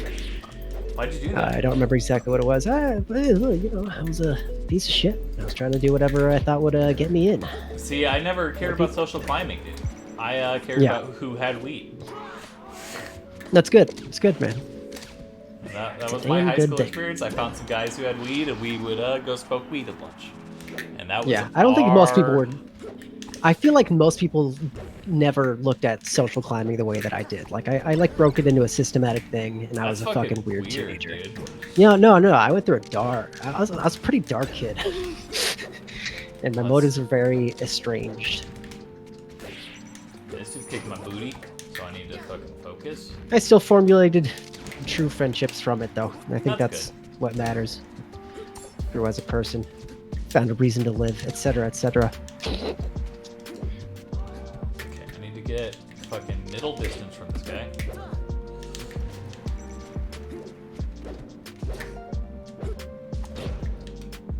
TJ. But she punched me in the stomach, and the tears came right near someone who I was kind of embarrassed of having them see me have any tears. Like, this is this girl who Well, of course. was really- they she got, really orchestrated it in irrational. such a way. Yeah. This person that was in the lunch line behind me happened to be someone who had freaked out at me 2 times for no reason. One time she got really mad that in class she heard me say that when you can swallow spiders when you're asleep. And she was like, "That's not true." Turns out she's right. She is right. But You don't. but she was freaking, but she flipped out. And then I understand as a another, person who holds knowledge that people generally think is false or is true, but is actually false. But continue. I guess so. I can understand being kind of bothered by it, but I can't understand actually getting emotionally like That's upset and interjecting yourself in a social scenario that you're not involved in. She got mad and God, why do I interjected in a suck at conversation that wasn't hers. Just because she happened to be sitting nearby. Then what's the other one? Oh, the other one was that I had someone hold my spot in line when I left, and then I came back and it looked like I was cutting, and she flipped out, and I was just like, I'm not cutting. I did not cut. And then like, I don't remember if I went to the back of the line or not, but it was like a moment where I had to like think about that. I was like, dude, calm down. And honestly, people cutting in the lunch line at school was like a constant thing. Anyways, Yeah. I never really did it, but whenever I saw other people do, I'd be like, I don't know. I get mad at cutters. yeah. For bigger things, I'd maybe say something, but most of the time, if it's for something that we do like 5 days a week, I don't really care. I definitely think I've gotten more impatient as an adult. Wow. Which You need to listen to the Dow again for a couple weeks. It's true, man. It's true. But it's just like someone cuts me in line, I'm just like, fucking just obey the social contract. Don't be a dick. Yeah. It's more I'm angry at that person for just like thinking they're more important than everyone else than I am angry at my position in the situation. Yeah. And, you know, I wish I was the kind of person to say something, but I'm not. Ah, gotcha. Yeah.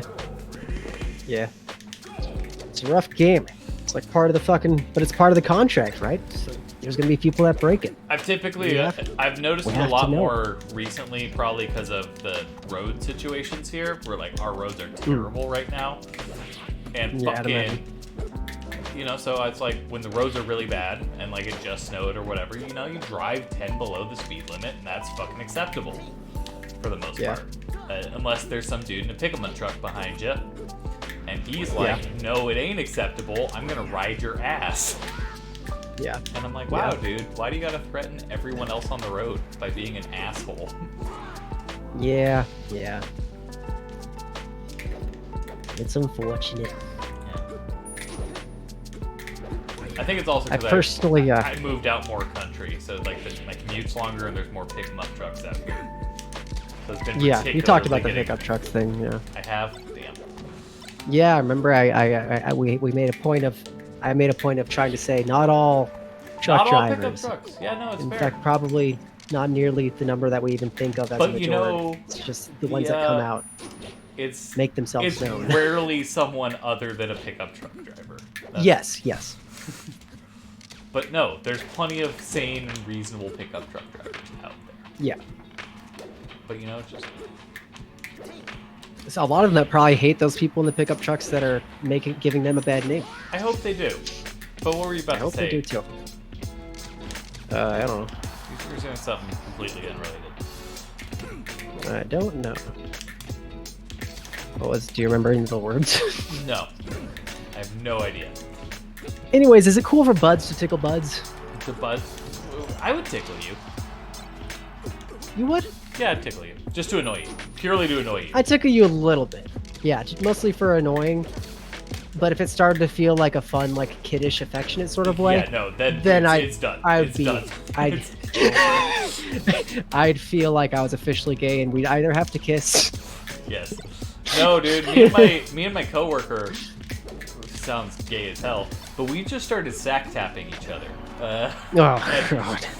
And it's fucking. I didn't realize how much I'm willing to trade pain for pleasure in terms of how much joy I get sack tapping him versus how much pain I feel getting sack tapped. Wow. But it's a lot of fun. Yeah.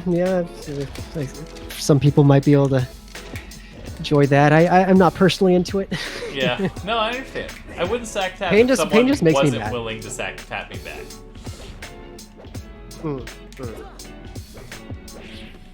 And you've had hookups though. Have you had a hookup? What do you mean a hookup? You ever had hookups? Didn't you like do something where you like just found a couple people when you were on like chat roulette or something that happened to be in the same city? Those weren't hookups. Those were actually I had relationships with both of those people. Oh, okay. Yeah, but no, have you ever had a hookup? Not really. Okay. I've had like short relationships, but never really a hookup. Yeah. Yeah. I almost had that hookup. You almost had a hookup? Do you remember when I kicked you out of the apartment for the day and Yes, then the girl I didn't do. even show up? Yes, I do fucking remember that. It was fucking... I felt bad for you, honestly. Yeah, no, it hurt a little bit, but it was more of like, oh shit, she must be going through some shit, because then she like Yeah, tried what to was her reschedule it and fucking stuff. reason for And not honest, coming? she said that she just got busy, like and she forgot that it was a thing that she was gonna do while she was. Wow, she basically forgot just said she scheduled a forgot. hookup? That's kind of fucking weird. Well, no, she does it a lot. Yeah, that's fair. It's probably you she dodged a bullet there, honestly, man. Probably. I probably dodged a bullet, yeah, and I was disappointed, but more I was like, it's probably fine. But because honestly, mostly it was just that we we matched on Tinder a little bit. Like there wasn't much in common between our profiles, so we both, gave the like to each other or whatever. Yeah. And then, like, we barely had exchanged words before she was like, "Do you ever hook up?"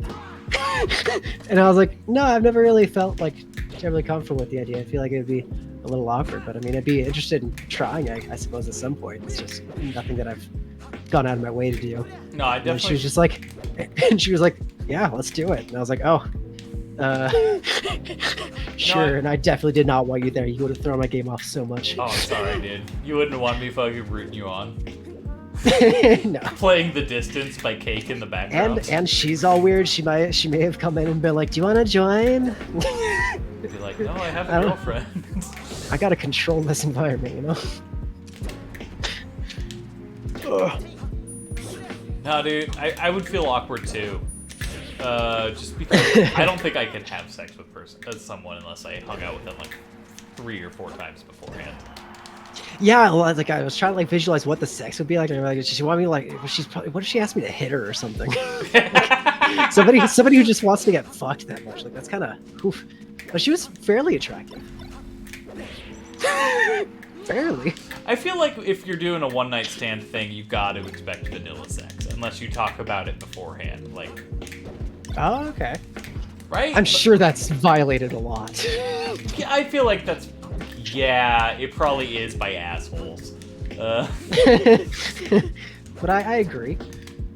But I feel like the majority of the community, like, if you're looking for that kind of thing, there's a place for that kind of thing. Yeah, I don't know. Fuck. I have no idea. I think I've told you about the call that I had with the old man contacting a young dude on Craigslist. No. Okay, That's one of the calls I've had to be involved with at work. That sounds awful, man. And it was so gross. He's just like, "How deep are you gonna go in?" Oh. So, wait. I got confused because I was trying to explain what you do the other night, and I got confused as to exactly what you do. I don't want to explain it on stream. That's fair. That's understandable. Unfortunately. But just know that I listen to phone calls for everybody on stream. Oh, fuck. I've played this guy before. I'll remind you later. Sorry. I just recognized his name, and I was like... Wacky. I feel like you beat me, like, bad last time, too. Dude, maybe you're getting better. I feel like I've been playing really good the last couple days. Okay. Fucking, he knows I hate. Do you remember any Laser, punishments? What your like worst punishments were when you were a kid? Like any times that you like really got punished and were like, "Fuck." though. Nah, not really. Really? You had such a vanilla childhood. I did. I was playing video games, and then I fucking instantly started smoking weed and having girls, and that was it. Okay. I never did anything bad other than like not do my homework and shit. Okay. Yeah. But my parents were also just kind of too lazy to punish me. I think that's more of Yeah. what it is. Okay. You already know mine get pretty dark. Yeah. You You know what my greatest punishment was, TJ? What? When my mother died. That was my greatest punishment in my childhood. Yeah, that one's pretty rough. You know, But you she didn't just- like start acting out at school or something? She just looked at me and was like, "Ben, I'm dying because you're such a bad boy." Oh, is that what happened? Yeah, that's exactly how it went down. Yeah. She was just like, Ben, you're awful. I'm gonna kill You shouldn't have eaten my leftovers last week. Dude, that was one thing about my mom that it's just, in retrospect, is so crazy. How many leftovers she would just be like, you can have them. Like, I love my leftovers. No, dude, I don't want anybody touching them. My sister, when I lived with her, she was like, I don't like leftovers, and basically would give me anything she got at a restaurant. I would get the best. It's so insane. To me, it's like a step up above anything else that's in the fridge, for sure. Because you don't have to really do anything with it. Sometimes you might have to like put it in a microwave or whatever. Yeah, yeah. But it's also going to give you a different like flavor profile than anything on top of that. Then it doesn't even matter if it's like slightly staler than they were. Yeah. No, and sometimes she would just give me them like straight when she got home from like the fucking dinner date or whatever, and I would just fucking get like fresh food. Dude, it was the best. Holy shit. Dude, no, I think about it sometimes. I was like, fuck, why? Yeah. Although one time I did get food poisoning from it. Oof. Because she came all the way from like 3 hours away, but it's like there was good Mexican food out there, and that's like my favorite is carnitas. So she brought carnitas back for me, and you know, I'd been in a car for 3 hours, and I was like, fuck yes, I need it. Okay. And then I got sick. Good job. I haven't gotten food sick too often, but I remember one time I had some like kind of bad tasting sushi and ended up having really bad shits for the rest of the day. But that was it. It was like I was still able to process and fully function doing other stuff. It was just I was taking mad shits. Okay, that was dumb. I had pretty good luck as far as eating out goes. Good for you, man. Fuck I yeah! just don't get too sick in general. Oh, that one felt good. Okay. Good job. Thanks. I shouldn't have won that game, but I did. Okay.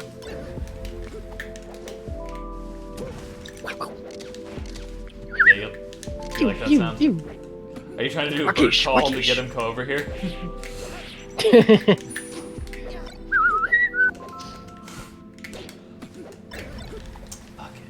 Nuts. Did you ever get detention?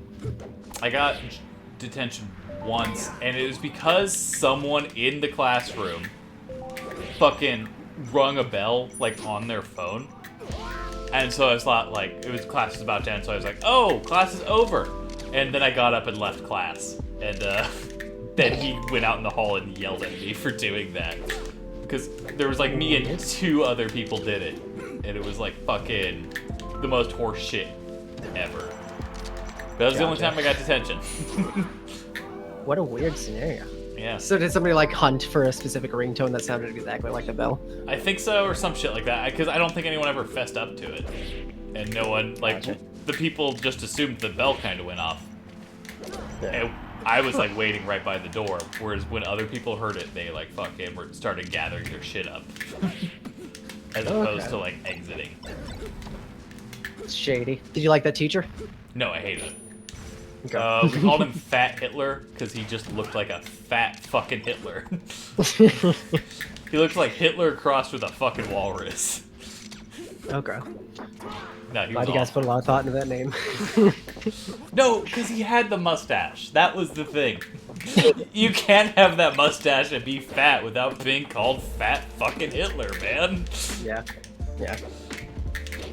It's like, who in the year of, what was it, like 2009, our Lord, was like, yes, Hitler mustache, cool look. Yeah. I actually got suspended for fucking calling a teacher a hobo. I said at the last minute, Yeah. but everybody said that I said homo, and the teacher, and I was clearly about to say that, and then the students all said that I said it, and so I just kind of went with it and let it become my reputation. But I actually did hesitate and just said hobo. You hobo. Yeah, yeah. And he got really mad at me. That teacher flipped the fuck out. He got like red in the face, and he had like one of the varicose like noses. Yeah. So it was just really memorable, and I hated that teacher a lot. So Fuck. I started to, but I was like, I don't want to get in that much trouble. And it turns out I got suspension anyways. Damn, dude, that sucks. They just didn't believe that I said hobo. How long did you get Which suspended for? I don't know. It was like a week or something. It wasn't too bad. A week? Might have been even like 3 That honestly days. sounds great. Yeah, wish- yeah. No, I didn't care at all. I wish I could like fucking just get a week off for calling someone a homo. Yeah, yeah. Well, you need to start experimenting with your boss. You never know. Oopsie doopsie. Maybe they'll just like assign you to a week off and like 2 anger management classes for like 2 hours. How was your body when you were a kid? Were you ashamed of your body? I was like in high school. I was way skinnier than currently. Okay. There Were you was ashamed of your skinniness? There was definitely a time where I was like, no, I was trying to be skinny. That was the thing. There was definitely a time in high school where I fucking was actively trying to be very skinny. Wow. By like puking? No, but I was like definitely eating less than was healthy. Oh, wow. Didn't know that. So you had a little bit of dysmorphia, eh? I actually think it was more of a challenge type thing. I was just like fucking. Okay.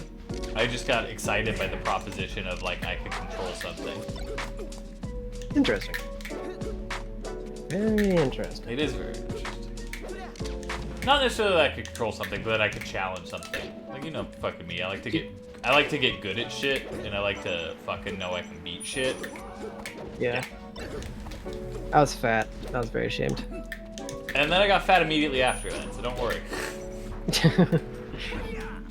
I was like, I was also, like, afraid of bees. I can get under 160 pounds. Let's fucking... Which for someone my height is skinny. And build. And then I was like, fucking, I don't care anymore. Righto. I always wore a big green jacket, Yeah. in part because it helped me hide my fat, but also because I was afraid of bees, Yeah. and the big thick jacket kept the bees from me. So no matter how hot the day was, Damn. I was dude. out in a big thick green jacket. Even in like the And summer? yep, Damn. yes sir. It gets People hot thought in it the was weird, and people brought it up. Dude, that's the worst, Took me- isn't it? When people like bring shit up and like, why do you do that? Yeah. I remember one time. It's good though. That's how you grew up. I went to Catholic school, and I remember one time, fucking, in my religion class, we were talking about like our personal beliefs, and I was just, you know, an edgelord. Yeah. I was like, I'm an atheist. Oh. Yeah, and all that shit, and the whole fucking school, or my whole class, like fucking from the school, just fucking was like, why are you coming here? Why are you going to Catholic school if you're an atheist? And I remember feeling really weird and singled out. That is pretty funny. It's like, well, why did they make me do a report on my religious beliefs and say it in front of the class?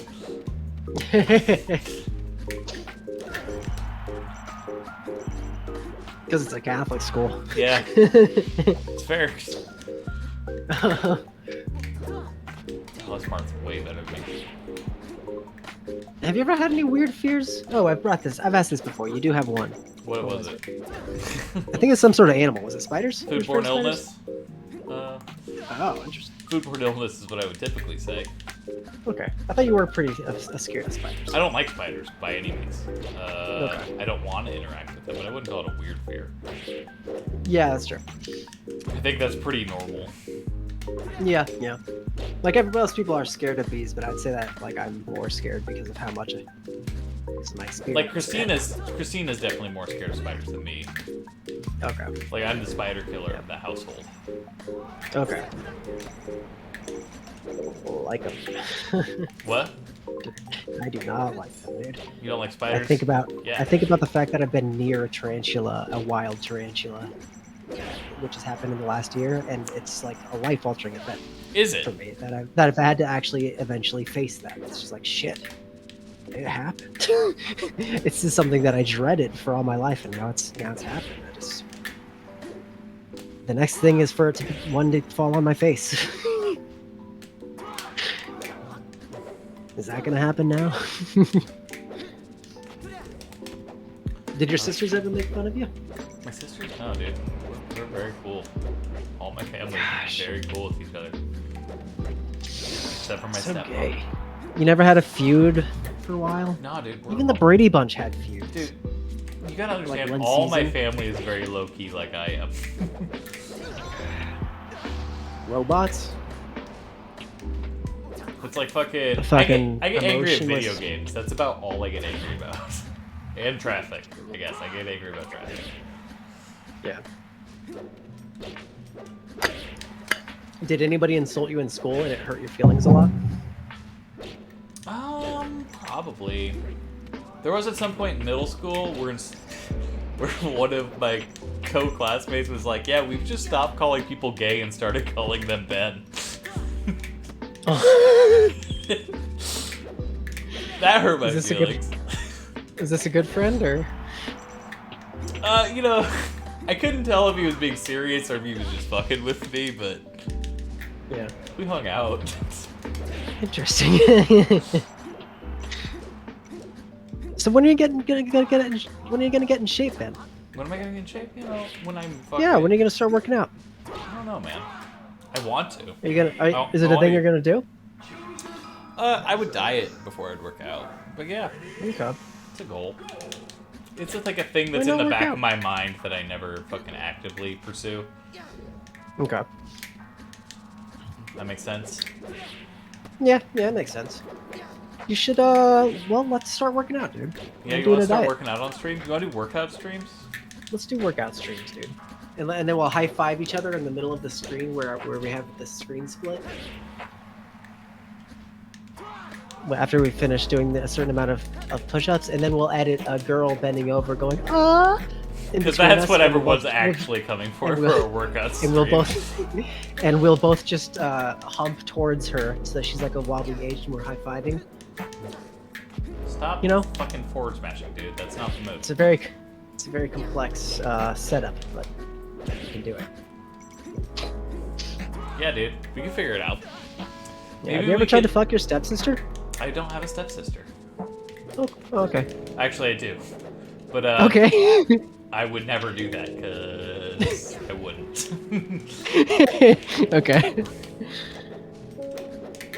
Because of the family part. Because of a lot of different reasons, but I that's think we certainly understand part what of you it. mean. What? I think we get what you mean. No, I don't. Poor I gal. just don't consider her my sister. That's why it was Oh, initially okay. like a fucking thing. Because I don't consider. You my... consider her a blood sister. No, I don't consider my stepmother my stepmother. Oh, so it's like a spite thing. Like, I She's- wouldn't even have sex with you as my stepsister because you're not hot enough to be my stepsister, and also you're not part of the family. I don't accept you as part of my family. So if we have sex, it's because you're a regular person. That'd be an interesting dynamic for a step A porn. porno.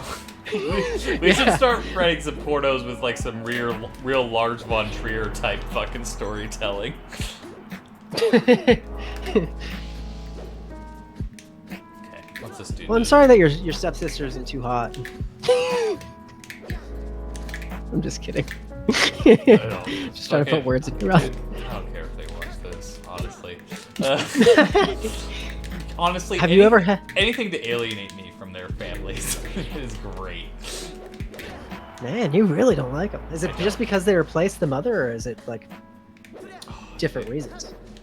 You know, I'm just not a fan, man. Just not a fan Okay. of my dad's wife As- and their As long as family. as long as it's for personal reasons, then I think that's fair. It is, yes. Shit. But to me, not if it's just because of the replacing No, aspect of no, it's because they're boring and they're a wet blanket and they ruin holidays. Woo. the. Have you ever had your heart broken, Ben? Yeah, when I was in high school, man. What happened? You know, I was dumb and thought I was gonna get married to my high school girlfriend. And then I didn't. Did you propose? No.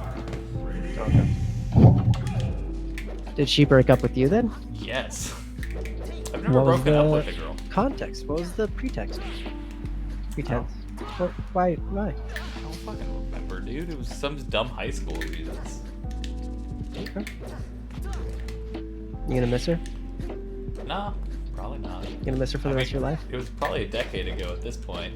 I think I'm Yeah. good at fucking. I think I've dealt with it. Yeah. I'm a spoon. What? I'm a spoon. What do you mean? Oh god, you are spoon. Okay, I need to focus on beating this black Marth. Sure. Because I beat him the first game despite not feeling like I should have, and that gave me a big confidence boost. And then losing that Yeah, second I'd game say hurt. maybe change the thing to defeat the Black Marth.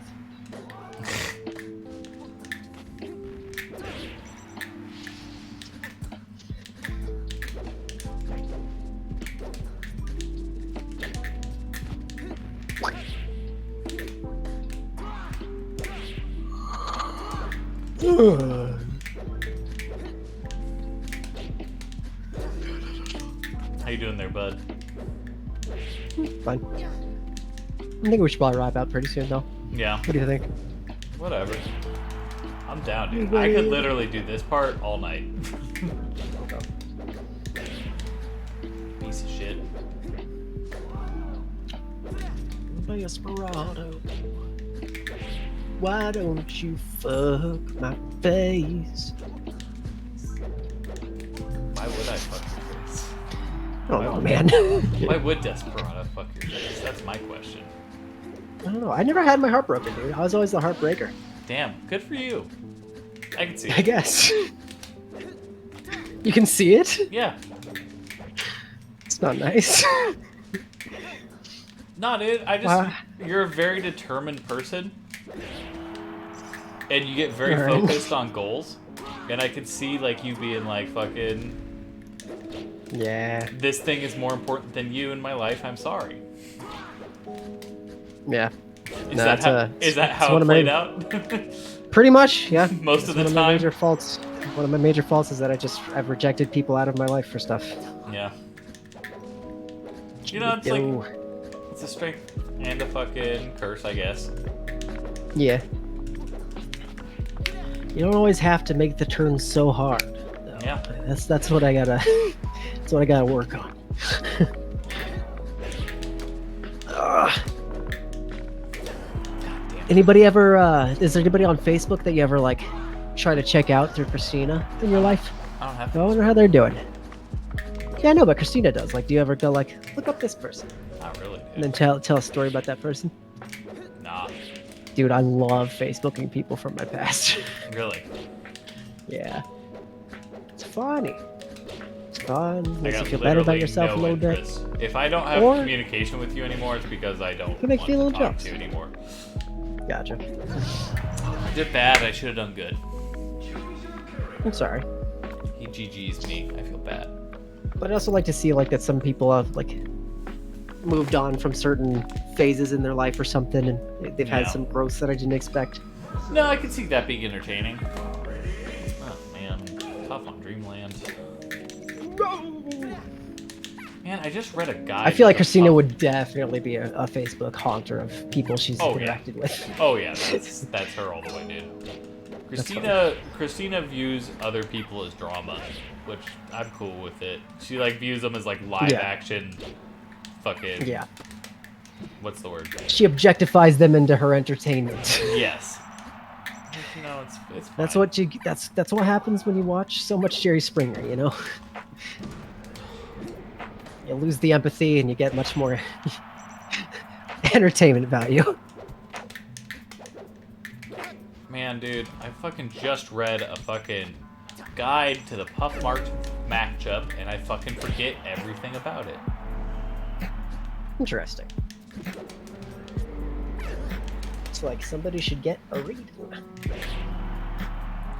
The Puff lives forever on this fucking level. Did you ever invade property? What? Did you ever invade property as a kid? What do you mean invade property? Not really. Like, did you ever like sneak on a property that was like an abandoned building? There was this or- one time, my neighbor's house, they had a trampoline, and we snuck into their backyard to fucking jump on their trampoline, and then they yelled at us. Or basically like, just ask your parents if it's okay if you guys come back. You can use our trampoline. And then I asked my parents, and they were like, what the fuck, dude? Gotcha. That's cool. That was one of me and my friends' favorite pastimes. Was like finding places that we weren't supposed to go and then going there. But never like in too risky of a situation. Like it was always when it was pretty safe, but just no matter what, it would be a huge rush. I mean, I've definitely like smoked weed under a bridge and shit. Like I've never fucking. Oh, okay. I went into like a building that was under construction. Went into the places that like the employees are only supposed to go at schools many times, and fucking this resort, a famous resort that you probably know of. Yeah. A lot of that, in particular that building, had some adventures. I bet that building's very interesting on the fucking inner workings of it. Yeah. The hospital, going places you're not supposed to go in the hospital, did that. You know, I just never fucking got off on that kind of shit, man. Yeah. I just like. And then now I'm the total opposite. Like now I went on a little adventure, little travel thing across the steel belt, I think it's called. Yeah, the steel belt. And I went on a little vacation doing that with my ex, and she was really into going into abandoned buildings in particular. And when we started doing it, I got so nervous. And I was like, I'm just not going to do this. I'll keep watch for you. Once I was actually there, I was like, fuck, dude, somebody owns this probably. There might be homeless people in there sleeping. There's nothing. It's just going to be a building. Nah, dude, I get nervous about breaking the rules. I get it. It's because we've been fucked by the police. I think that was the main thing. She had never been in trouble with the police. It's like I haven't even for anything like terrible. Yeah. But I got in trouble for not having insurance on my car, and then that just cascaded into several driving-related misdemeanors. Yeah. And yeah. It's no good. Now I don't trust him. No good. I don't trust him. Yeah. Are there ever memories that you have that you revisit and you're like, I wish I could have responded this way at that moment? I'm sure there are, but really nothing wish comes to you could the revisit top of and my give head. closure. Okay. But there definitely are. There definitely are moments where I'm like, wow, I should have told that person such and such, and then Yeah. dude, why is this plus recovery game so weak? I feel bad saying that. There's so many things I do that are weak. Why should I criticize this person? What? I don't know. I'd say try to just win this round by just kicking. I can't kick. Oh, okay. Marth doesn't have a kick, man. Wow.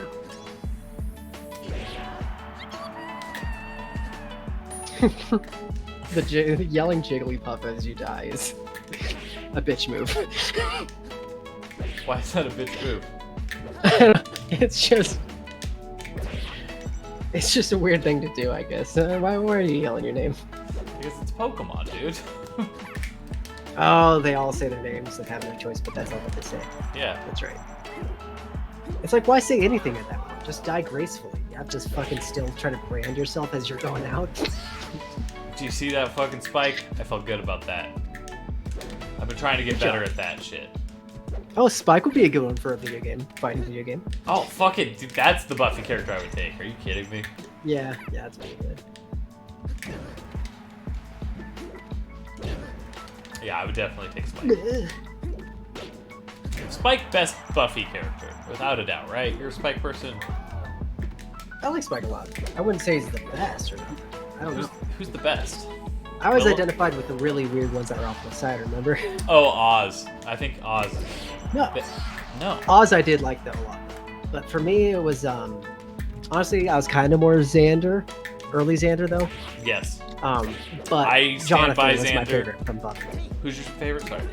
Jonathan. Oh, Jonathan's a fun one. I really like the Jonathan episode. Inside of... Which ones? No, the one where it's like Jonathan, like fucking. He becomes cool. That's Yeah, right. he makes the deal with the demon and like fucking it's Yeah. his world. Yeah. I loved that whole arc with Jonathan getting betrayed and then Andrew's fucking, struggle with it. Yes. And then from Angel, it was the Gruselug. Gruselug? That's my favorite. Yeah. Gruselug was the creature that fell in love with Charisma Carpenter's character. I don't remember this. He came from that other realm and he managed to fight his way out of it and find her after he fell in love with her in that kingdom where Lauren is from. I don't remember this at all, man. I think we've discussed this exact conversation route. Have we? Before. I think we have. Yeah. You can look him up. You'll probably recognize him. He had just the big. I think he had something that blocked out his eyes all the way, so he just had black eyes. But he was just a handsome dude. I really like Lauren. Lauren. Yeah. Yeah, he's pretty good. He's pretty good. He's just such an interesting concept for a character. Yeah. I really like Wesley's character development in fucking Angel. The reason that I liked the Gruselug so much was because he devoted himself so purely to escaping from the kingdom, and then he could tell that it was in season 3 of Angel, and she was more into Angel at that point, and he figured that out, and he decided to just nobly leave quietly and let her love this other dude, and just kind of sadly accepted his the way that things were. I thought it was a cool side storyline. All right. Because it's also it comes out of nowhere that you don't know that he's been fighting this battle to try to escape his. Is this realm a and one get over to episode her. arc, or is it a multiple episode? No, it's a couple. It's over a couple. I think he probably only occurs for about 8 episodes. He's essentially Nina in season 5. Nina? I think it was Nina, the watched- werewolf girl. Oh, yeah. Okay. I watched season 5 recently, and that's the only reason I fucking remember anything. Yeah. I was trying to convince Christina Angel's good, and then I was like, look, we'll watch season 5 real quick, and you'll understand. And then we did. And then I was like, now let's start at the beginning, and she can't stomach season 1, because season 5 is so much better. Okay. Did she like season 5? She liked season 5, yes. She didn't like Fred. She really didn't like Fred. Why? I don't know. Fred or Illyria? Either. Okay. Weird. Christina has such particulars. I'm always suspicious of her dislikes for some reason. Yes, I'm always just Look, dude, I'm with you. I feel like there's some other motive, just being contrarian, but also that's what I've done in the past. So why should I fucking? No, care? dude, we are way more contrarian than she is. Are you kidding me? Really? Yeah, Christina's favorite band is literally the Beatles. Well, yeah. There's other ways though that she's pretty contrarian, I'd say. We need to have her on so we can analyze her for an episode. Get her to drop her tops. Let's all hate each other. Let's all talk shit on each other's tastes. It's a weird time to zone into the game. Sorry. Get quiet. I'm sorry. It's just right at the end, and I'm not used to the Puff matchup because I haven't played it in a while. Yeah. Did you ever have a psychologist? Yes, as a kid, quite often. What were your... Oh, just a kid, okay. What were Yeah. your relationships with them like? Were any of them developed enough that you actually had opinions about them, or was it just some weird thing that your parents had? Yeah, it was just some weird thing my parents made me do because I had ADD, and fucking Okay. a lot of that was trying to deal with that, and I was just like, Yeah. no, Okay. I don't care anymore. Gotcha. Gotcha. I feel like it's so tough probably to find a psychologist that I would get along with. No, that's And fair. just be I respect you completely. Enough and to all tell of your you authority. my fucking innermost workings too. That's the fucking hard part. Yeah, of it. because It's they might be they might know the stuff to help me out with my problems or whatever, but they may not think any of my thoughts are like interesting or something. They maybe because they're just different people. And Dude, you can sense when someone's just that different from you. It's just like, oh, I don't really want to be telling you this stuff. Yeah, no, I'm 100% with you. It's like, how do I find the freak? How do I find the freak psychologist out there? Yeah. Tried 2 in my adult life. As a kid, I had to do quite a few of them, honestly. Yeah. Like the school assigned ones, though. There was only one outside of the school that I ever went to. And that was after the whole fucking mental institution episode. Yeah. That's because it was kind of everybody, they had to do something. My mom had to do something. That is, they held me against my will, and they forced my mom to pay. That's fucked up. Yeah. It actually really is. Hey, stay But I look back frosty, at that event. That was crazy. Oh shit, dude! How long have you been here? I don't know. I Shrinks just are I just fucking noticed the weird. message, so probably fairly recently, based on what that was. It's related to that topic, yeah. Unless you just randomly show up places And just say that. saying distasteful things about shrinks. Have you had bad experiences with shrinks in your life?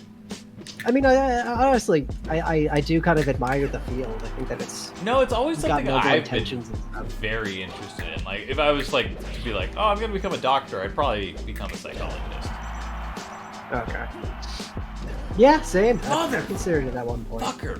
If there was any career that Jigglypuff. could possibly or if there was any college path that could clearly lead to a job, I probably would have done that one. Yeah.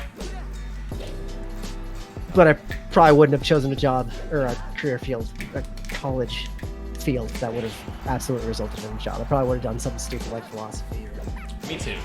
or communication. I did. I did choose to do something stupid like philosophy. Same, but I feel like it doesn't count with us because we didn't go past bachelor's. Yeah. Or sorry, we didn't get bachelor's. I feel like that's where you've officially spent way too much money. Yeah. I want to be I want to be a counselor, so check out that mental health are all freaks. Clear the head from self. All right, right on. Are you studying to be a counselor? Is there like you gotta have to have degrees for that, right? I don't know. That's cool though. I think psychology is definitely like an interesting, but also those jobs sound tough. I think that was one of the major decisive factors of why I ended up being like, no, let's stick with the less promising college paths. Well, no, dude, that's how I was with college. It's like fucking like I'd rather be doing something where it's like I'm gonna be checked into it and like fucking actually try, as opposed to do like the fucking degree that would make me money. Because I'm not gonna fucking actually try to get good grades at that point. Okay. That makes sense? Yeah. And then the job that you might land in is just going to be like A job that really I probably disturbing hate. shit anyways. Yeah, you're still going to have like authorities that you have no control of. Yeah. Cert 3, community services, Cert 4, alcohol and other drugs, Cert 4, mental health. Okay. I don't really know what the numbers signify, but Yes, unfortunately, we certification involved. yes, we're running from the American system here. Okay. This Oh, okay. This Jigglypuff. Fucking Dunny Puff. That's dope. Which area are you the most interested in? Drugs and alcohol, mental health, or community services? Fuck! Sorry, everyone. I think mental health is where I'd be the most interested in, but like if that I'm led me with to ya. a mental hospital in particular, that's like, I don't know. Yeah, I'm assuming you have to see some pretty disturbing shit. Drug and alcohol. Yeah. For me, it's just drug and alcohol often like associates with violence. For me, I don't know why. It's probably not accurate whatsoever. I mean, But there's it certainly scares some me. correlation, but it's not 100% of the time. Yeah. I don't know if it has to do with like that's the approach that you usually end up having to engage with most of drug and alcohol problems. If it's just, I don't know, because I mean, wouldn't you say like most problems that you're trying to counsel have something to do with addiction, anyways? What'd you say? I Not don't sure. know. We're out I don't of our know. depths here. We are, but I mean, I'm just asking, wouldn't you say that so that I can be corrected by someone who actually knows and has thought more about it? Because for me, that is kind of a way that I categorize mental health problems a lot, including my own. Work in Department of Corrections would be interesting and good money. I imagine it's really good money. Yeah. Department of Corrections, though, that's way That's far where you too see all great of for the me. rough cases. yeah. By the time people are seeing you, they usually want help. Oh, yeah, because Yeah. they've already made the huge mistake, I suppose. And then, like, do they have the? Do all patients like have to have a counselor? Or is that something optional inside of the correctional department? Because I assume like most of the guys that are like fucking super deep into prison life and usually like, oh, criminology. Okay, interesting. Because I imagine people that are like super deep in like gang activity and like have some sort of clout in that region while they're in prison still don't really care about the counseling side at all, or fixing themselves up to be more integrated in society. Thank God. Mandatory if they want a chance at a reduced sentence. Oh, okay. Okay. Interesting.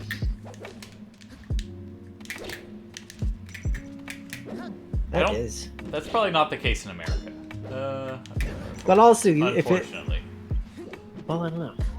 Oh yeah, because then you probably get like a hearing, and would you have to like speak on behalf of the people's like progress in the counseling, or would that be still kept private between the two? Because I imagine you lose that right possibly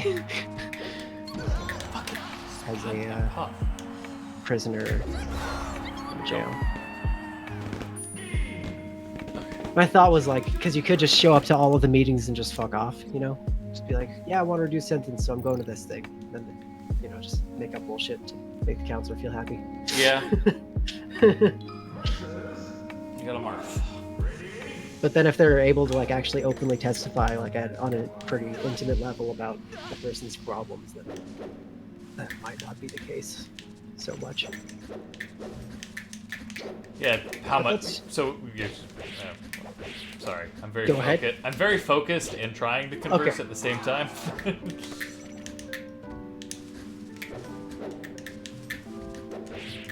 Man, is there a way to get Twitch to stop blocking stupid words that don't need to be all the time?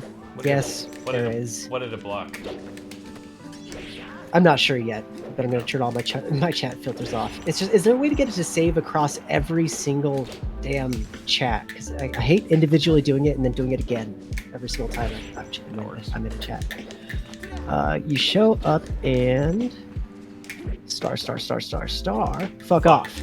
But that's when you plant the seeds. That's Okay. cool. Yeah, I could see that. I could definitely see there being resistance at first, and then fucking progress is made probably more subconsciously than consciously, just generally in life. There we go. Fuck that Marv. Is that because like do you then like plant the seeds by trying to get on in their favor? It probably differs case by case. Yeah. Probably. Well, I imagine there's just kind of some general shit you say, and eventually something sticks. And then that Okay. causes them to focus. Again, talking out my ass. Stay Frosty knows more. Yeah. Would you say that there's like good shortcuts inside of the field that actually work, or is it usually case by case, like too many moving factors going on? Too many variables. A friend of yours worked in Department of Corrections. Ah, don't jump approach. Fucking got it, dumb. I got a roommate right now that doesn't work in the Department of Corrections, but like does some stuff with probation kids and stuff. Seems like an interesting field. Yeah, dude. Not bad. For sure. Okay. And that's surprising. What do you think engages you so much about criminology, dude? Do you think that... Is it because you, it's just an option I'd consider, gotta do this study first? Right. Is it because there's something about like evilness or like bad behavior that you can sort of relate to, but you like feel you have perspective against it, or is it because you just like feel that much more like you'd want to be able to help build bad behavior towards integration because you want more people to be like, I wonder what the like main motivating case is. I think that I'm holy shit, you were a criminal? How dare you? How could you, dude? Was just lucky enough I never got arrested. Wowzers! Well, Stay Frosty! Stay Frosty's a bad man.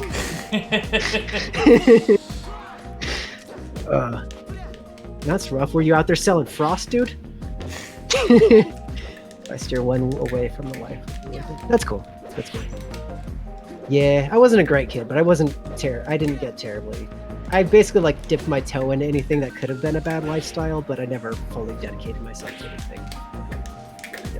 Never quite got lost into the bad sauce. yeah, man, I just did some drugs. That was about it. It did. Sold just about everything, one stage or another. Good for you not getting caught. Good for you fixing yourself too. Yeah.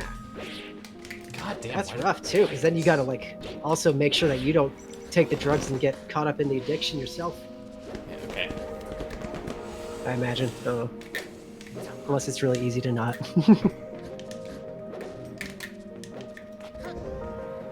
16 November 2019. Wait, what? Is that when you got out of it? Okay. Oh, damn, dude! I'm still a sober noob. Well, good for you, dude. Wowzers. Yeah, no, that's good. That's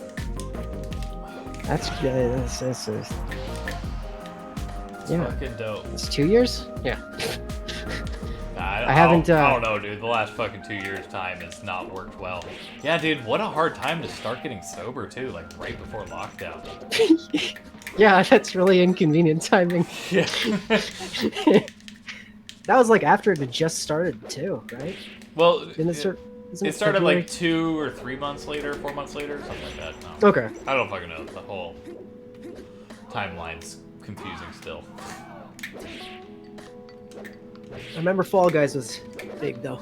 I do remember Fall Guys was big, and then immediately fucking replaced by fucking what's it called? Put him as a huge enemy. Yeah, I imagine. That's rough. Yeah. I get that. I haven't had a.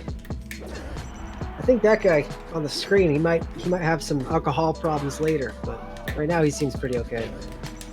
But I worry about that because my dad was an alcoholic. You know, I drink more than I should, but I think I have it under control. Yeah. I haven't seen you exhibit any of the behaviors that usually end up being pretty bad. I'm sure there's some people who just end up not having certain problems. Yeah. They do. But it's kind of crazy. Have you ever known somebody who was like a functional like meth or heroin addict? No, I haven't. I have, and I just never had any idea whatsoever. That's how, because yeah. Classic denial. Says Stay Frosty. Thanks, Stay Frosty. It's funny. But honestly, you are very functional for how much you drink. It's kind of wild. I've known a functional heroin addict. Yeah, I've known. I think the person that I'm talking about was heroin and meth, which is just crazy. Doubly crazy. But their girlfriend didn't even know. Whoa, seriously? So like, yeah, they kept it hidden from everybody. It's really strange, and they were a very quiet person, so it kind of makes sense on some levels that they got away with it around us. Yeah, I don't know. Ha! Yeah, no, I'm definitely gonna try and cut back this year. That's my New Year's thing. Is Yoshi part of the Mario Brothers Yes. series? Okay. I was just realizing I don't think I know where the hell Yoshi comes from. I was wondering if it was a Pokemon for a second. No, it's Mario. No way. It's good. Wow. Man. I don't belong in the Twitch world. This is Yeah, that was you don't have such a video dumb games. question. all good, man. It's all good. We're fucking welcoming here. All the fucking no nothings. Yeah. Fucking come here, Yoshi. Get up, tilted. Get up, tilted. Get up, tilted. Yeah, no, because the person, like, he also maintained a job and stuff, and he never, like, was late or anything to the job. Yeah. He still managed to do everything fine. Just sometimes he would be really tired and kind of non-communicative, but you kind of just kind of, like, wore it on the sleeve as if it was just like, yeah, I like to be quiet. Dude, it's so crazy. he's There's just kind people like that, and then there's people who, like, can't maintain a job just because they're stoners. Like, fucking, what's... I imagine it's just got something to do with, like, their fucking just biology being, yeah. like, extraordinarily different. Yeah. Somehow. They just were given certain genes somehow.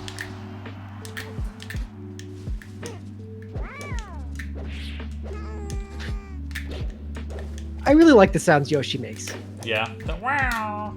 Yeah, cute little baby noises. Oh, fucking piece of poop.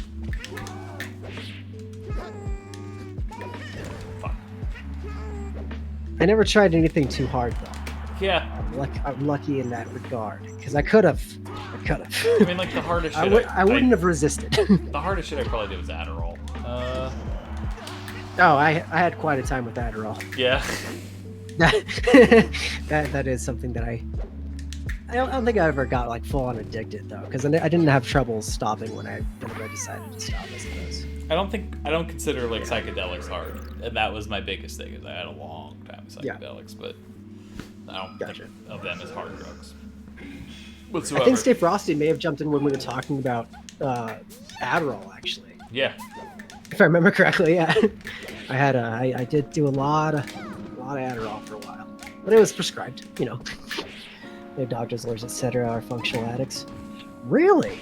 Doctors, especially, actually, is because they think they know the side effects well enough to fucking take the drugs. Manage it. Interesting. Yeah, and then they fucking lose control. It's a documented thing. It's crazy. Wacky. And I imagine that's a very stressful field. Yeah, life and death, man. Life and death. Yeah.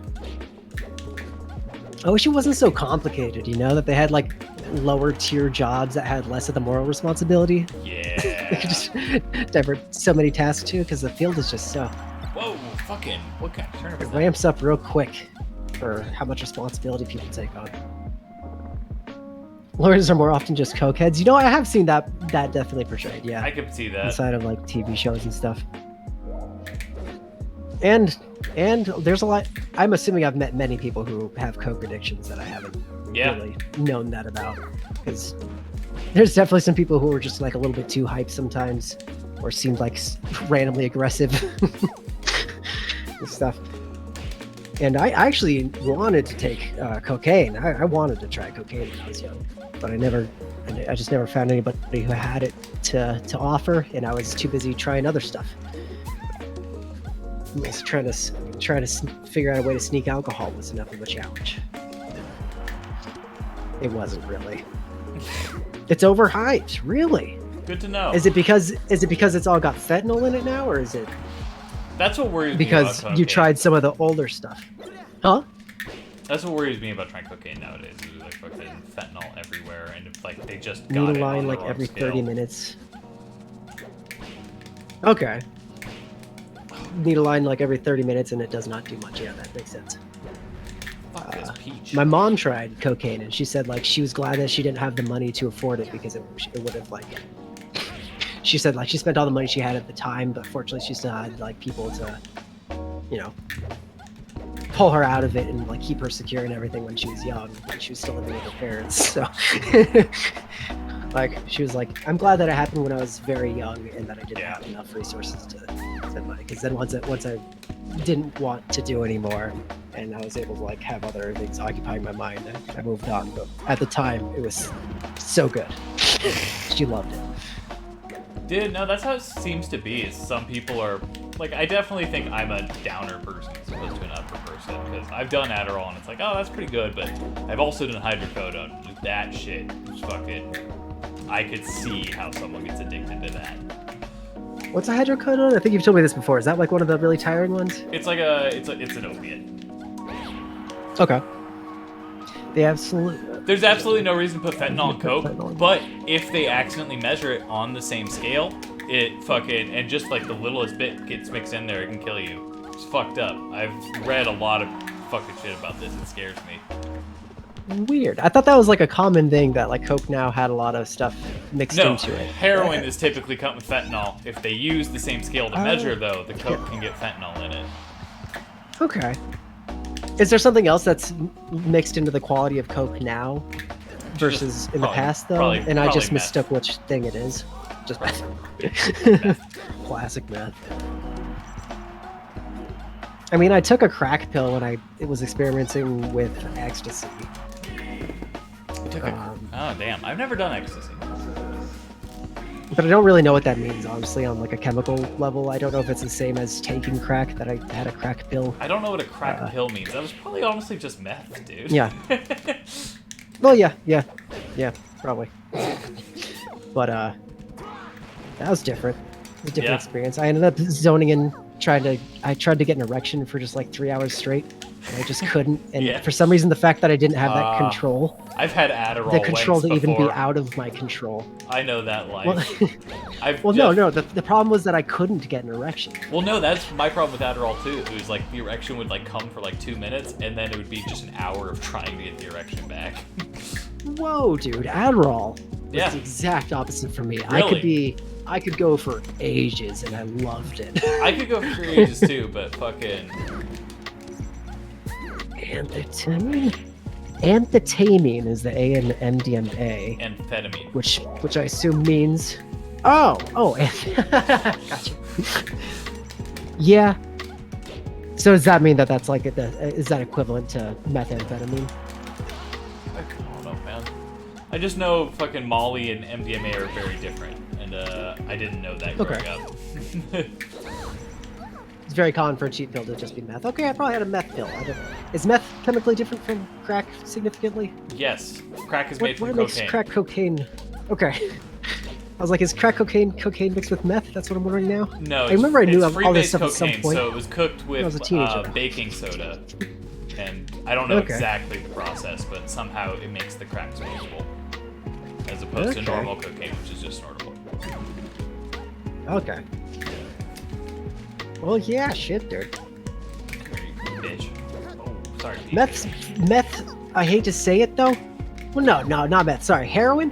Heroin sounds pretty rad. It does. It does. My favorite musicians really had a thing with it, and it's tough to actually say like it's tough to be like, no, I shouldn't glorify it. Obviously, they say, obviously they have problems that they filled with, the heroin, but it sounds their artistic depictions of the experience of it sound very, very pleasant.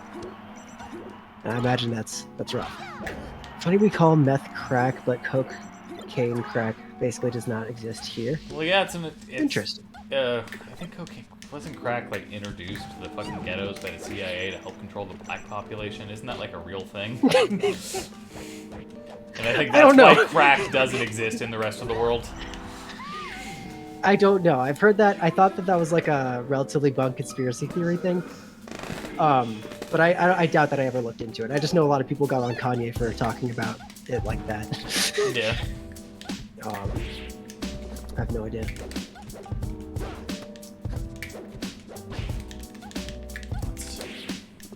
Is that the only sound she makes? Is boop? She does that. That's...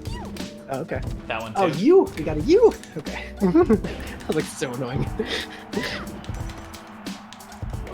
No, I hate playing No Peach. comment. It's like one of my least favorite matchups. Ah! But I think ecstasy is the hardest I've done.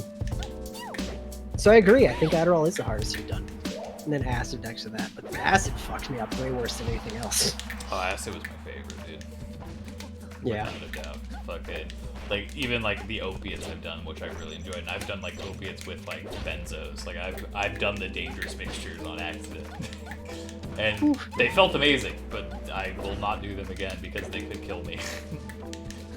Acid's nasty. nasty. In a bad way or a good way, man.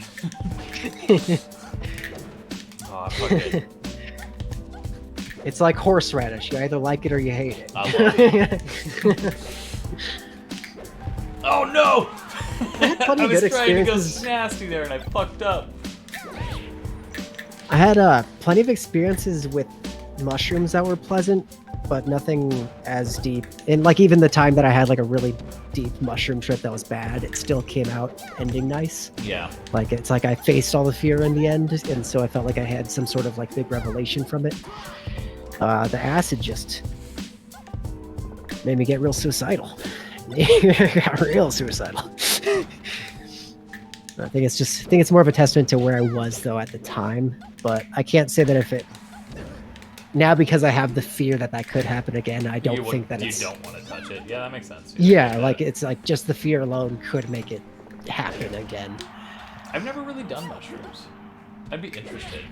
I like the idea that it's shorter. Okay. That's my main thing. Is I like the idea that the experience is shorter. Okay. Yeah, shrooms are kind of rad. I also like microdosed for a good period of time, like a couple weeks, I'd say, maybe a month. Yeah. Where I just like keep on taking a little bit every day. It's No, I nice. did mushrooms, and then I did some research chemicals. I did quite a few of those. Or no, I didn't do mushrooms. Ooh. Sorry, I did acid, and then I did some research chemicals, and then I did DMT, and that like rocked my world. God damn, I suck. Ooh. You did DMT? Yeah. Wild. How was that? I don't think you've ever told me about this. I'm sure You I probably have. have. We were like living probably together have, in a. It was when we were Okay. living together in Yeah. Christina's old apartment. Okay. Like before we found our place. Yeah, okay. It was while you were there? Was I there? I don't think you were home, but I just remember DMT like is the best. yeah, DMT is the best, dude. I just remember smoking it and just being like, felt in like the universe. I closed my eyes and it felt like the universe was hugging me from the inside. Like literally, I felt at one with reality and being. It's so hard to Sounds nice. explain because it's like you jump into the middle of like the most intense acid trip ever.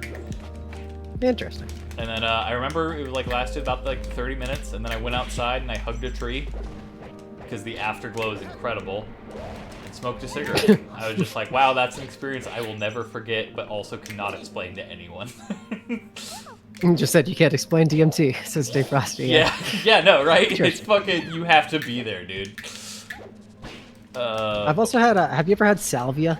I feel like that's something that you can't explain, but I also feel like you can't explain it because it's literally like I did all it of once, the memory is but gone. I did it once, but I did a little dose because as soon as I started to feel it, I was just like, oh, I hate this. I did it twice. Both times, essentially, yeah, I just passed out and fucking essentially woke up and was just like, oh yeah, that was me being knocked unconscious. Like I know that I had trips during those times, and once you come out of it, I just completely forgot whatever happened inside of it. Yeah, I'm with you, Stay Frosty. After reading more into it since I did it, I'm like, wow, why did I decide to try that? Is it legal where you are? Because I know it's for some reason still legal in America. It is? Yes. It's not? Okay. I had no idea. No, I don't understand why it's legal, because it's like such a powerful hallucinogen. Yeah, it is. It is in New Zealand. Weird. I just don't understand why that's the hallucinogen society's like, yeah, we'll keep that one around. Maybe it's just to scare Maybe it's just because teenagers off. nobody does it. No, it's just Maybe to scare teenagers, like, for trying hallucinogens. They'll be like, this one's available and easy. And then it's like, oh, fuck. I've never known a single person who was just like, salvia is my thing, though. Big money salvia, dude. You made a No, whole- but the joke with him was that he didn't. It was always stupid as shit. I really liked those videos. Big Money Salvia, Internet Common Etiquette. He had like a series, Where you like, just do salvia, then seven do... or 8 videos. Yeah. And he'd just pass out essentially and be out of it. And then the whole video would just be him basically passed out. And then he'd come out of it and be like, rad. You know, that's fucking dedication to a bit I don't have, because I legitimately believe in all of those videos he was actually smoking salvia. No, I believe he was. Yeah. There's no reason to think he wasn't.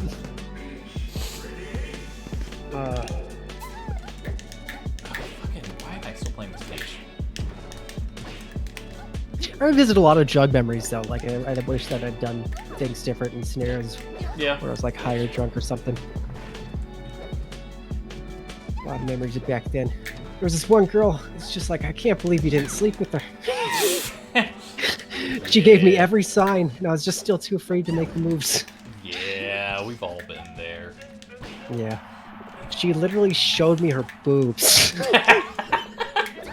Yeah, It was dude. under like a slightly false pretense though, like where me and a friend were like trying to compete to win, like to see if she would show us her boobs and if one of us got it, and we kind of like took over, and then she ended up being willing to do it, and it was surprising that she was, because we were kind of trying to force her into it, and then she was just like, yeah, I'm a slut. And we're like, awesome. You're like, titties, I won. Yep.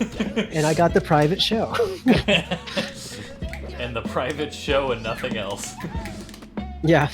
Yep.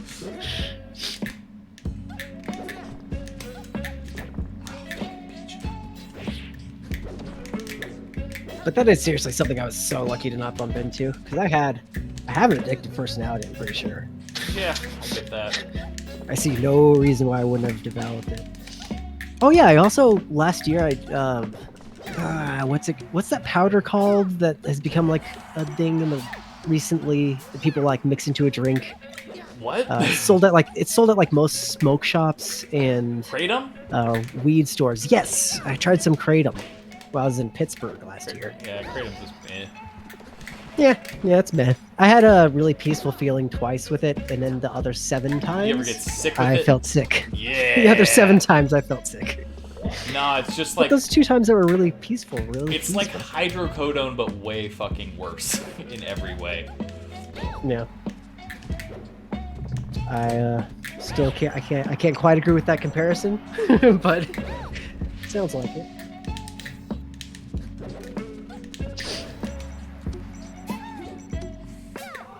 Fuck you and your fucking Yeah, turnip. I feel like it must be rough. We were just talking about what brought up the psychologist thing was that I was like, I've had 2 psychologists as an adult, and both of them felt strange to me, like that they were just so different. Do you know? Have you ever been in any job position where you've been with somebody who is being assigned in some sort of way to have their mental health checked by you? Does that like create automatically a weird dynamic every time? Because for me, I feel like I would have to find somebody that would be very particularized for me to share with. Yeah. In a way. Alright. And GG's. But Ben, didn't you study like young? Yeah, Didn't I what now? did you study young? Oh, Carl Jung, yes. Yeah. Not intensely, but yes. Oh, okay. That's psychological stuff primarily, right? Yeah. Well, Carl Jung's kind of like. There's a lot of. Goes all over the place. There's a lot of like fucking modern psychologists would definitely disagree with what he's saying here when you read his stuff. Interesting. Because I mean, he's grouped in with philosophers pretty often, so I guess that Yeah. probably signals that he No, there's a lot of goes above and postulating. beyond. There's a lot of postulating, Carl Jung. Take 2 small hits and 1 huge. The point is blow your brain completely, so you're totally gone. No in between with DMT. I didn't completely blast off, but I still had a great time. Like I didn't talk the elves, as Terrence McKenna would say. I just fucking. I did definitely close my eyes and see a lot of crazy shit though, but I didn't feel like I got transported to another realm. Is Terrence McKenna a big DMT like guru? Yes, he's like the Timothy Leary of mushrooms and DMT. Okay. Oh, playing a space bird feels good again. I know what to do all of a sudden.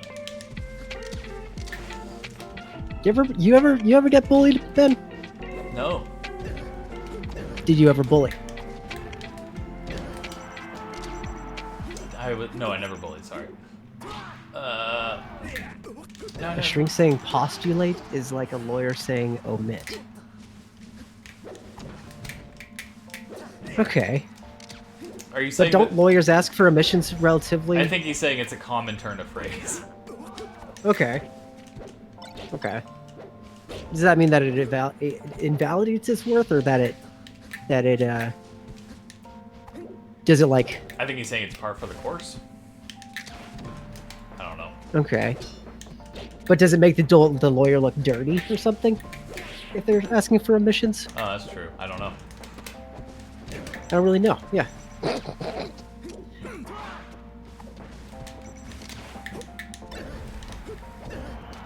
Okay, no actual point. It's just they say it all the time. Right on. Oh, fuck you, Falco. Stay. Because I imagine that's what most of the job is you kind of gotta postulate a little bit, but just try not to assert it onto the person, I would think. Yeah, but with Young, it was like fucking, you know, he postulated generalities, and that's the thing. Okay. Right on. And I know that he got into like religious, the psychology of like religion stuff. Modern Man in Search for a Soul. Good book. Okay. So I assume that he packed in some of his worldview into how he would try each patient. I don't know much about Freud or Jung, but I'm really, really interested. Young is, I would recommend more. It's been But like right now a I'm decade too- since I've read any of it, so it's not that Okay. like fucking fresh in my head. But I remember liking it a lot more than I like Freud. Okay. It's so hard to get into a whole fucking And then there's New- Lacan. because already like philosophy itself has so many corners that I've like brushed up against Yeah. with more significance that I don't know anything about. And then like now I've been taking this big interest in the Christian existentialism. It's like that I have to read fucking at least 5 books for. I feel like. Have you read any Dostoevsky And then that yet? and then that leads right into Nietzsche. And then Nietzsche branches off in like 4 other fucking things. It's like there's so much depth into just one thing. Yeah. It's hard to make up your mind about whether or not you want to get diversity and a light view of something or go really deep into one. I think right now I really want to go deep into it. Did you read some Dostoevsky, bud? He's on the list. After you brought it up, I put him on there. Just take a little bit. Just take a little while. Oh, So you never bullied anyone, huh? I feel like Never- that's got to be a lie. I don't think I did. There's got to be like one person, or one person bullied you at least. There had to be bullying. I mean, you gotta keep in mind, I was always the big kid in class. Like, I was always the one who was bigger than everyone else. I did not know that. No, because So you're bigger, taller, but skinnier? I've been 6'2" since I was like 13. So it's like fucking, I was a giant middle schooler. You're taller than me? I think I am. I don't remember you being taller than me. Lies. He's a liar. So, let's invalidate everything he says and move on. I guess he was a bully. That's, I'm not gonna lose this part. I hung out with like the lower tier of bullies who all bullied because they got bullied. Yeah. The fucking 2 steps removed. I should just down. Should just down. Weird. I was 2 steps removed from Kevin Bacon as well, yes. There we go. Fuck. Kill that bird. Trying, Chicken wang him. trying to wang. There we go. That's a bird killer. That's a bird killer. Cover them feathers in tar. Alright, I think I'm probably gonna play 1 or 2 more games against this guy and then probably go to bed. Or Okay. raid, it's getting late. Sounds good. But I'm glad. Was there anybody that was like super bullied in your school? Never defend them? No, my You class just keep was to yourself. all fairly fucking chill. Were you like that character in Berserk? That Guts? Just keeping to yourself? Yeah, Just yeah, brooding no, all that the was time? very much so me. I was very much so a loner. What a brooder. Ah, I see. He's actually a Captain Falcon main.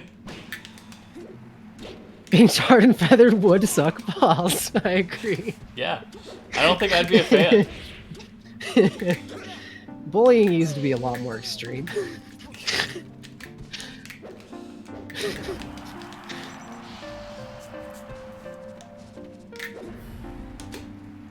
Is this the same guy, but he's now Yes, doing... he's playing Captain Oh. Falcon.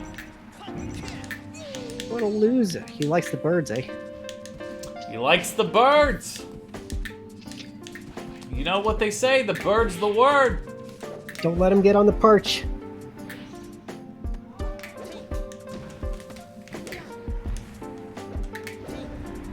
This is fine.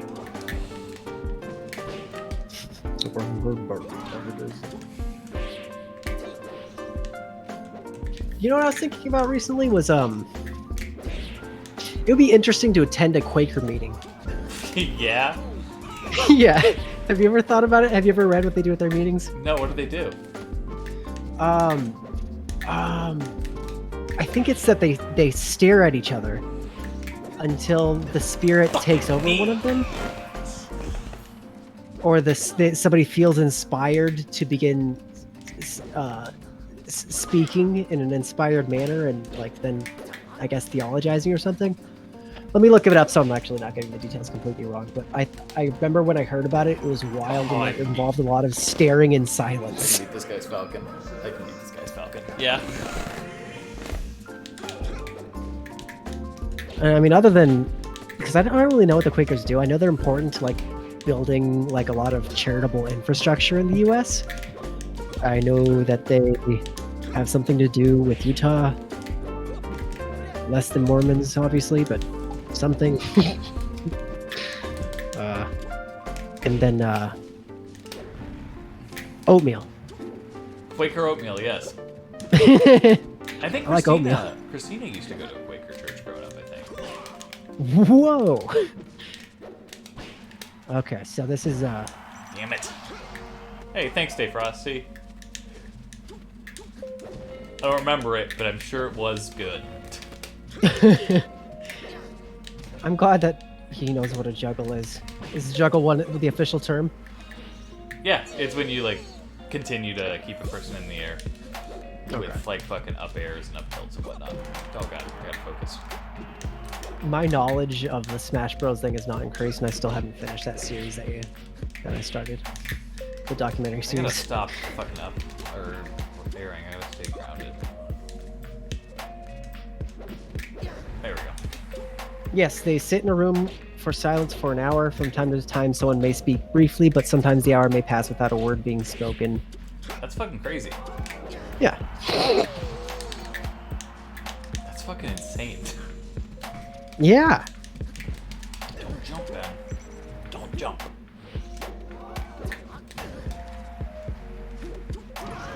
Yeah, they only speak when they feel that the spirit is authentically moving through them.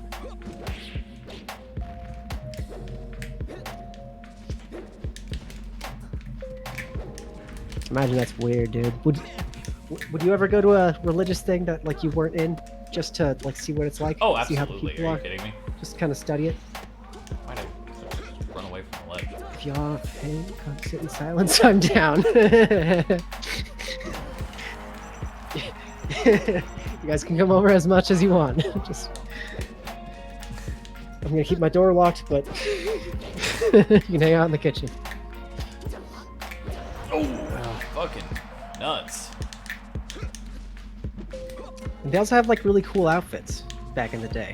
They did. They dressed off a lot like the Quaker guy on the oatmeal. A lot like him. Oh, fuck! That was good! Oh, fuck, I fucking... Have you ever been to have you ever been to something that you were like the stranger for? The stranger? Like, I've definitely been to girlfriend's holidays and shit. Okay. I meant more like a actual like religious event though, or worship service of some sort. Nah, dude. I was raised Catholic and all my family was Catholic, so that was the only kind of thing I went to until I stopped going to church. Okay. I went to a couple. I think Christian churches were like the first thing that I did. I definitely count when I hung out with the when I started doing research. What? The snake charmers? Or no, they were talking in tongues. That was what it was.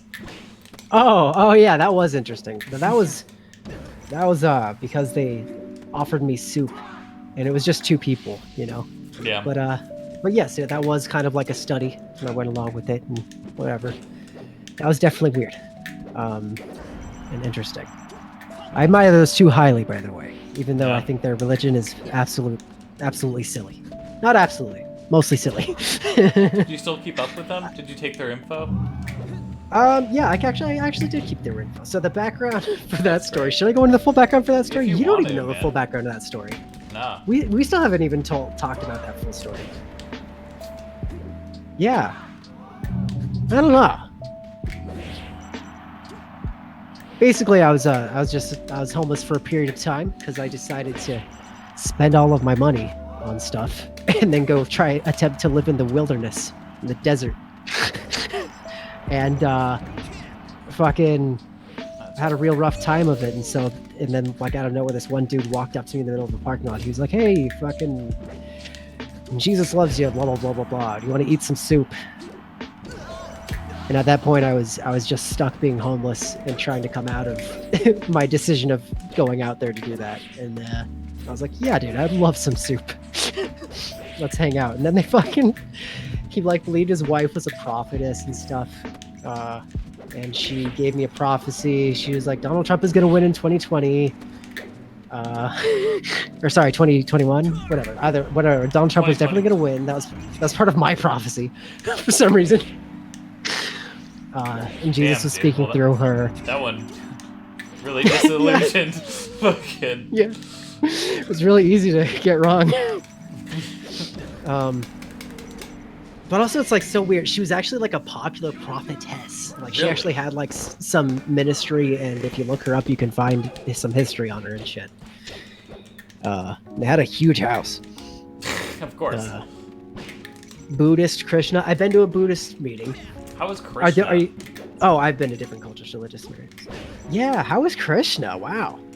That does sound really exotic. Was Buddhist, George Harrison there? I attended 3.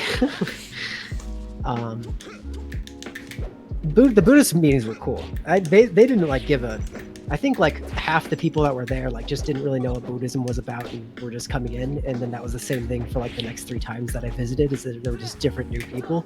And for some reason they were just like, yeah, that's cool. Come in. We'll talk about ourselves and what we believe. Basically the same as Buddhist from what I can see. Interesting. I don't know much about that. Isn't that a sub?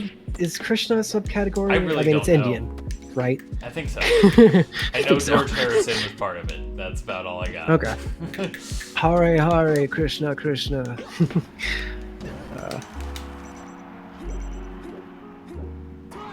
Yeah, I don't actually know what that is. For some reason I was associating it when I first read it with Polytheism? Yeah. And like the belief in like the 4-armed gods that are big in like Tibetan Buddhism and shit. But most Buddhists are really fairly secular, honestly. Yeah, well, that's kind of the Buddhist organization. Buddhism isn't inherently theistic. That's the thing. Yeah. But Tibetan Buddhism gets really, really deep into the deities. The Dalai Lama shit. I don't know about the Dalai Lama. I don't really know much about it. I just read the Tibetan Book of the Dead for some reason is what I'm referring to. And there's a bunch of directions for how you are supposed to respond to lists and lists of demons that you are going to encounter once you die. And you're supposed to pass like tests from all of them. And they also recommend in that book that if you are having a certain ailment, you should set up a fountain, and if the sun, when the sun hits a certain point on this like device that has the water inside of it, the fountain, then there's like something that marks inside of it. So once the shadow of the sun once the sun goes down and the darkness hits one specific spot, you masturbate, and you masturbate that isn't into the it. word I expected to come out of your mouth. You masturbate, and if your semen is white, then it means you're fine. And if it's black, then yes, it means the doom. But if it's anything but black, you snort that stuff right up for your gratitude and thankfulness. Because the whole ritual is part of seeing if you are like gonna have really big doom in your life soon. So you need to And snort apparently your people- jizz? Because it's not black, which I'm not sure if in the history of the world anyone's had black semen. I hope not. Jehovah's Witnesses, yes, I've had bad experiences with Jehovah's Witnesses. They seem very, very strange. and aggressive. It usually takes over the people's lives. I want to be forgiving though. I also, most of my perspective comes from just like people who were associated with it that left it, so I met the people that shaped their making that decision in their life. I don't know if there are other Jehovah's Witnesses. I mean, I'm sure there's good people of every faith out there. Yeah. It's not like fucking it just means you're an asshole, but it is a good indicator you're more likely to be an asshole. I mean, their whole thing is like they think that the apocalypse is going to come and that they are uniquely placed to be like persecuted by everyone else, and like everyone else is fucking up. They're right. So it's kind of like, hey, screw you guys. We're doing all right because they believe that Gog and Magog are gonna which are Gog and Magog.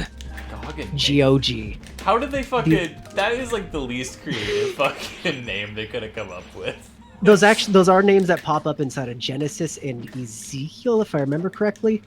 But it's like essentially all that we know is that it could mean just foreigners, the way that it appears. And like when we study xenophobic fucking religion. Yeah. When you study the Hebrew, it's just like, as far as like what we have knowledge of those terms being used, we don't really know what the hell they're talking about for sure. It could be giants. Giants seems to be like the big one that is accepted. And from that, Gog and Magog sound like giant names. Yeah. But their whole thing is that like Gog and Magog are going to come back and rule the world. It's just like, for me, just seeing how little of that is in the traditional Bible. I mean, obviously, if I'm ruling out that certain books of theirs are fake, prophetic. What's the word? Fucking what are those? Inspired. Books? No, those fake books. What are they called? Oh, Apocryphon. Yeah, there we go. Yeah.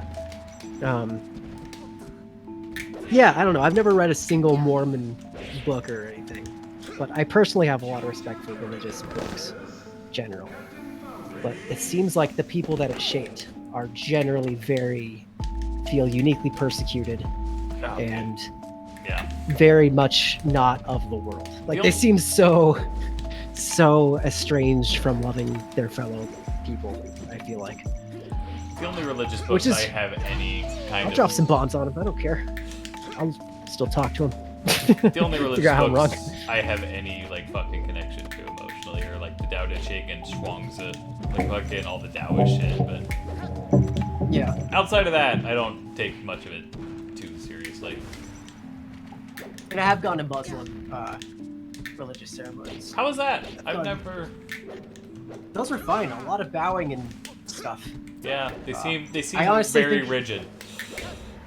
I thought it was a better service. I feel like you felt more of a connection to something spiritual than like going to a church and just hearing somebody like loosely take verses from the Bible.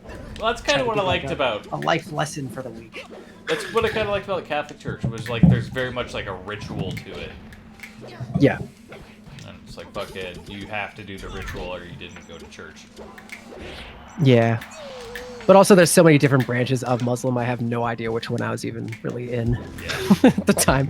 I just know that there was a student from Pakistan that was visiting, and we stopped by her church twice, or we stopped by a church so that she could do her praise twice while we were showing her around Spokane, Washington. Interesting. I didn't realize there was a church over there. Oh yeah. What's it called? Temple? Mosque. Mosque, that's the word. I should know that. Why am I so dumb? You would have remembered. I would have. If we'd have given you 30 more seconds, I bet you would have remembered. Thanks, dude. I appreciate that. No, I've always wanted to attend some Taoist fucking ceremonies, but it's just, there's none anywhere. Yeah. You gotta find me. It's like, wow. And the one religion I'm like, I could do that, and it's nowhere. Okay. Did you go to those different cultures' religious ceremonies because you were interested in them, or just like you happened to pop up inside of them, or just become a Freemason? Oh man, if I only knew how. If I don't you have to like be part of a bloodline or something? Go to. Fucking. You look around for triangles Yeah. somewhere. No, you're saying no. You don't have to be inside of the bloodline. Okay. I think you're I don't know saying what no, he Freemasonry didn't is have about. interest. I think he just went to Oh. ceremonies. Or I might be okay. wrong. I might be reading into that wrong. You might be wrong. Patience. Come here, you bitch. Mormons are Bitch rightfully bird. considered weird. I've met a couple of okay Mormons, but they were notably the ones that seemed to take their religion less seriously. You know who's cool, but also the most awkward motherfuckers you'll meet in your life? Ah, say Frosty had the interest of food. That's good. I understand. But Well, what did you just start posting? The bloodline. Oh, okay. you know who's the coolest, but also most awkward motherfuckers you will meet? Who? Fucking ex-Mormons, dude. Ex-Mormons are like, they know how to party, but they were also like raised in the Mormon church, so they're kind of fucking weird. Oh, interesting. I've had 2 exes that were that were raised in the Mormon church. Yeah. Yeah.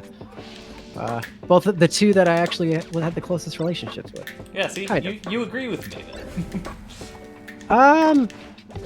They weren't like partiers though. I guess one of them later became a partier, but they did definitely a lot of good-naturedness and reservedness, which reinforced their positive view of the world. You know, Yeah. ex-Mormons are the shit. Good people. Yeah, dude.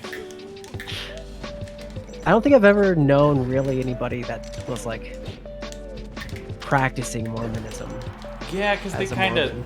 kind of isolate. Really. Yeah.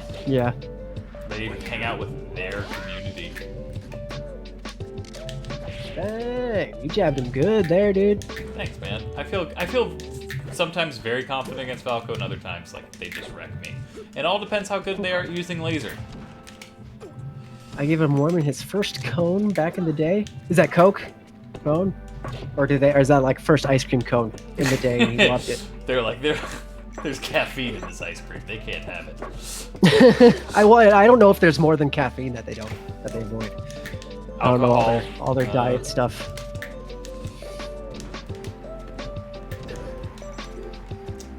Or cone, is that a mushroom term? Or is that just an Australian thing that we don't know about being American? You're Australian, right? Stay Frosty, you're not New Zealander, right?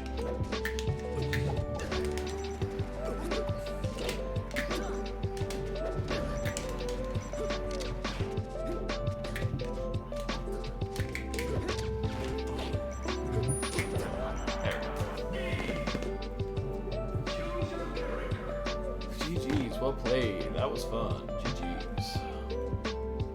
Actually, as much as I zone out kind of when I'm watching you play, that one seemed pretty intense.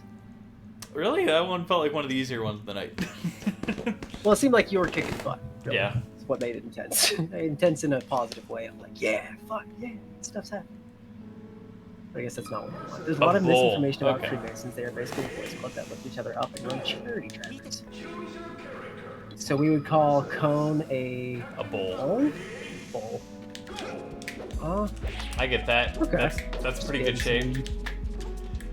Yeah, makes sense. I've seen them conical. Interesting. Why do you know about Freemasons? It's starting to scare me, St. Frosty. Are we being watched? Are you part of the New World Order? No, I assume that there's probably a lot of it makes sense that there's misinformation about Freemasons, considering how like much it that conspiracy way. theory is. Which, no offense if you're a conspiracy theorist. If you're into the conspiracy theorist side, I'm sure that there's interesting stuff. It's just hard to sort through, and so I push it all away. And I think it's usually I think it's silly on the surface, but I don't know. I'm sure there's something to quite a lot of some conspiracy theories. But I will always stand firmly and say that I do not think 9/11 was an inside job. That's I good don't. to hear. It's good to hear, Pete.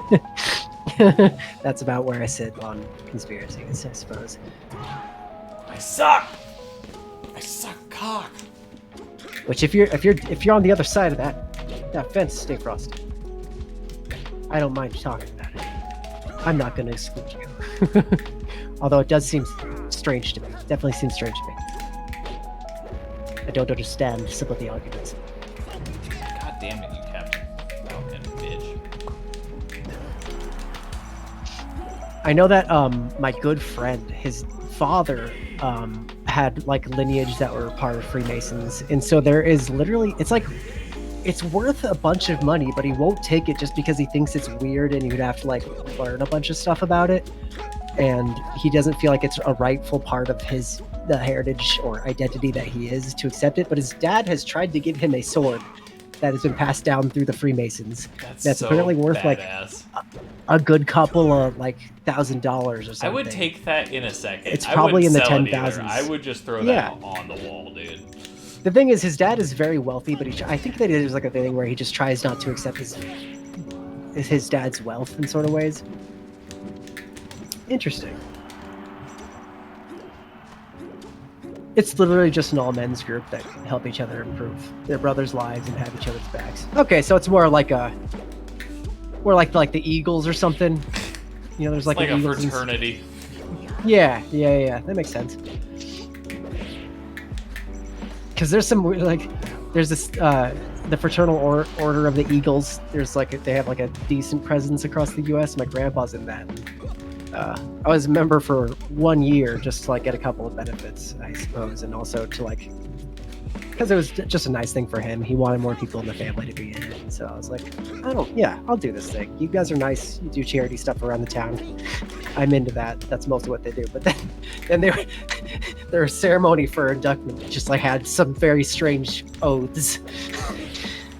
to I mean, it was I think it was a Christian god. But it was just the phraseology and stuff was way more devotional than I expected to be saying. And I was like, I technically shouldn't be taking an oath right now, should I? That's how they felt when they had me be my niece's fucking father or godfather. Oh, yeah. I feel really awkward. Yeah. What can you do, though? What can you do? That works for me. If all the stuff that I just said the oath to wants to punish me, I'm sorry. I support the general stuff that you're doing. My bad, man.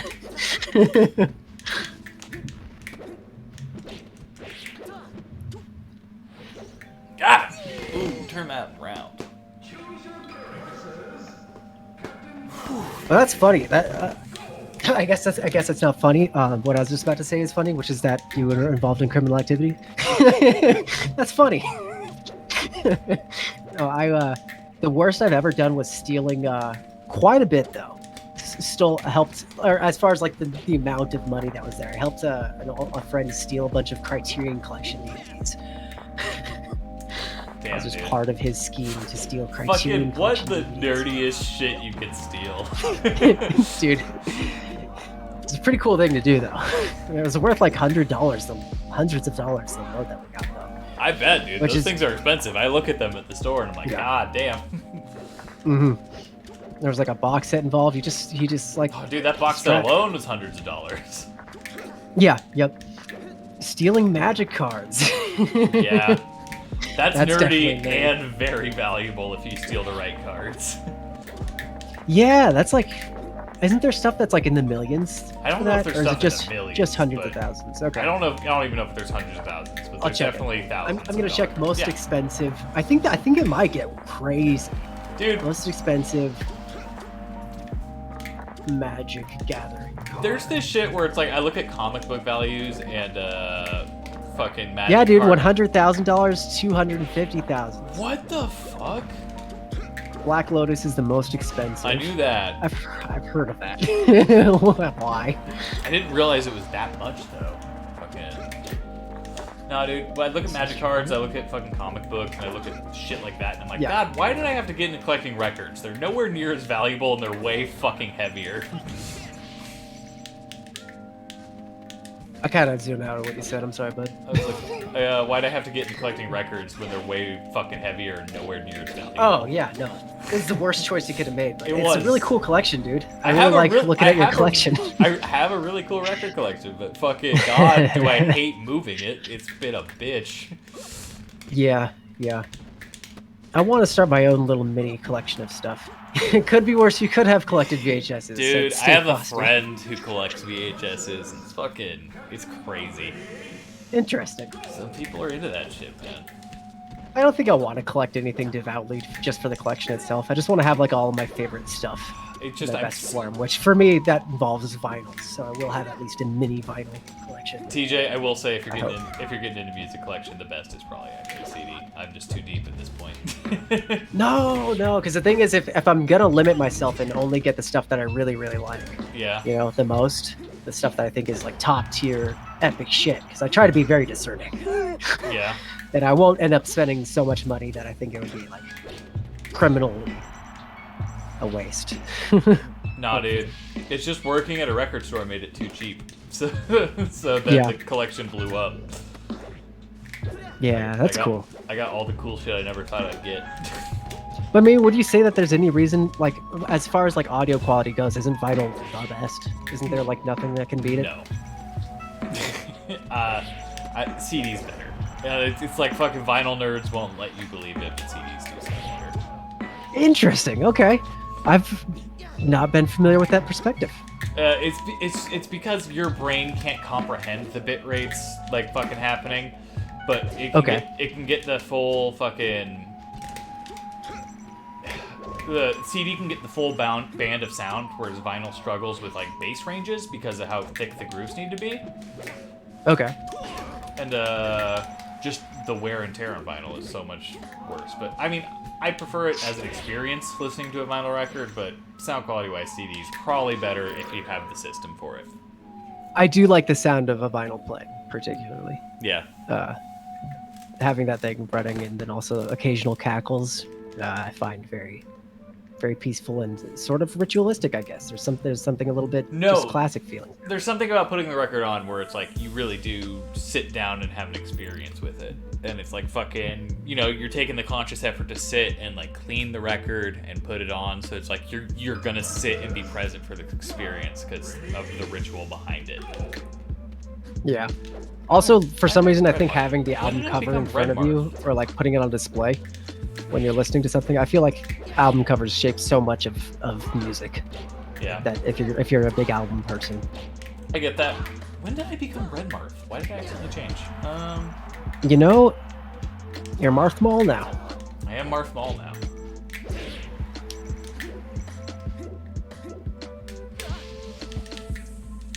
You got the red right hand, dude. Yeah, dude. Nick Cave and the bad sword here. Bad swords. You're just fighting. His name's Bruh. I am just fighting Bruh.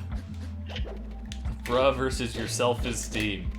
We fucking... Yeah. We'll meet again.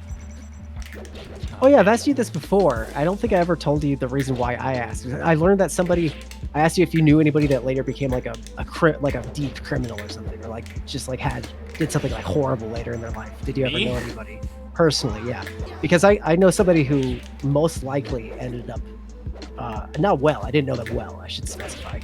They ended up becoming a person who most likely raped some ladies at a party in college. That's terrible. No.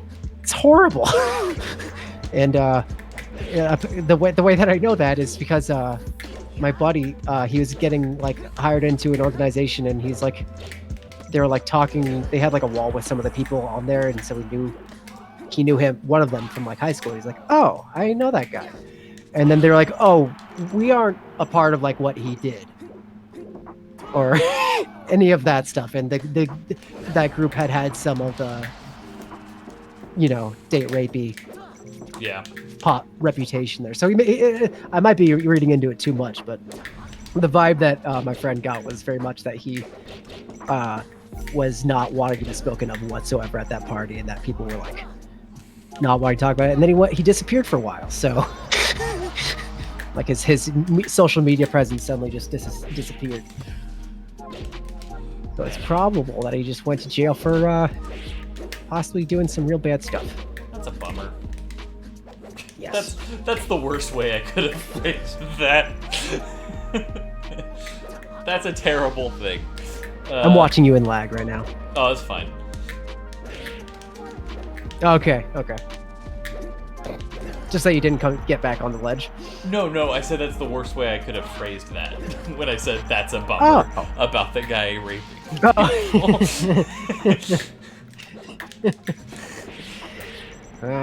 It's a toughie. It's that guy sounds rude.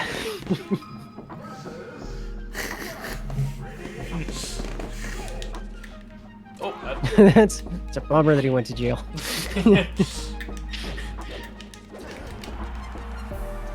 Yeah, I don't think I've ever known anyone like who did serious crimes. Like fucking, I've known people like who went to jail for drugs and shit, but nothing like. Dude, that's why I recommend looking at people in your past on Facebook a little bit more. You have no interest in them. I bet one of them has turned out to be a murderer. All right, I'm about to describe a very fucked up game me and one of my friends used to play. We would go on the state depository for like sex offenders, and we would just look at their picture, and then fucking bet rapist or pedophile when we saw their face. It's really fun. It's a lot of fun. But oh man, there's really a look to them, and now what? That's so dark. I love it. Yeah, dude. No, it was a good time. Jesus, man. But there's a look to them, and now when I see people that look like either of those groups in public, I'm like, I bet. I bet. Yeah. Particularly pedophiles. You can, like, see it in their eyes. It's weird. Interesting. I am not going to forget that when I went on CuteBot, some people said that I looked like a pedophile in the comments. Damn, dude. And That's so... I'm sorry. It makes me upset. But I can kind of get it. You're also saying that I look like Crystalia and that I was hot. Who's some of them. So it's like, I don't... But then Crystalia also... He's the guy... He's a comedian, but then he ended up like having being sex a pedophile? with people that were too young. It's like, fuck. Damn it. Pedophiles are way too protected here. Interesting. Do you guys not have a registry? Registries aren't even like a state-by-state thing. Like, a lot of states don't, and a lot of states like try to keep it vague with like the charges. Oh, yeah, interesting. I didn't know that, but I know that the one where we used to live. No, we'll location. hang them out to dry. Yeah. And they also had to like go door to door and just be like, "Hello, I am a convicted pedophile." Yes. They had to like go to so many houses to do that. I remember one time I felt so bad for the guy, which is a weird position to be in. But I was just like, why are you telling me this? No one in my house is a danger. Actually, I think I'm the one most in danger.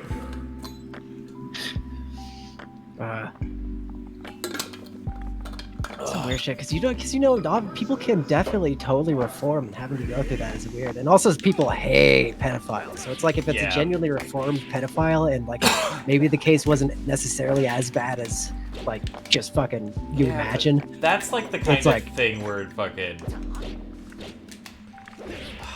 It's like I don't think that's kind of the thing you get generally reformed from, unfortunately. Like maybe, I don't know. Maybe I think there's scientific studies I'm not aware of, but fucking.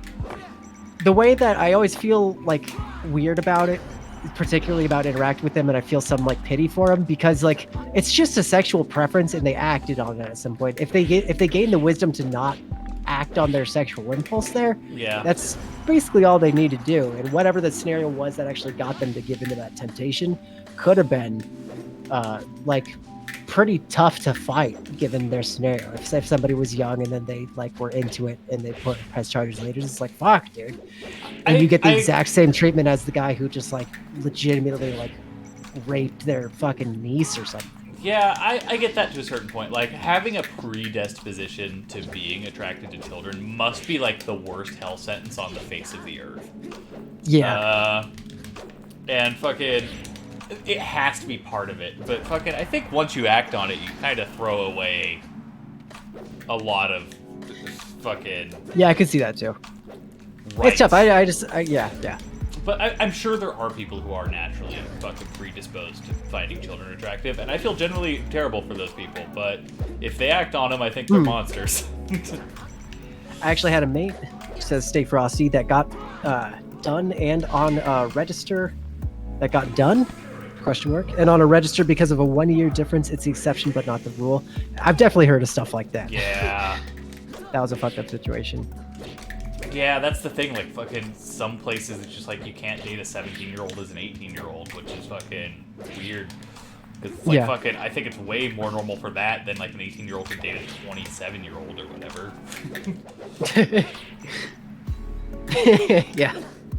Essentially, at that point, it's like the gross guy that's Yeah. just like, yeah, dude, I fucking, that girl's 18. And you Yeah. just know it's the object quality of it. Just like, yep, ripe. Good. Good job on catching her, right? Oh, did you drop her off at fucking high school, weirdo? Make sure she gets her homework done, sir. She mostly likes me for my money. I bet. I bet. Yeah. But for me, the thing is that like so many people are like really, really reactionary and like No, I'm with you on that. hateful towards that particular group, including like they're like discriminated against inside of prisons, is my understanding, as like the worst scum on the earth and shit. Just like I actually personally think a lot of gang and murder activity is way worse. You know, In a way, it's depending on fact, the case by fact case. that they're hurting such an innocent group of people, like the most innocent group of people. That's the thing. Yeah. Yes. At first, I thought you were talking about the prisoners for a second. I was like, wait, what? No. Yeah. And that's what really sets them the fuck apart in like the Yeah. people's heads generally. God damn it. Yeah. Yeah, you know, it's a mixed bag, but I generally agree. They are like the worst, particularly like repeat offenders.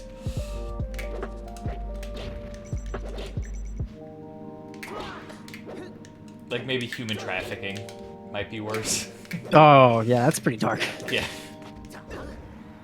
I hope that mostly comes out of fucking like people in really bad financial situations. Just But there's probably couples that are just fucked up.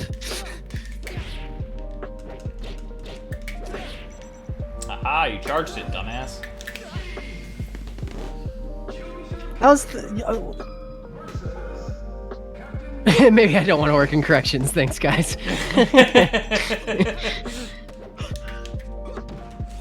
Did you ever did your parents ever get like aggressive at all? Dude, what do you mean aggressive is the weird word? I mean, did they like hit Like, me? did they ever No. seem like extra? Okay, yeah, that's wild. Dude, both my Because my parents- mom, both my parents like, were bipolar. they didn't spank you or nothing like too hard. No. Yeah. Both my parents were bipolar, so it was like I would just go in phrases of like they're very happy or they don't want to be interacted with. Interesting. Legitimately bipolar? Yes, both my parents were bipolar. Oh shit, dude! I didn't know that. Yeah, thankfully none Are of you- me or my siblings are. That explains so much about you. Does it? No. No, I hear bipolar. Because bipolar disorder can just like get super amplified depending on Yeah. like, your mood and age, right? I don't know about age, but mood certainly. Okay. The wooden spoon broke once. I laughed so hard. It was the greatest day of my life. What? For spankings. Child abuse. Got it. Yeah. The thing is, a lot of people don't accept that as child abuse, and I can kind of get where they're coming from. Like, if it's just like a hardware device that was chosen for spanking, but mine, I think it's probably got something to do with the disposition of the parents. Yeah. Like, because my parents did not seem like they were like giving a punishment and they really regretted it, and they were like, they seemed like they were angry and they wanted to spank me, No. So and they wanted to see me in pain for a while. my dad got beat a lot as a kid, so Yeah. that's why he didn't beat us. Also, important note: my father was very abusive. Yeah. As an alcoholic, but my mom wasn't. She would just spank crazy. Most of the time, just seeing it was enough of a deterrent. I can see Yeah, I that. think that's like mostly The what it would threat. be used as, is as a deterrent. It's just that with my mom, sometimes she was just She really needed to pissed. take something out at you. She was just like, Yeah, fuck yeah. you, child. Yeah. But your dad, he got pretty beat. Pretty, Yeah, my dad got beat a pretty lot. roughed up. So, It's tough because stuff. my dad was a bad kid, like a really bad kid. Okay. As you can. Dude, what is your dad doing? Oh, I guess some of the stuff you've told me about him in his adult life isn't so great either. Yeah. That's right. I'll let you choose how much you explain about that. Yeah, my dad's a piece of shit. Great to the kids, though. Great to me and my sisters, Yeah. but fucking kind of a general garbage person to the rest of the world. That's rough. I'm not sure how many of my dad's stories I've actually told you. Have I told you many stories about my dad? Not really. You don't seem to It's probably particularly better like not to to. talk about it. The thing is, I'm always worried that other people are going to get way more fucking uncomfortable than I am. Yeah. And the thing, because I had problem with this with my closest relationship in my life with my ex, who was Mormon. Yeah. When I would tell my stories, I would always make jokes and stuff. I get that. Or man. laugh about the scenario, and she would get so disturbed that it would like almost make her cry. She'd be like, "That's not funny at all." Dude, no, And you shouldn't make jokes about that. It's like, fuck, it happened to me. Yeah, I get I have that. to make. I get that as a person with a dead mother. Like, people get very uncomfortable when I crack wise about it. Yeah. And I'm just like, what? I think that was one of our most solid bonding moments was when I joked about your dead mom. Yeah. I was happy someone would finally joke back. Yeah. God damn it, how'd I lose this? Oh wait, I'm still in? No, I'm dead. Oh, he jumped off and killed himself. He feels- Interesting. What? Do you think that was intentional? No, he was trying to Was he trying to me. kick you? Yeah, he was trying to Okay. stomp me down just to rub it in, but he fucking missed and died. Gotcha. I don't think I ever got a wooden spoon, though. A wooden spoon seems pretty rough. I think it was just always a belt. Yeah, whatever. Take it. Yeah! What? Oh, sorry, I'm watching you in lag again. Oh, why are you doing that? I don't know. I'm a stupid guy. Belt I was does just sound responding worse. to when he... Belt sounds worse. Yeah, belt sucked. Belt wasn't that good. Belt wasn't good. Oh, you got belted? Yeah, it was always belt for me. The leather just sounds like awful. Like Yeah, the alright. snap of it. The snap of it's what kills me. Was your mom good at snapping Yeah. the belt? Or was she just kind of like... Yeah, she would actually do like pre-doing it threatening snaps actually, which very much is supporting evidence that it was not. Like she would pretend like she would actually like snap it together and like tell me to get ready. It was fucked up. Damn. And then, but you know, she still loves me. I know she still loves me. It's just she has anger problems. Did I ever tell you about my dad at the Air Force Base? No. I was wondering if I had, because it's a story that I only learned within the last couple of years, and so it's wild to me. But I also sometimes don't share it just because it is so crazy that I assume people may not believe me. I But like that's crazy fine. If shit, you don't yeah. believe me, if I'll you don't believe believe me, just don't believe me. That's I don't fine. think you would I'm lie. fine. That's the thing. Yeah. But to stay frosty, if it sounds too tall, it's okay. I understand that it sounds tall. So this is before I was born. My sister, this is during one of the spikes in my dad's many alcoholic times. They lived on an Air Force base because he worked for the Air Force.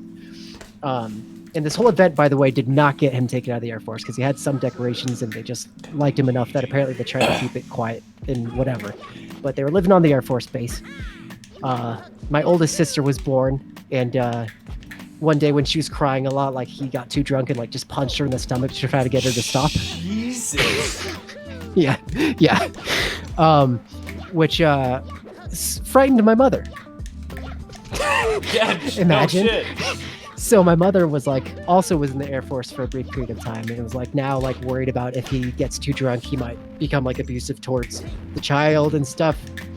So she's fucking ready for if he ever goes too drunk. And then one night he came home and he was too drunk, and she's telling him to calm down and everything. He gets a little bit aggressive, and then they decide to have a military fight and full on assault each other. Him drunk, and she managed to win only because he was drunk. She's pretty sure. Military fight? What does that necessarily entail? As in they were just using military grade fighting techniques on each other. Okay, they didn't bring out M16s. No. But there was I think she got her shoulder dislocated or some shit. Like they were just doing some extreme stuff, and then like she managed to get the kid and get out, and then when she left the house, no M16s, yeah, but they may have become involved later in the story. I don't know, because he did grab some sort of gun. I actually never asked what kind of gun, but then he came out of the house after them holding his gun for some reason on an Air Force base. God damn. So everything got locked down pretty quickly. Yeah, my mom managed to. She didn't get in the car for some reason. She decided to run instead. But she I think it was actually hopped fences through like a couple of like street blocks and shit, and then ended up like hiding behind a tree inside of like a kind of park area, where he was like nearby, but clearly like was aggravated and just wandering drunkenly and couldn't find her, and watched. And so she just like watched as the military slowly created a formation and like hiding. And my dad apparently was completely unaware and didn't notice. And then somebody just like snuck up behind him from behind a tree and just knocked him unconscious with the butt of their gun. Dude, and the fact that this didn't get him ejected is so fucking crazy. It's absolutely insane. Yeah. But apparently, like, he was of an important part of this particular Air Force base as well. But fucking, yeah, that's all stuff that happened. And then my mom moved away from him. They took a break for a little while. Fuck. And apparently he repented of his misdeeds. Only to commit more later. Yeah. But that's by far the craziest thing I've heard about my father. And, yeah. My grandpa was kind of a piece It is a crazy story, yeah.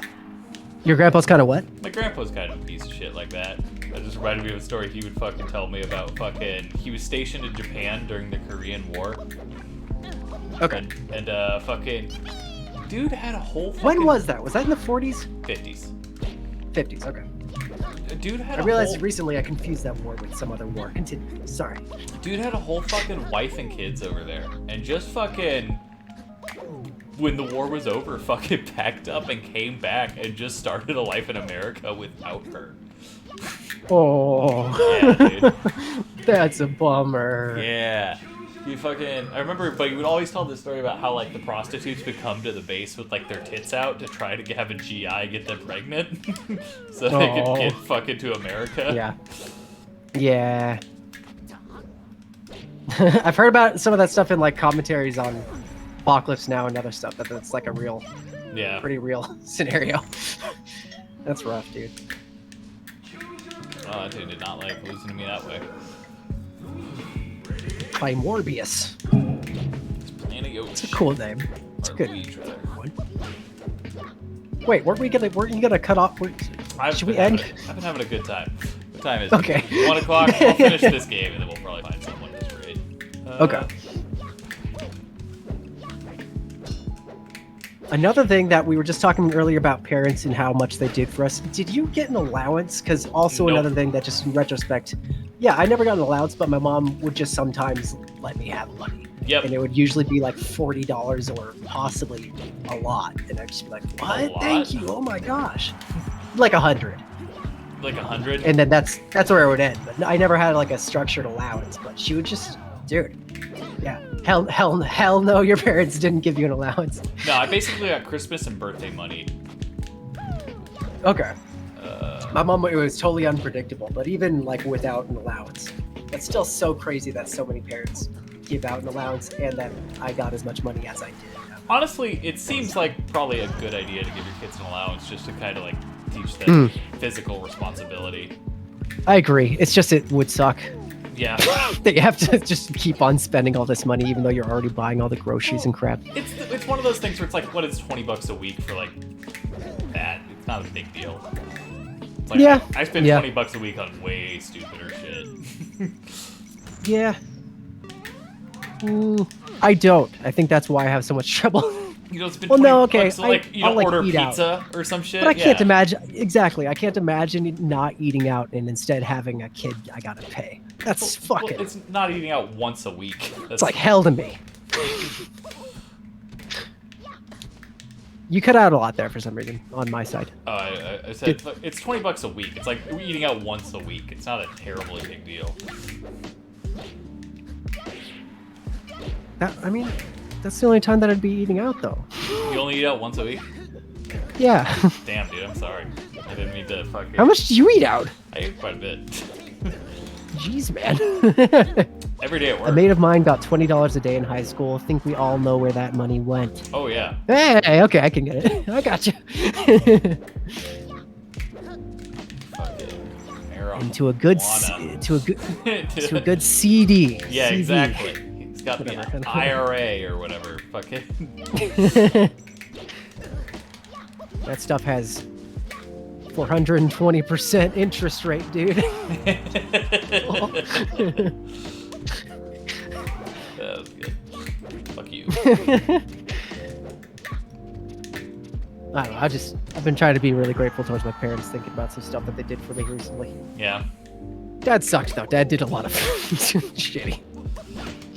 I remember this one day, like, I came home from school and he wanted to play ball, and I was amazed. Like, I was so excited, and then I was anxious because I like wanted to like play ball with him good. Yeah. And then he seemed to get bored with it. And then he went back to being drunk and playing video games, and I felt like such a failure. TJ, do you see me as a father figure? Is that why we have a friendship? You're supplementing my dad, man. It's like getting drunk and playing video games. Sorry to tell you, but every time that you get drunk and play video games and I watch you, I feel a little bit at home. No, I would never watch him play video games, Okay. actually. Usually, if he was drinking, the fact that he was playing video games, I think, was a way of diverting his attention from that he hated his life and didn't want to be around any of us. And we didn't want to be around him either. Damn. Well, at least you guys could admit it to each other. I'm not sure if we ever vocalized it necessarily. But... I think you understood it, and so did he. Bro. Yeah. Alright, I'll GG's this guy. GG's. GG's. Okay, let's fucking get this shit pulled up and see who's on. See who's on. Do you want to let Stay Frosty lead the raid?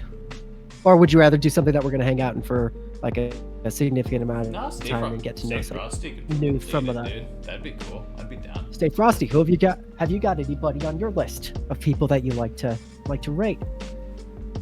Could throw some love their way. We'll probably hang out for a bit. We were just talking earlier about how like it's like fucking. We feel how do you feel about raids? It's always weird to like go to a channel because no matter what, I want to support the person or whatever. But Yeah, sometimes it's just like legitimately like I'm so much like sometimes they just catch me way more. Yeah. My attention and stuff, and so it's like I feel weird having that disparity. And it's like other times I feel like It is tired that, and like I want to fucking stop, but it's like fucking I Yeah. feel obliged to like hang out for like 20-30 minutes or whatever. Yeah, that's a common one that people. I think it's just like a split in the community. Some people are just like you can literally. A lot of people recommend that you just, if you're feeling tired, you literally just say immediately like, I really tired myself out with that stream. I gotta head out, but have a great stream. Bye. And that people are gonna be generally understanding of it. But then there's some people that just are bothered by that. So it's like, you just gotta gamble. Just gotta gamble. You don't got anyone? Stay Frosty. Got meh. So /raid space MEH. I bet that is a channel. Do you think it is? I mean, I'm sure somebody has that username out there. I wonder if they do anything though. So many good usernames get taken by people that just do nothing with them. Yeah, I'm with you. Such a bummer. It's true. It's fucking true. You said you got anyone online, DJ, or what? Have I got anyone online? I've got a couple options. Got some options. But if Stay Frosty's got anyone, I would recommend Stay Frosty you come out and let us know. Otherwise, I would say, dang it, both the people left that I was interested in earlier. Catch y'all around, guys. All right, have a good one. Have a good night, dude. Good talking to you like I'm always. I'm thinking maybe there were two earlier that were perfect, but they're gone now. That's a bum though. Well, let's go ahead and hit up. Do you got anybody on the Thunderbuns channel that we? Hey, he hit us up with someone. Oh shit! Okay. Thanks, Stay Frosty. We can count on you. Jordan. Perfect. We can count on you when we need you. Count on you.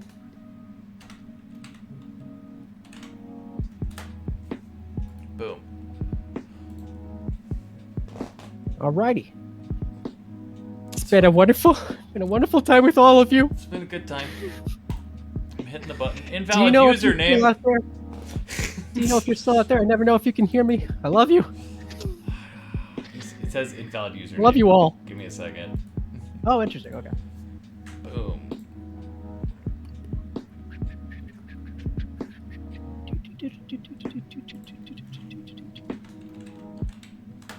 I was never even a Mario player, but that song gets in my head all the time. Why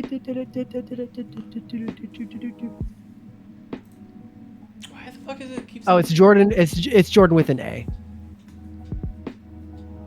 Oh, okay, cool. Okay. I think so. Because that's what I found when I searched for that. Gotcha. Is that right, Stay Frosty, or is there possibly more than one? Yeah, that other works. name, Jordan. Okay. Well, yeah, but that might be somebody else. Oh no, they're live right now. Okay. Cool. Well, thanks, Say Frosty. Couple. Thanks for hanging out. Thanks everyone else who was watching. I haven't quite verified if it's the right channel. It seems likely, but Yeah, look, I'm looking at it wanna- side by side. Oh, okay. You see that? You see them? Assuming they're the person with 7 viewers and their thing says art, then yes. Okay. Australian. Okay. Yes, we're good. That's them. Cool. Dope. Okay. Thanks everyone.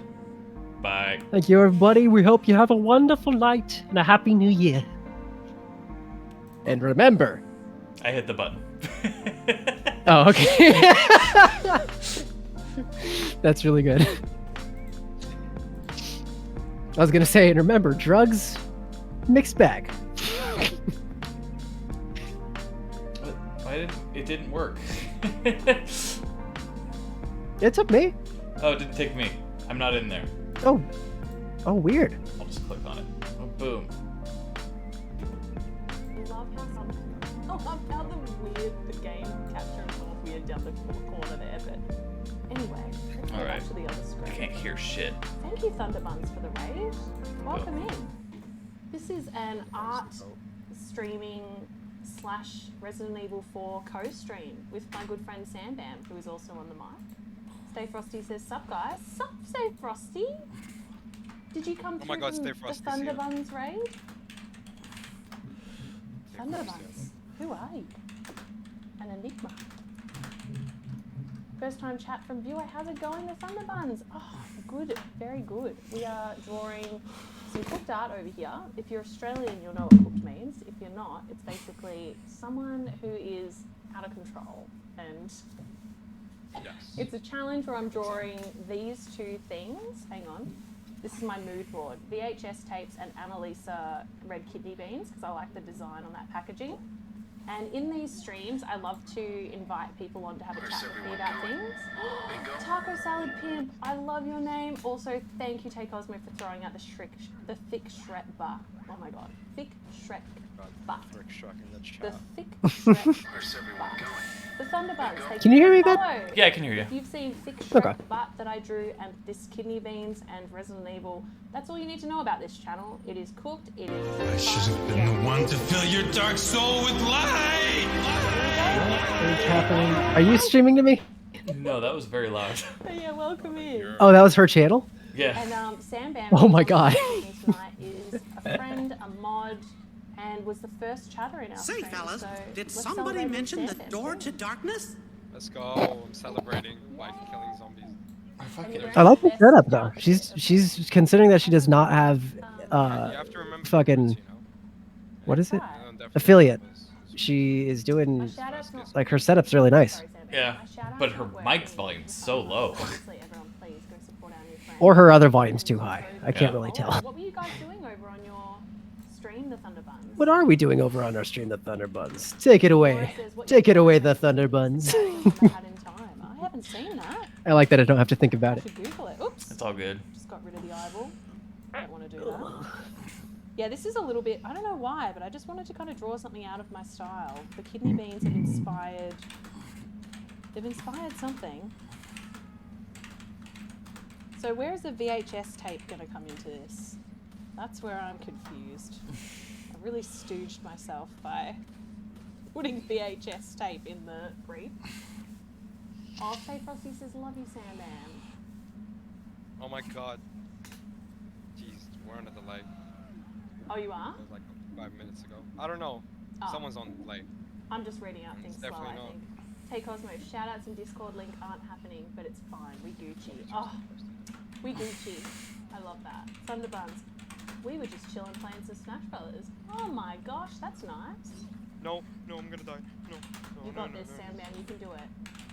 Jordan loves some Smash Brothers, but I don't think he's played the Switch one as much. Also, Jordan will be making a surprise guest appearance at some point. Take Cosmo. Tomorrow so had in time is a vibe. Ooh, Thunderbuns. This part of the game always stresses me out. I know. It's Same here. this part and the part where you first see the merchant and you're in that kind of like Oh yeah. catwalk area. That part, I swear, it's like a whole operation to clear it out. Yeah, it's really hard. Get off me, woman. I'm scared. I love the I'm screechy scared. I'm women. cornered. Take Ada. Don't take me, please. I'm running away. I'm Take running away. Ada, No way. don't take me. Now we see the true I'm too young to Sandman. die. Ada's actually like twice my age. It's true. And also she would she's very capable. She can look Yeah, after she can herself. definitely clear out these guys. I'm still a rookie, as you can see from my uniform. Please just leave me alone. I need heals. Box. Oh my fucking god, a yellow herb. The most mediocre herb. I know, a ever. yellow herb. No one needs that when they're in trouble. Thunderbuns, Oh, actually, we're I have a playing green herb. Melee. That's the one I played. I played that a lot. God, Melee was when I was like, probably like 14 or 12. I don't know, I was pretty young. And I remember my friend and I used to basically play Dollhouse in that game. Which is like, maybe we were younger, but we'd just pretend to be the characters and like run around in the things. Damn. Taco Salad Pimp, first time chat. Hello! People play Was that your response to my comment? Oh, yeah. So is Jigglypuff hard or is it like skilled to be Jigglypuff? Cat Parker Art says, Take Cosmo, that's my strat for everything, which Take Cosmo had said, I am no good at Smash Brothers. I just button mash and hope for the best. Yeah, I'm terrible. The only fighting game. Oh no, I skipped the bingo scene. No. I was. No, they didn't say the thing. No. Oh my god, everyone. Alright, time to loot. I think we've got it. I think it's when people follow, it says it. So we've heard it twice already, which is good. Hey Cosmo says, I feel that. I got a friend who mains them and it's a wild time. Jigglypuff. Tell me about Jigglypuff in Smash Brothers, guys. I need to know. Also, I really don't like having this composition with this VHS tape here, but I feel like it's the only way I can put this in. Should you explain what she's drawing? Yeah. Their torso? Okay. Nah, they're holding I didn't it. understand it though. Oh. Okay. Yeah, it's like in front of them, in their hands. Yeah. It's confusing. It looks like their torso. You can tell when something's shit, it's because I'm like, I don't want to draw that. But hey, we're getting there. No, it looks amazing. Oh. I like the can on top. Yeah, I like the can. The can's alright. The rest of it, I'm like, nah. Oh, hang on. What's that? There we go. I'm trying to think of, I don't know. Maybe like a way to make it. I don't know. I'm trying to give context to what you're drawing. I know, there is zero context here, man. This person is holding a VHS tape and has a giant kidney beans hat. What could that mean? It's very, I don't know. Actually, redirecting the conversation towards arcade. There's no. Yeah, it happens. There is a meaning. You know There's what a the meaning meaning in everything is? according Which one is to this? Resident Evil 4? Yes. It's true. Okay. Well, I'm sure it's informed by my. Because they're context streaming and art. that Yeah, and Resident Evil 4, man. I'm Yeah. It's a co-stream. I don't understand it, but I'm interested. Thunderbun says they're a top tier character, but there's a lot of controversy around the playstyle in the community. But I think she's dope. Oh, Jigglypuff. Jigglypuff in the Pokemon anime was a bit of a bloody loose unit. Like seriously. Ash and stuff were like, let's go, and Jigglypuff was like, Jigglypuff, and I was like, I remember being really frustrated. I was like, Jigglypuff, it's not the time. It's not the time for your sleepy time.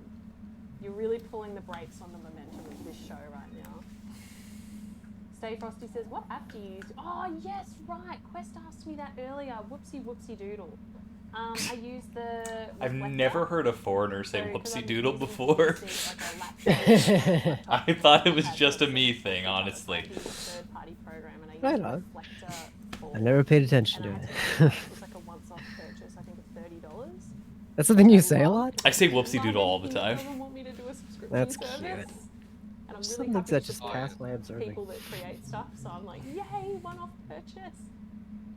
Like, I reckon. I have nothing to say about Resident Evil. Like, Oh, okay, apart yeah, from that's streaming fine. services, I reckon they're warranted. Yeah, of But course, yeah. everything else, like, What are you no, talking about? I don't want to have a reoccurring purchase. Like, stuff that's also, like, you know you're not going to use for a while. This is going to be, like, maybe like a, I don't know, a situational thing. I know. It's like, why? Why do you make a subscription? Money, Like- money, my dear boy. Rob Dude 822. This one's more psychiatrist vibes than English teacher. Nice.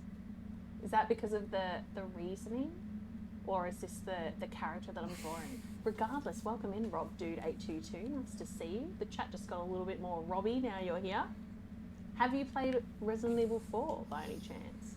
Tay Cosmo says, potato shop looking at you. Potato shop indeed. We are. Jordan is a collector of Yeah. Gokus with over 64 in his please collection ask away. and growing. Fucking What is awesome. Resident Evil 4? Sambam, it is a game.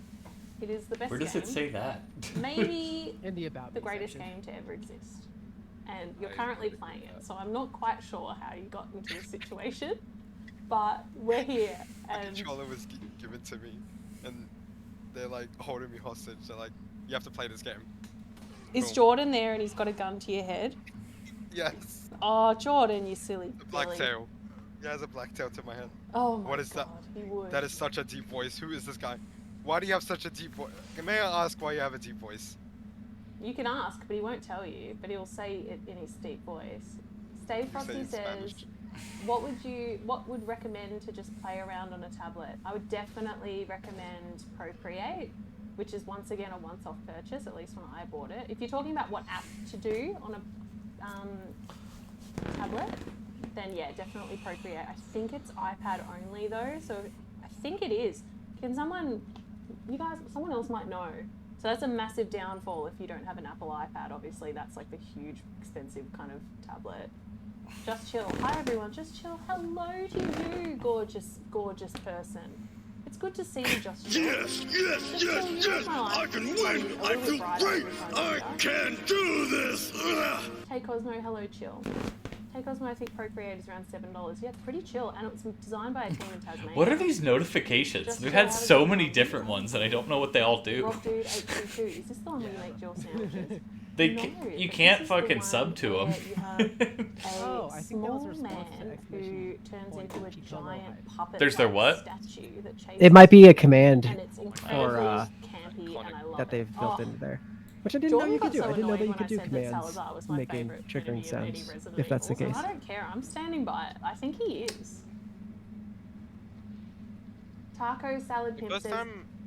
sorry, Taco Salad Pimp says your studio looks so professional. Well, thank you.